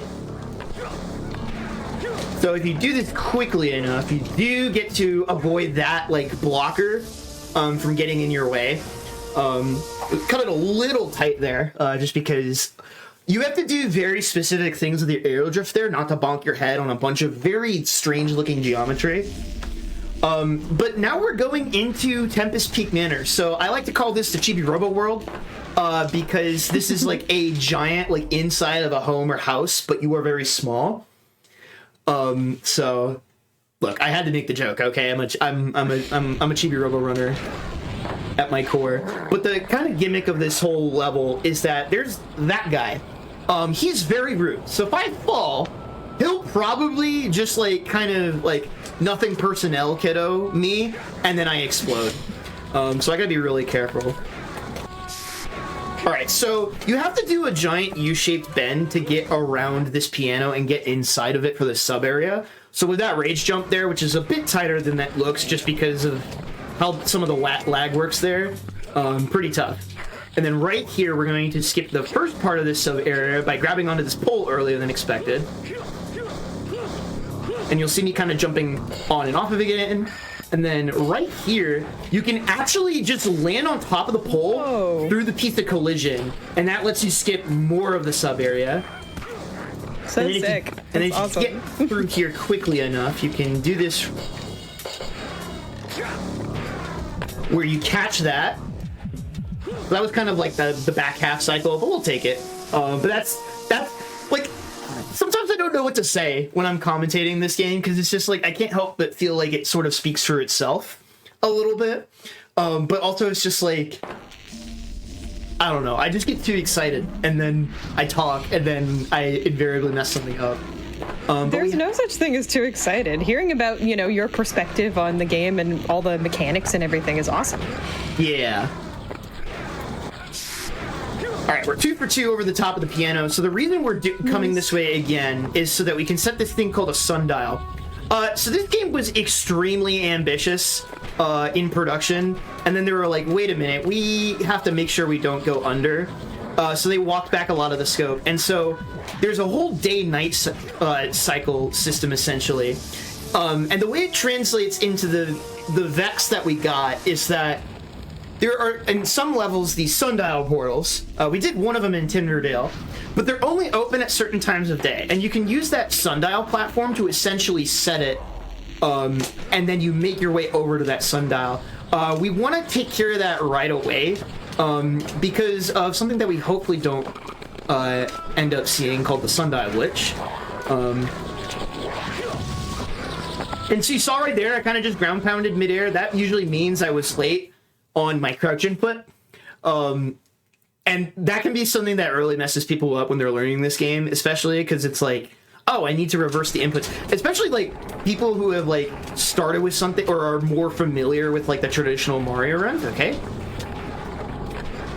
Is like you do kind of like the opposite of the input that you're generally expecting, right?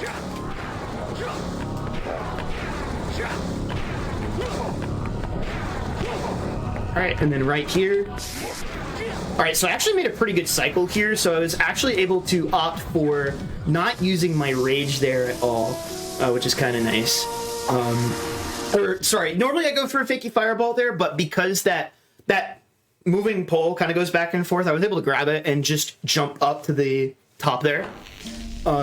Okay, so this is a strat that this part is normally pretty chill. I found a new strat here, and I kind of don't have the rage I need here, low-key, so I'm gonna go ahead and hit this guy in the head, and I think we're just gonna... I have the order of hearts slightly misrouted in my split, but this will kind of give you the general idea. We want this guy to be out of the way, so we can do a long jump here. Let's see if we get this. Yeah, let's go! Awesome! Whoa, that's so sick. So what you're intended to do is go into that grandfather clock sub area where we went to the sundial portal, and climb all the way up through there and then go out through where like the cuckoo bird would normally come out. But we can just... There's also an elevator ride that you can take that's like way easier than the strat I just did, but that does save a couple of seconds. All right. Flashing lights warning for the rest of this heart. We're good for now, but essentially once I turn on this TV, it'll be kind of staticky and gross looking. So I will let you all know when the warning is over. But essentially we're playing Breakout here for a second, and we got unlucky, unfortunately. It either goes left or right. You want it to go left, but after it goes right and into the pit, it will always go left on the subsequent one. It's pretty... So even if, like, you lose the coin flip, it is still faster to let it fall into the pit and just sort of do this. And yeah, so now we're playing Breakout. This game just has so many ideas. This game brings me so much joy with just how ambitious it was. I think based on interviews / conversations I read through the Discord, like, they originally wanted to make this, like, full open world, so, like, weirdly enough, like, a lot of certain areas, like, you know, Timberdale or Neverglaze or another area we'll see in a little bit called Below, were all kind of meant to sort of, like, feed into each other a lot more directly. But it ended up not working out that way. And so there's certain sub-areas as well that look very out of place because they were intended to be part of these other large open world spots, but they just had to be put somewhere, right? All right. So this is the strat I was trying to go for, but didn't have the rage for.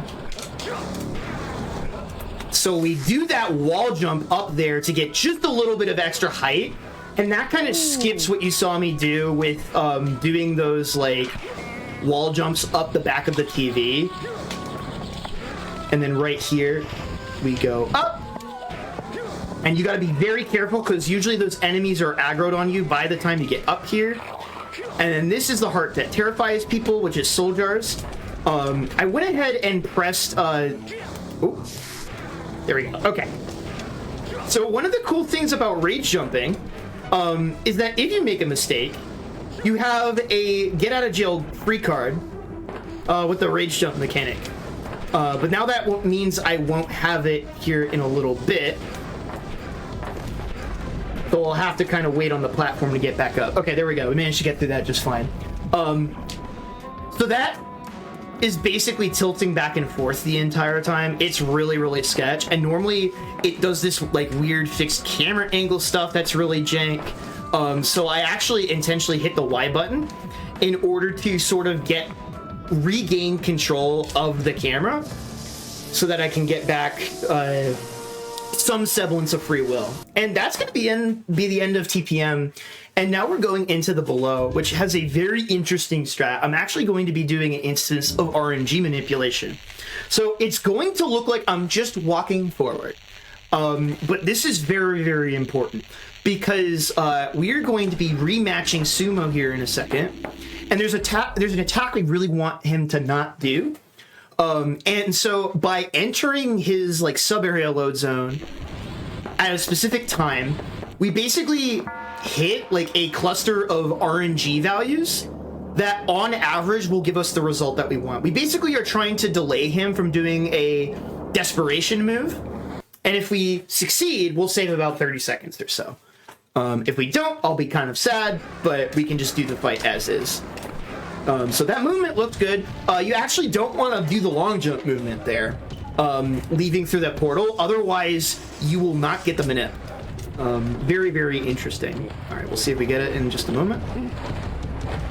Okay, so he did give us the fist pump, unfortunately, which like loses like a second, but we got the manip. So normally he does like this attack where he cracks his knuckles and then just does telekinesis rocks at us, but with the RNG manipulation, we were able to avoid that successfully. And then with the rest of these, we can manually manipulate him by having him do those belly bump attacks. That'll get him close enough to the ledge so that we can just kind of rinse and repeat for the rest of these. But on each subsequent phase, he moves just a little bit faster. So for these last two, just to make sure that I don't completely fumble the bag here, I'm just going to focus for a second. Okay, he almost got me there, but we're good. He gave me another one of those like beating on my chest emotes. But we should be good here in just a moment, hopefully.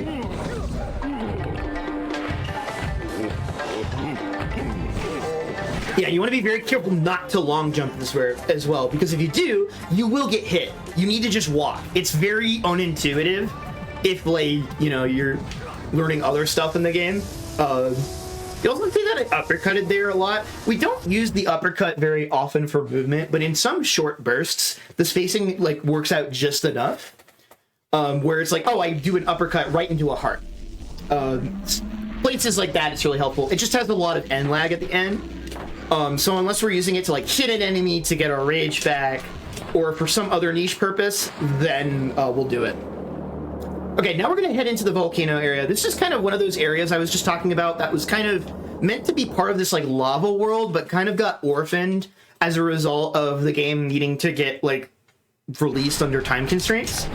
So very strange lava volcano world that we're in right now. We're gonna go to the top of the sub area first. There's gonna be two that we're getting here. Go ahead and, ooh. So you saw right there actually a little bit, I collided with the floater a bit mid-air. And that might mess with my cycle. Okay, no, we're still fine. So most like platform cycles in this game are what are called local cycles. So they typically only start moving once you are close enough to like load that object into like the game's draw distance. So not every little piece of movement will impact cycles in this game. So everything's technically local cycles, right? But some are functionally global cycles because certain things are always loaded in, right? All right, and then hopefully here, we just go ahead and get the heart just like that. All right, this is a little rough, but we'll take it. I was just a little off to the left there, but there we go. Okay. It's all good. I mean, it's all right. But yeah, I'll mention y'all as well. If y'all have any questions about any of the stuff I'm doing, feel free to ask Satan. I don't know if we had anyone with any questions so far, or maybe there's any questions that you might have as we make our way to the next objective here. But yeah, let's keep sick. I guess it is really sick. To reply to chat, one question. Yeah, what's up? We did have one question from chat, which was, what's your favorite Shadow Wraith heart just in the whole game? Because we know you're routing 100%. So, we have folks wondering about that. Yeah, so the soldiers we did in Neverglades is up there. I also really like, and we'll see it later as well in the speedrun, a lot of the stuff we'll be doing in Frostblight Mill, the second to last world, is really cool. My favorite in Hundo that we don't see is called totems. It's like these 3 totems that you have to put on pedestals in Neverglades. And that makes use of a really cool glitch with the wingsuit that we don't see anywhere else. And then this one we're about to do is also up there on that list, because this takes a part of the game that I hated casually and flips it on its head. What I'm going to do is get into a very precise spot and then do a rage jump in such a way where as I'm going up, I hit the side of the trigger. And then as I'm falling, I'll hit it again through the top. This spawns 2 sets of cannonballs because it triggers the cutscene twice, essentially allowing us to instantly skip this minigame. So sick. So normally that's amazing. So those pirates back there are normally shooting all these cannonballs, trying to turn those tiles a specific color and be sort of the antagonist there.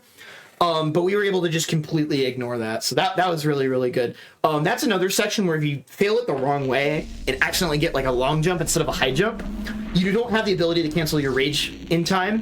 You'll just lose your entire rage meter, and it can kill runs, unfortunately.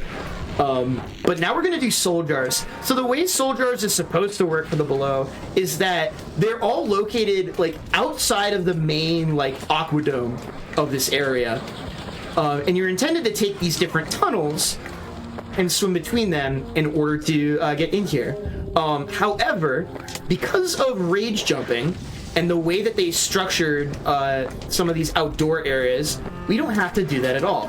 I'm going to do a ground pound here to fix my camera so I can then do a fakey fireball to get up and out of bounds and then get back in bounds on the other side. This will also cause this floater to not trigger its AI right away, so I can get a really quick... Okay, so that was almost extremely bad. So there's like a weird slope interaction that happens right there that almost just caused me to fall to my doom, but I managed to use a rage jump in order to save myself. Whenever you're on a surface that like considers it to be like a slide, you have a much more limited degree of movement, and that'll come up a lot later as well. Another example of a rage jump right there to get up and over here. That one has a lot less of a height requirement.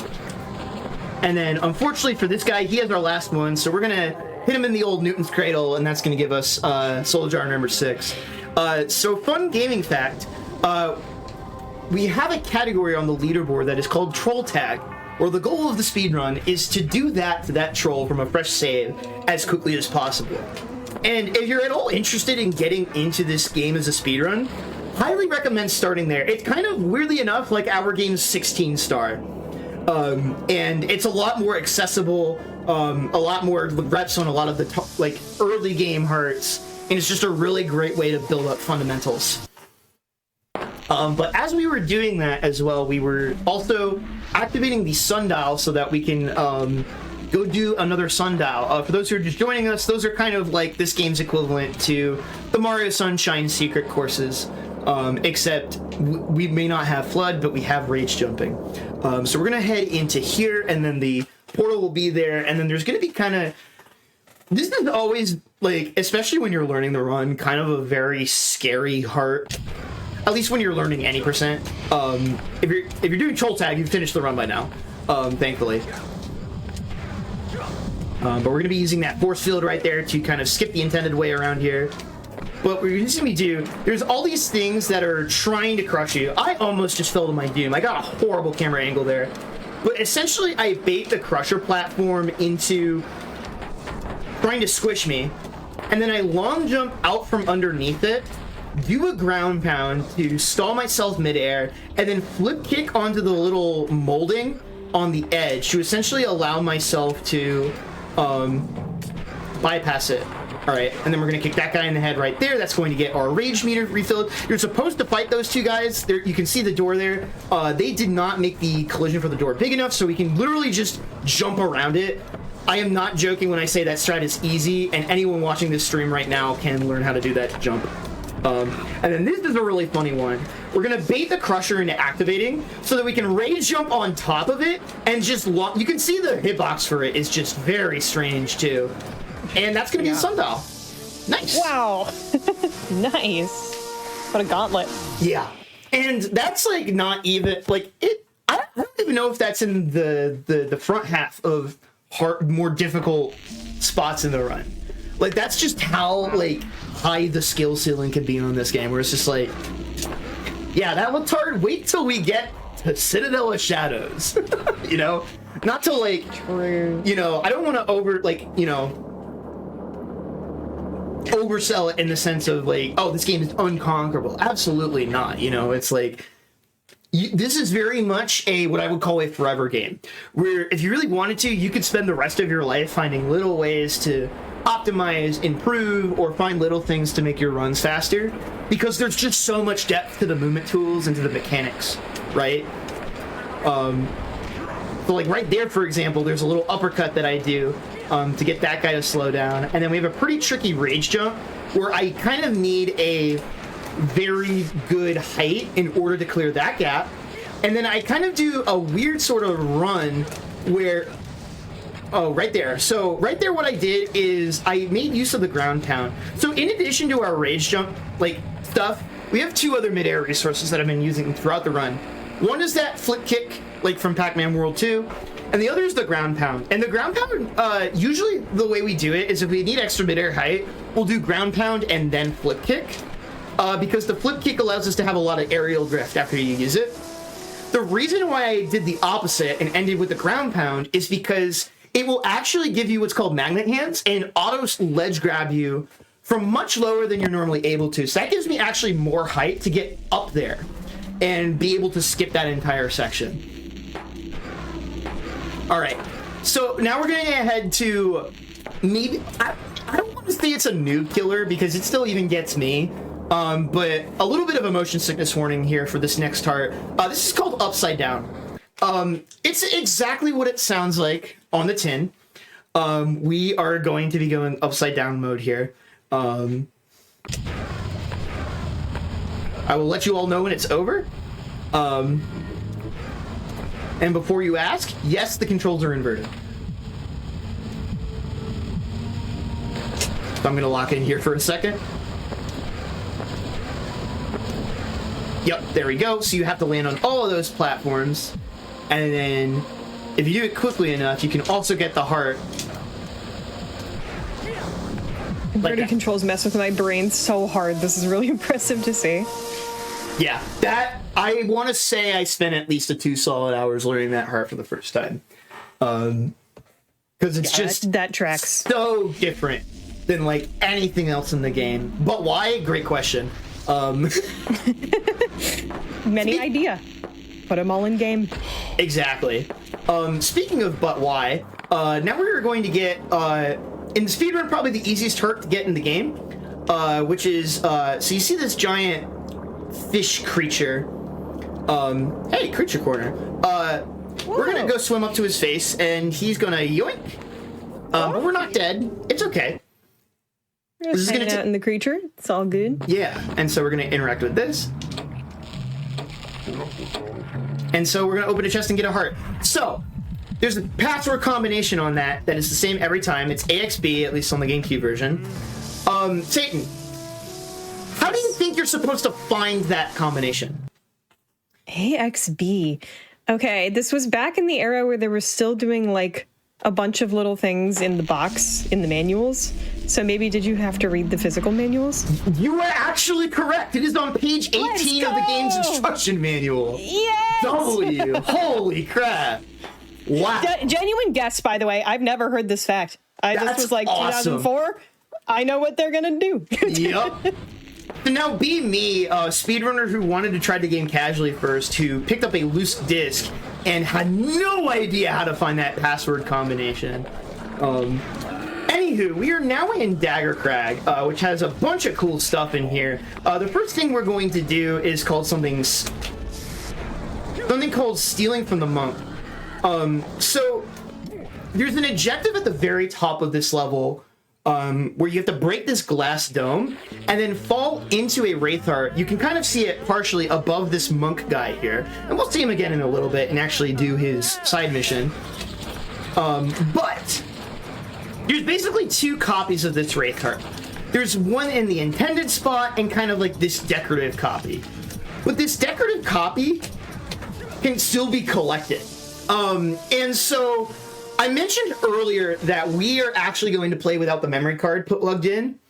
And so if we turn off auto-saving, it actually glitches the game and doesn't distinguish between that copy of the Wraith Heart and the copy of the Wraith Heart at the very top of the map.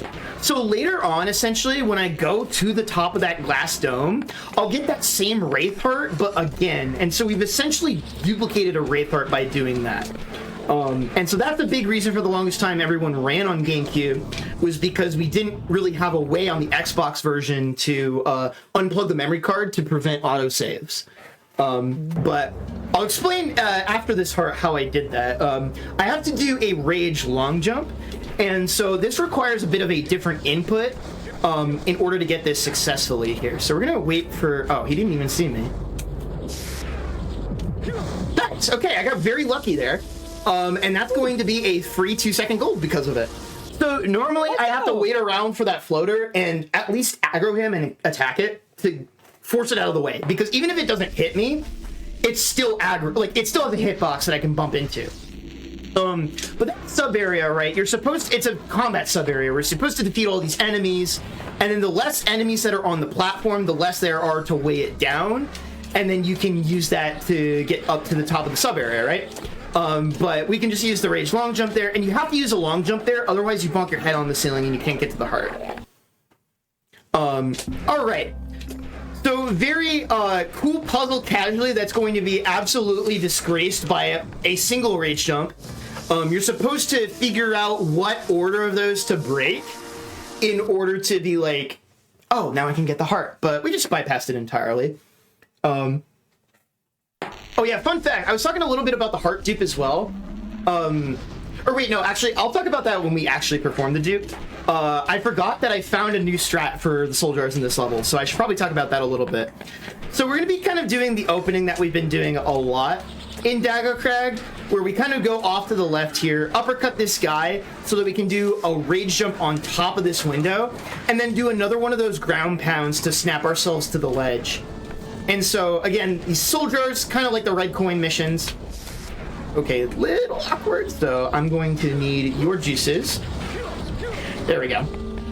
Because I am throwing in a bit of a deviated route now. So we go ahead and get this on the way back, and then we're going to do kind of a late rage jump here to get up to here. Go ahead and kick that guy in the head, because we'll need to do a fakie here in a second. Get that right here. And so that skips basically a really slow run around and elevator ride in order to get all the way back up here. So, and then if you're quick enough, you can get that. Okay, there we go.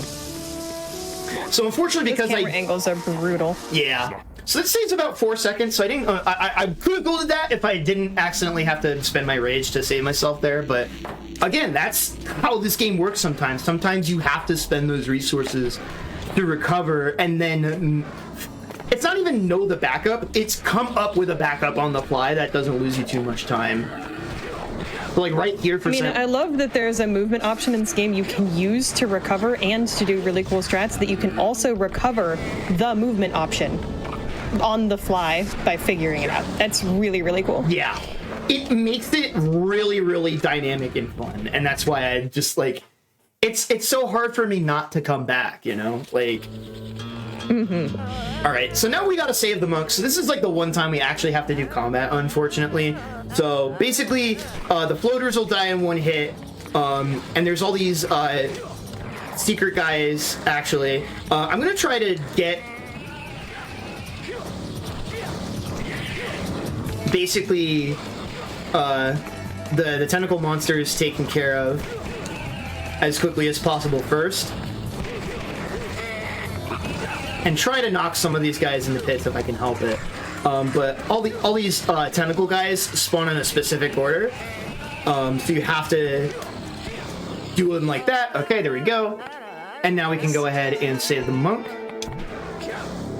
That was an awful camera angle game. Thank you. Really appreciate it. Fun fact, if you get a perfectly spaced long jump going into this cutscene, you can long jump close enough to him where he disappears mid-cutscene and it looks really strange. Alright, so now we're going to actually go and do that heart dupe, if you will. But we're not going to do the normal movement route because we want to do the sundial challenge here as well. So we need to set the sundial in advance. And the way this is kind of routed is around a concept of something that we're trying to avoid called the sundial glitch.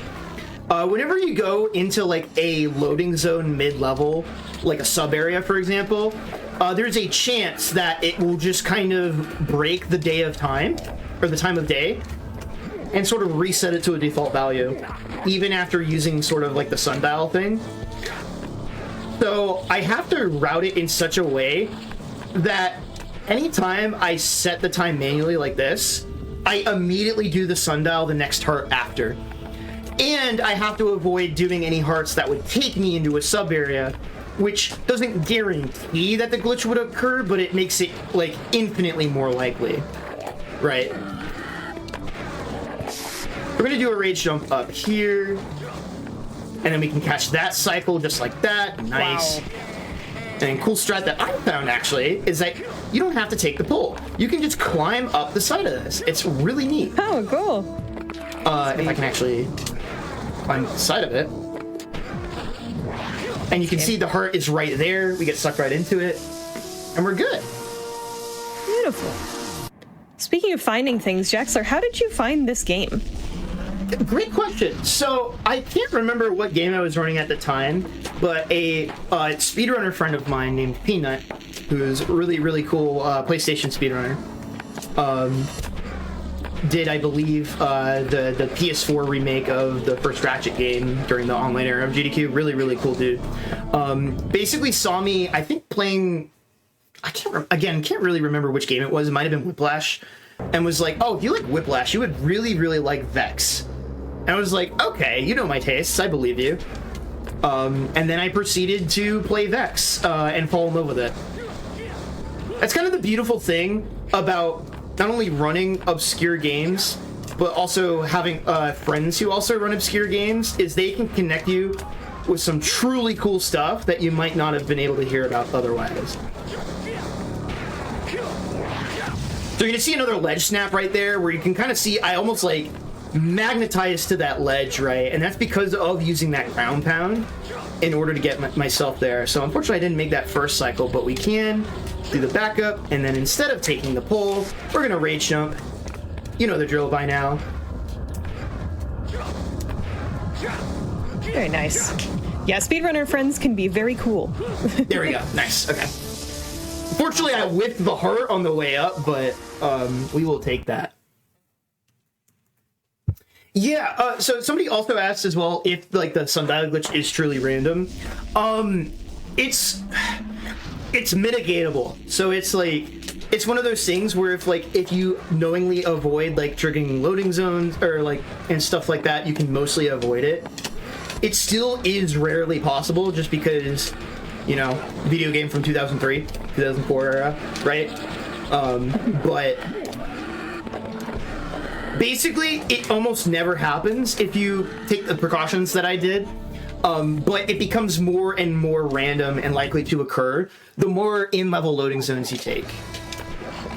Alright, so this is the mummy mini-boss. And so essentially what I'm doing here, like speed strat-wise, is just long jumping around the arena. Because normally he's so fast that he would just kind of follow you and sort of roll off the edge. And then he has this attack that he does where he bounces around the arena. And that makes him take longer to get into his vulnerable state. So by doing these extended long jumps, where again, I'm pressing jump and then within 1 to 4 frames, crouching to get a regular jump combined with the long jump speed, I can use that to circle around the arena fast enough where he just does his regular roll. And then we'll rinse and repeat one more time, and that'll be the end of Dagger Crag. So really, really solid Dagger Crag, all things considered. So Satan, I don't know if you had any like further questions from yourself or the chat, or if you had anything you wanted to plug, but we got a little bit here while we're kind of just chilling with our friend the Mummy. Yeah, absolutely. Well, I kind of have a hybrid announcement and question. Yeah. And the announcement, of course, is for Gamescom, which is a really cool event that we have taking place August 28th to the 30th live in Cologne, Germany. So this is our first ever international marathon. Really exciting. You can visit gamescom.global for more info about the event and check out gdq.gg/schedule/Gamescom to see what runs we will be featuring at our first European event. And Jaxler, I wanted to ask, have you seen that schedule? And if so, do you have anything you're looking forward to it?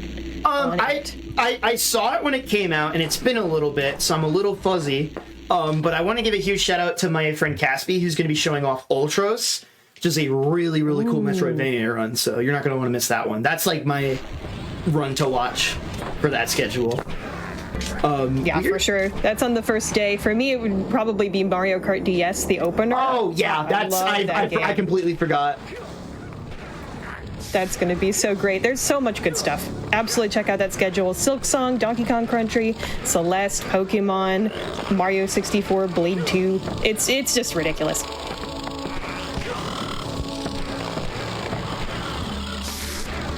Continue. Yeah, sorry, I was gaming a little bit. Oh, you're good. So, you are locked in. Yep. So, interestingly enough, this is like heading towards a sub area that low-key might not exist in the route in a few years, because of the fact that we basically had to do all that platforming at the start here. We're in some of the stages, by the way. This is the third to last world. This is where the game gets really, really hard. If you thought all the stuff I had done up until this point was really tricky and impressive, just wait. Some of the stages is a really humbling experience, and we even have, and like the last two worlds in particular are just nightmare fuel. In like the most positive way I can call something nightmare fuel. So we're gonna attempt to do the soul jars section of this level, but weirdly okay. So I have one shot to go for this. It's a pretty tough strat, and if I feel it the wrong way, the run is over essentially. But it's really sick. It's called No Dice, and I'll explain why it is called that, hopefully after I hit the strat. I need just a second to lock in here, y'all, so bear with me. Yes! Let's go! We got it. Okay. So nice. The way that's supposed to work is there's a cube that rises up, and there's a mini area, basically, like, it's like the TARDIS, where it's bigger on the inside. And there's a soul jar on the inside of each of the faces of that cube. That might actually, someone asked earlier what my favorite heart is. Casually, that might be my favorite heart. Where there's basically, you have to press a button to rotate this cube, and every time you rotate it, you get access to a different soul jar. But because you're rotating it, it changes how all the platforms work in relationship to one another. And it's really, really cool, except the heart is active. So what you have to do is essentially rage jump to the heart, and if you're not careful and you miss the rage heart, but pick it up as the cube spawns in, you'll get the rage heart, but you'll get soft, or the rage heart, the rage heart, but you'll get soft locked. So really, really scary section right there. But now we're just going into what I would all right, Vexx, that was a little strange looking. Intriguing. To me, just kind of a classic movement section, where we're going to see another one of those fakey fireballs. Again, if you're just tuning in, essentially what a fakey fireball is oh, I mid-cycle, nice. Is essentially, so we're doing these rage jumps to get mid-air jumps, and you can use the fireball from the rage install to get a mid-air jump, right? But if you shoot the fireball within a quick enough window of activating rage meter, it doesn't cost any rage at all. So it makes it a bit more efficient for us. And so we do one rage meter there, and then we do the rest of that section rageless, and then we can just go ahead and high jump into that, and we're good to go. I do like the not so subtle booger joke there. Yeah. That right under the nose. And it's really tragic too, because that right there is another one of those hearts which looks like you should be able to collect it, but it doesn't collect until you've exited the sub area for the first time. Which is a little sad, but how it goes sometimes. Alright, now we're gonna head to, this might be one of my favorite movement sections in the run when done perfectly. We're doing what I call rising water buttons. where the way this sub area is supposed to work is you have to like platform around and find some switch that raises the water level, which changes the platforms you interact with. We're going to try to only do this by hitting one of those 2 buttons, or one of those several buttons, not even 2, several buttons. I think there's like 4 or 5. So you see the arrow right there, that's one of the buttons it's trying to direct us to, but that one's slow, so we're gonna do a rage jump here to get up to here. And by hitting that water level, it'll kind of just skip the previous step as well, so we don't even need to worry about that initial button. And then hopefully, with my movement here, I should be able to grab this floater, kick it in the head. Okay, so we're gonna, unfortunately, I did the crouch input a little too late. Ooh, and we're gonna fall. Okay. Give me a second here to make this up. I'm on a weird off cycle now, and again, this is what happens when you have to adjust. You got this. The frame rate can also get really choppy through there. So now we're gonna wait for this floater to get over here. And then this is the fun part.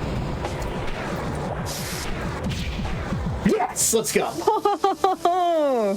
Oh my gosh. So when you complete the sub area, you're supposed to completely flood the room and then swim into that Wraith Heart. But with a extended high jump out of the air geyser into a rage jump into a fakey fireball, you can get that heart just barely.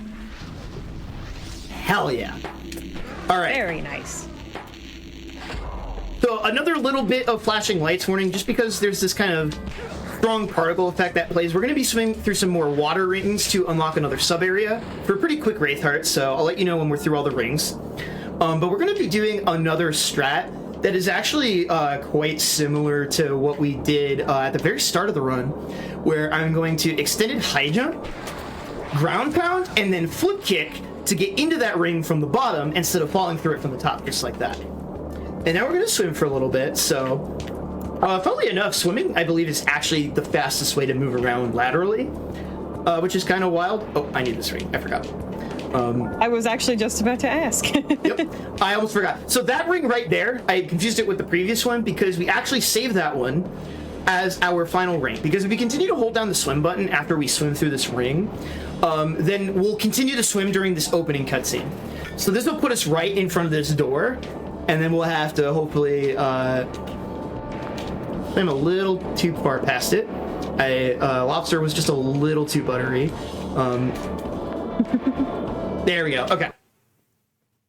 And so now we just got some really fun moves. You'll be seeing me kind of cancel my extended high jump a little early, actually. I didn't want to use my rage jump there, but it's fine if I do.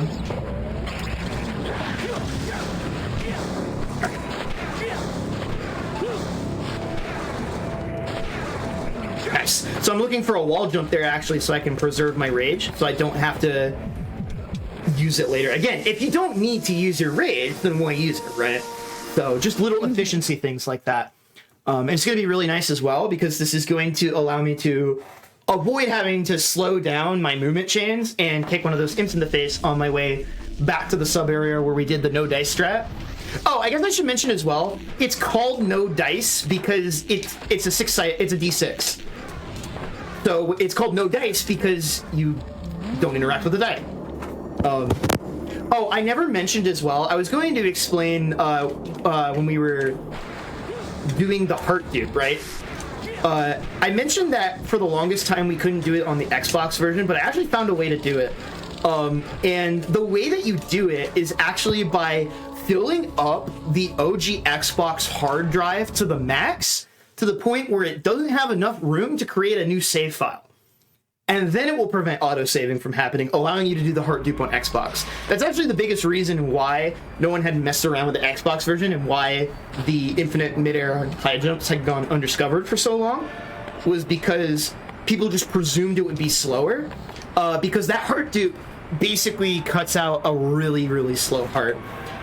Because basically the longest heart in the run is probably the 100 coin mission we did in Dragon Reach. And the only reason that one's efficient enough to do for our route is because we also unlock wingsuit while we're doing it. So we kind of are already going towards all those shards anyway. So this is the other sub objective we need to do. We just had to solve the puzzle there with those switches, and then we're doing another kind of like 2D and 3D sort of thing with this maze, but I'm actually not going to long jump in here, because, fun fact, it's a little slower in here. Not really sure why, but it is. Fun gaming text with Jaxler 1. Yeah, I assume you can't jump over all the walls in that maze. No, unfortunately not. You just bonk your head. You can still long jump, but you don't get as much speed because you do bonk your head. And now we're going to be doing a really silly strat. So this Wraith Heart actually belongs to Tempest Peak Manor from way earlier. Essentially, there's like a sink faucet in Tempest Peak Manor that you're supposed to go down the drain, essentially, and then it puts you like out into that like little spot over there with that glowing Wraith Heart. But it turns out that the underside of this grate is not solid. So you can just do that and get the Wraith Heart. Oh, look at that. It's like the reverse of the owl from Super Mario 64. Exactly. It's reverse owlless. All right, so that's some of the stages. Now we head into Frostblight Mill. This is where the run gets really hard. But first we have a pretty chill strat, no pun intended, called skydiving. You're supposed to fly under the map and get this with the wingsuit, but that's really slow. We'll do the wingsuit though in a little bit, but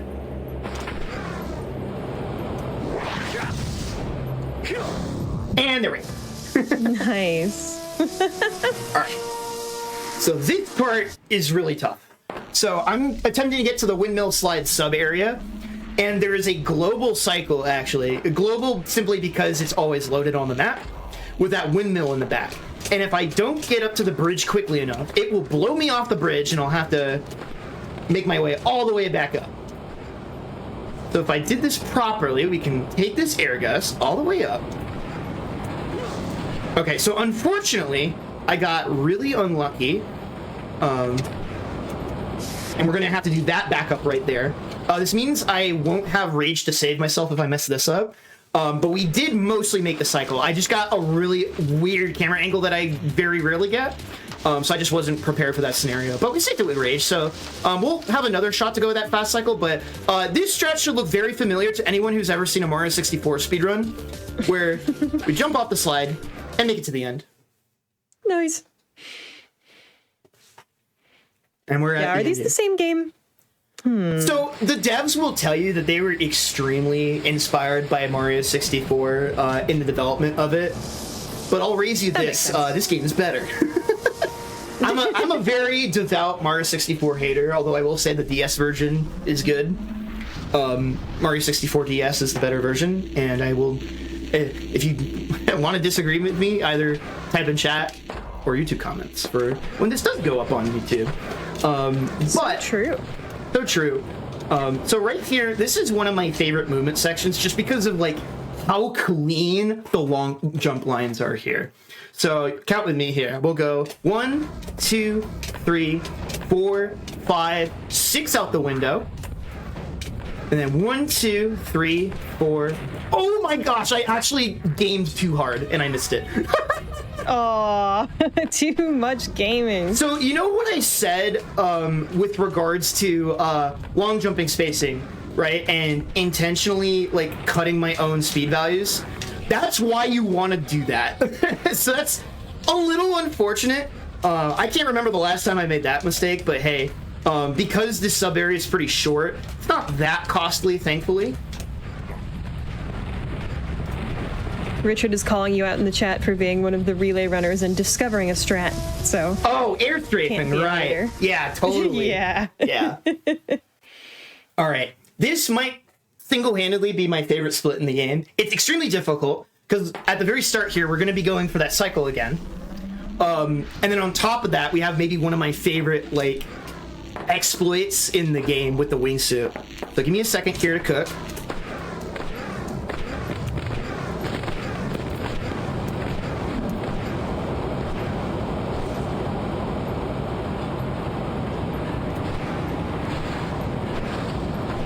Yeah, so you see how I almost got pushed off right there? I barely made the cycle. So that's the first part. And now we're gonna grab the wingsuit and fly down to one of those other air vents and then ground pound.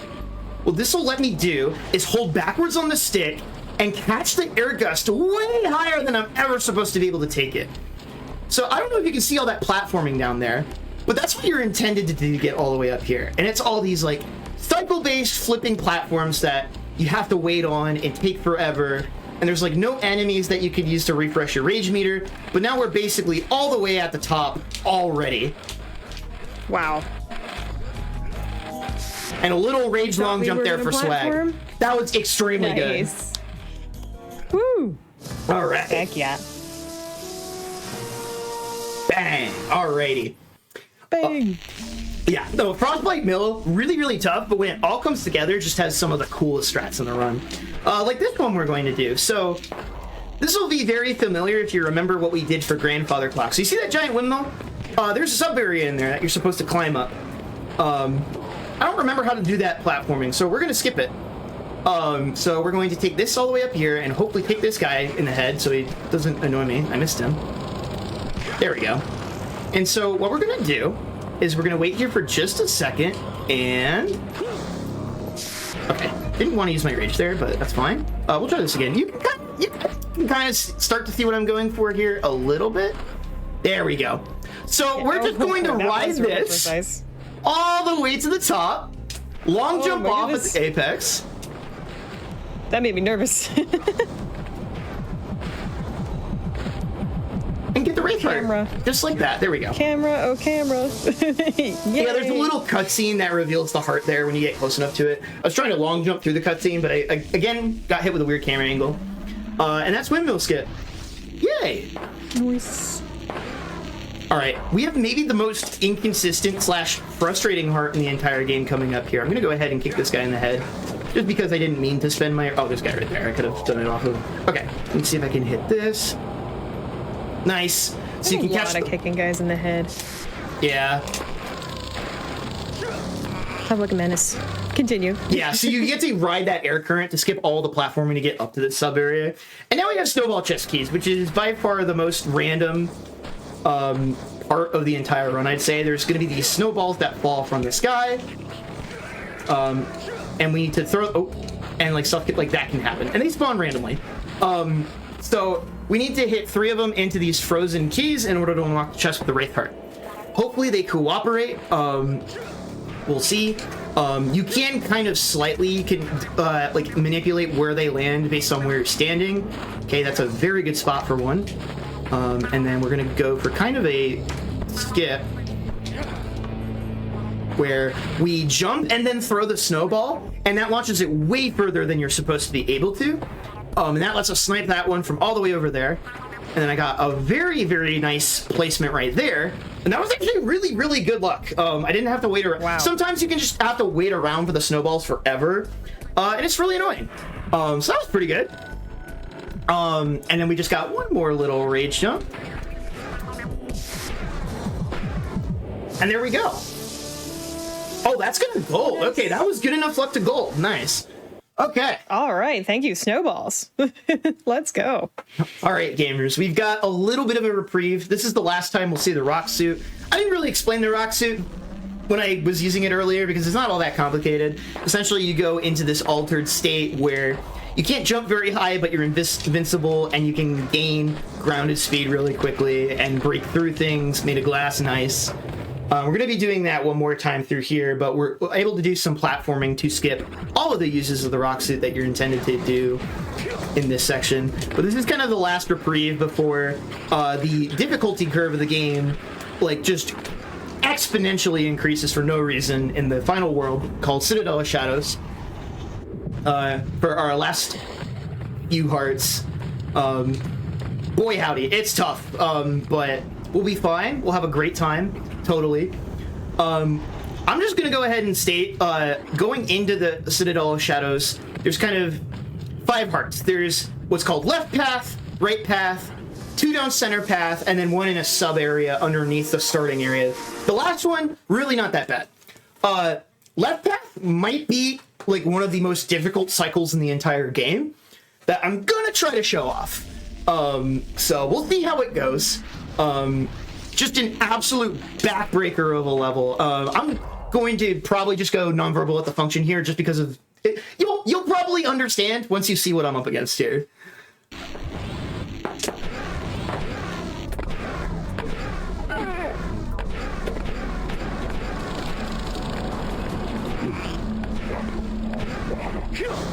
Almost got owned there.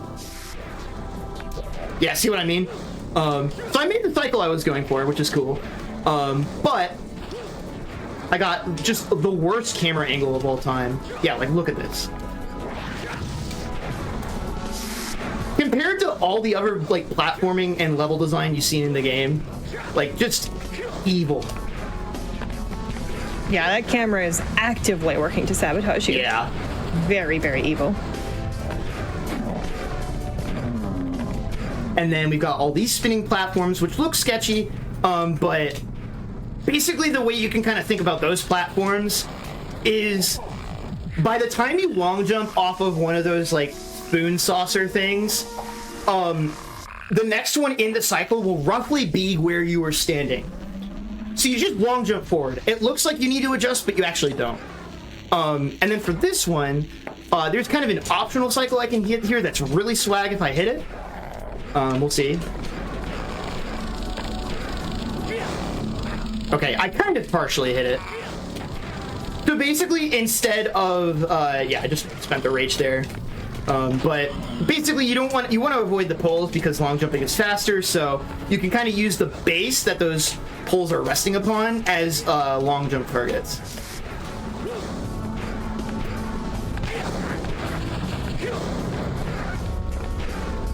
And then those little sweeper things are electrified, by the way, so you gotta be very careful. And then you have this nightmare of a rotating platform. And that's right path. So if you thought those were hard, middle path is even harder. And we have to do it twice. Oh, no, okay. What's like a gold on right path? Okay. Okay. Okay, me. Wow. Yeah. So you might have been able to see them earlier, but there's these spinning rings in the background that are electrified. You touch them, you probably just instantly die. You can maybe recover, but... Alright. Focus mode.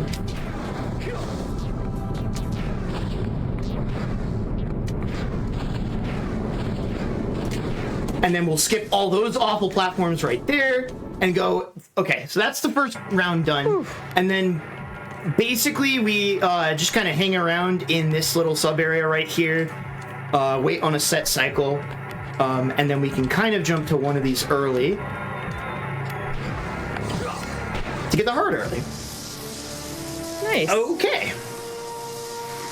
Which is the most evil blue onion ring, chat? Those rings or the Super Metroid rings? Because I think they're both very evil. All right.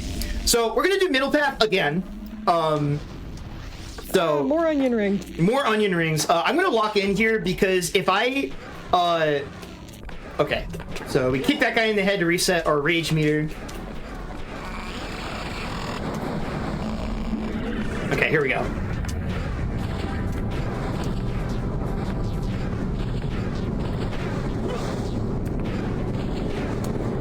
I should have gotten hit like 3 times there, but I got extremely lucky. Oh my god. Okay. All right. Whew.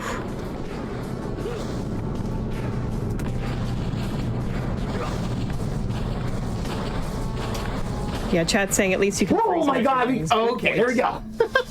that is deathless. Nice that is basically deathless Citadel, which is crazy. My PB did not have. My PB had, I believe, a death on each middle path split. So we're gaming. And then thankfully this last heart is not nearly as stressful. All right, Chet. But we're not out of the woods yet because we are very, very ahead of my PB right now, / world record. But the any percent record has never had a specific skip landed successfully in it before, called Yabu 1 phase skip, or Yabu phase 1 skip, where with maybe the most ridiculous like use of your rage resources of all time, you can glitch the first phase of the fight and save about 3 minutes, but you only get 1 shot at it. So I need to finish this level rageless, And then after that, we'll see how it goes. Essentially, it's going to start with me doing a long jump into rage long jump, and then I have to do a very difficult fireball jump to get around a cutscene trigger. And if we don't get it, it's okay, because my PB doesn't even have it. But if we hit it, this run may go down in history. So... Okay, gamers, this is the part where I've never had a run this good, low-key a run period, get to this point where I felt comfortable enough attempting the skip. But here we are. So, chat, send me your energy. This. Chat, send Jaxler everything you've got. Whew. Let's do this.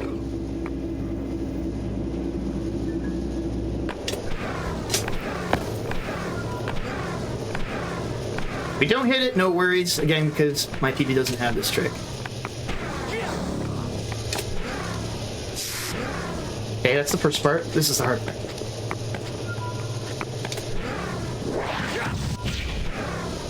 Let's go! We got it! Yes!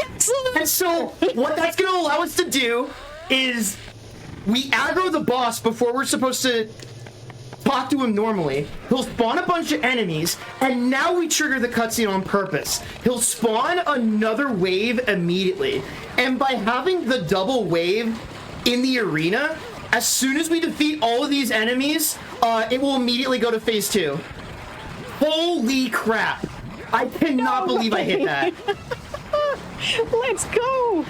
Alright, not out of the woods though, because for anyone who's played this casually, they will know just how dangerous phase 2 of Dark Yabu is. So yeah, no, we just go immediately into phase 1, or phase 2.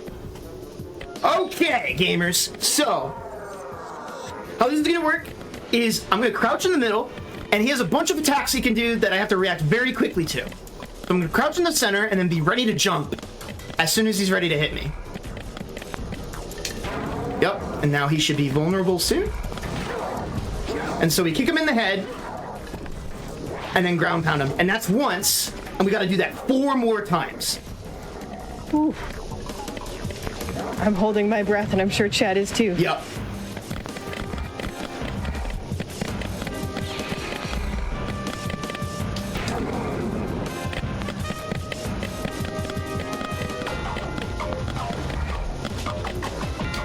Okay, now, so there's one specific attack that he does that makes him vulnerable.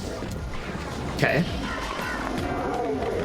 Starting this phase, he might also start to mix in fireballs, which we want to avoid as much as possible because they're pretty slow, but it's not really up to us.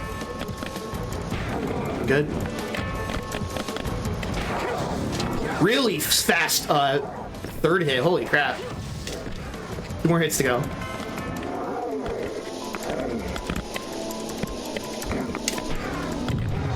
Yeah, so some of his attacks also deal double damage as well, so we really only have a couple of hits to work with. So... Okay.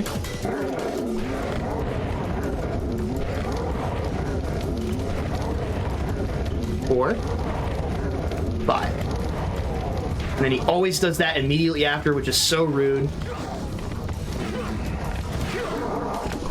And it's worth noting as well, each phase, the window to damage him becomes smaller and smaller. It's on the last hit, it's actually unbelievably difficult to get him in time. Aim is hard. Yeah. Okay, fireballs is unfortunate. 3, 4, 5. And if you get close enough, he almost always does that.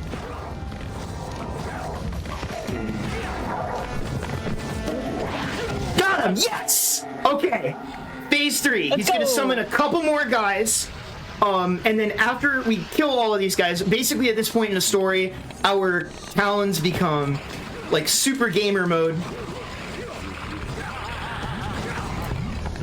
And then he's gonna start doing the Ganondorf with the fireballs. So we have like 5 or 6 of these he's gonna do in a bit here. We're basically going through the motions at this point. And then when we reflect the final fireball back at him, that will be time. I'm just gonna... Amazing stuff. Yeah, I'm just gonna lock in here for a second. Yep. And we'll all charge up the pop-off.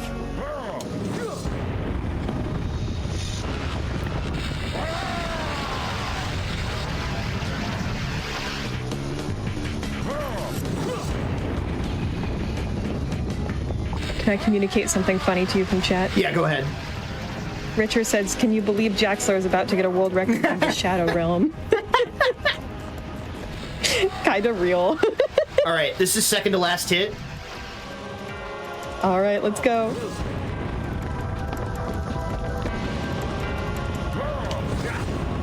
Get ready, and... Oh, hold on.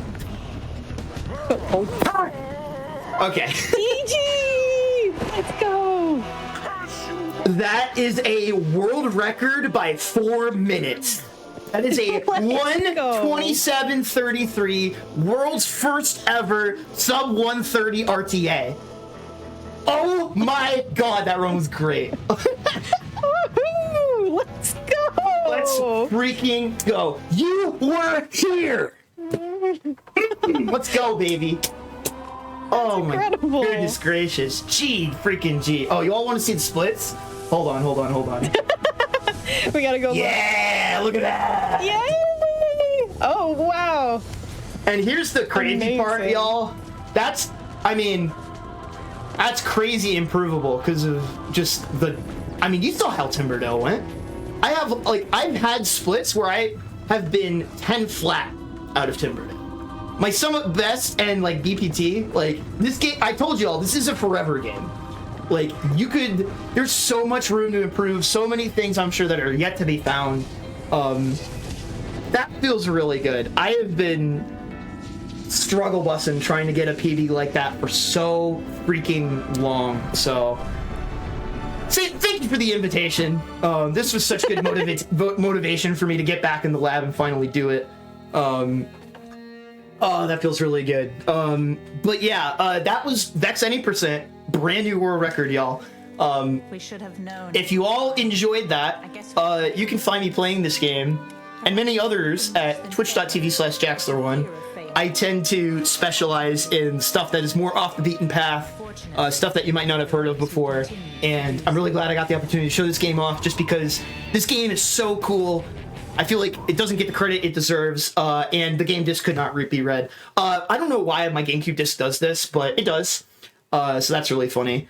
So yeah, that is Vexx Any %. I want to give a huge shout out to Bell, who taught me a lot of stuff in this run and has just found a bunch of stuff. Fax me apple juice. Just anyone who's ever or Vexx Gaming TV, anyone who's ever touched the game. Huge shout outs to them. We have a Discord group if you're interested in just meeting other runners of this game. And then on the speedrun.com page, as well as if you look up Bell on YouTube or just Vexx speedrun tutorials, there's some pretty good documentation for learning this stuff. Or just feel free to DM me and ask me. Some of the tech can be a bit tricky to get your brain wrapped around, but I'd be more than happy to help. But yeah, I think that's about all I got. So Satan, unless you have anything else, thank you so much for having me back on your show. This was so much fun, and obviously getting record is great, but that was a lot of fun. No kidding. I mean, I am so glad that you wanted to show this. I love taking amazing runs from backup that I just wish we had been able to see during events and putting them on here. You crushed it. I mean, I could not have asked for a better showcase. I maybe not have asked for a better showcase, maybe? Yeah. I don't know. I mean, that was record awesome. Is record. Exactly. I mean, technically right now, that's the best. Yeah. For sure. Yeah. First sub 130 ever. I've been watching you do this run for a really long time. I want to shout out once again you for doing this at the Disability and Neurodivergence special. Thank you. Back late last year. And I mean, it was such a meaningful run back then. And it's such a meaningful run now to see you finally get that trick in the run was just, I don't know. My thumb was I'm getting shaking emotional about it myself. so bad. I thought when I was doing some of those jumps to not get hit by the boss, I was just gonna miss the freaking button. Like, can you see it? Can you see? I have. Yeah, the I know I can.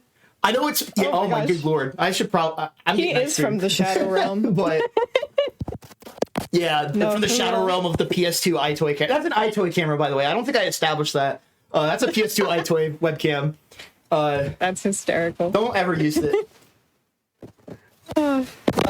Lucky charm, I guess. But you deserve this. You've worked Thank so you. hard. And I'm so glad you were on the show. Thank you for taking me up on my invitation. Of course, anytime. What an what an incredible run, and what an incredible episode of Creature Corner as well. Just an amazing time to be able to come back for XL. I hope y'all really enjoyed the whole 6-hour night of Creature Corner. We will not be back with Creature Corner until next month, about a month from now, a little bit less. But what you will see in this slot 2 weeks from now is Out of the Box XL from a tea tree. 6 whole hours of Out of the Box is going to be really cool. Definitely come on down and watch that. And of course, if you missed out on any of today's runs, you can stay tuned as we replay our Creature Corner double feature right after this.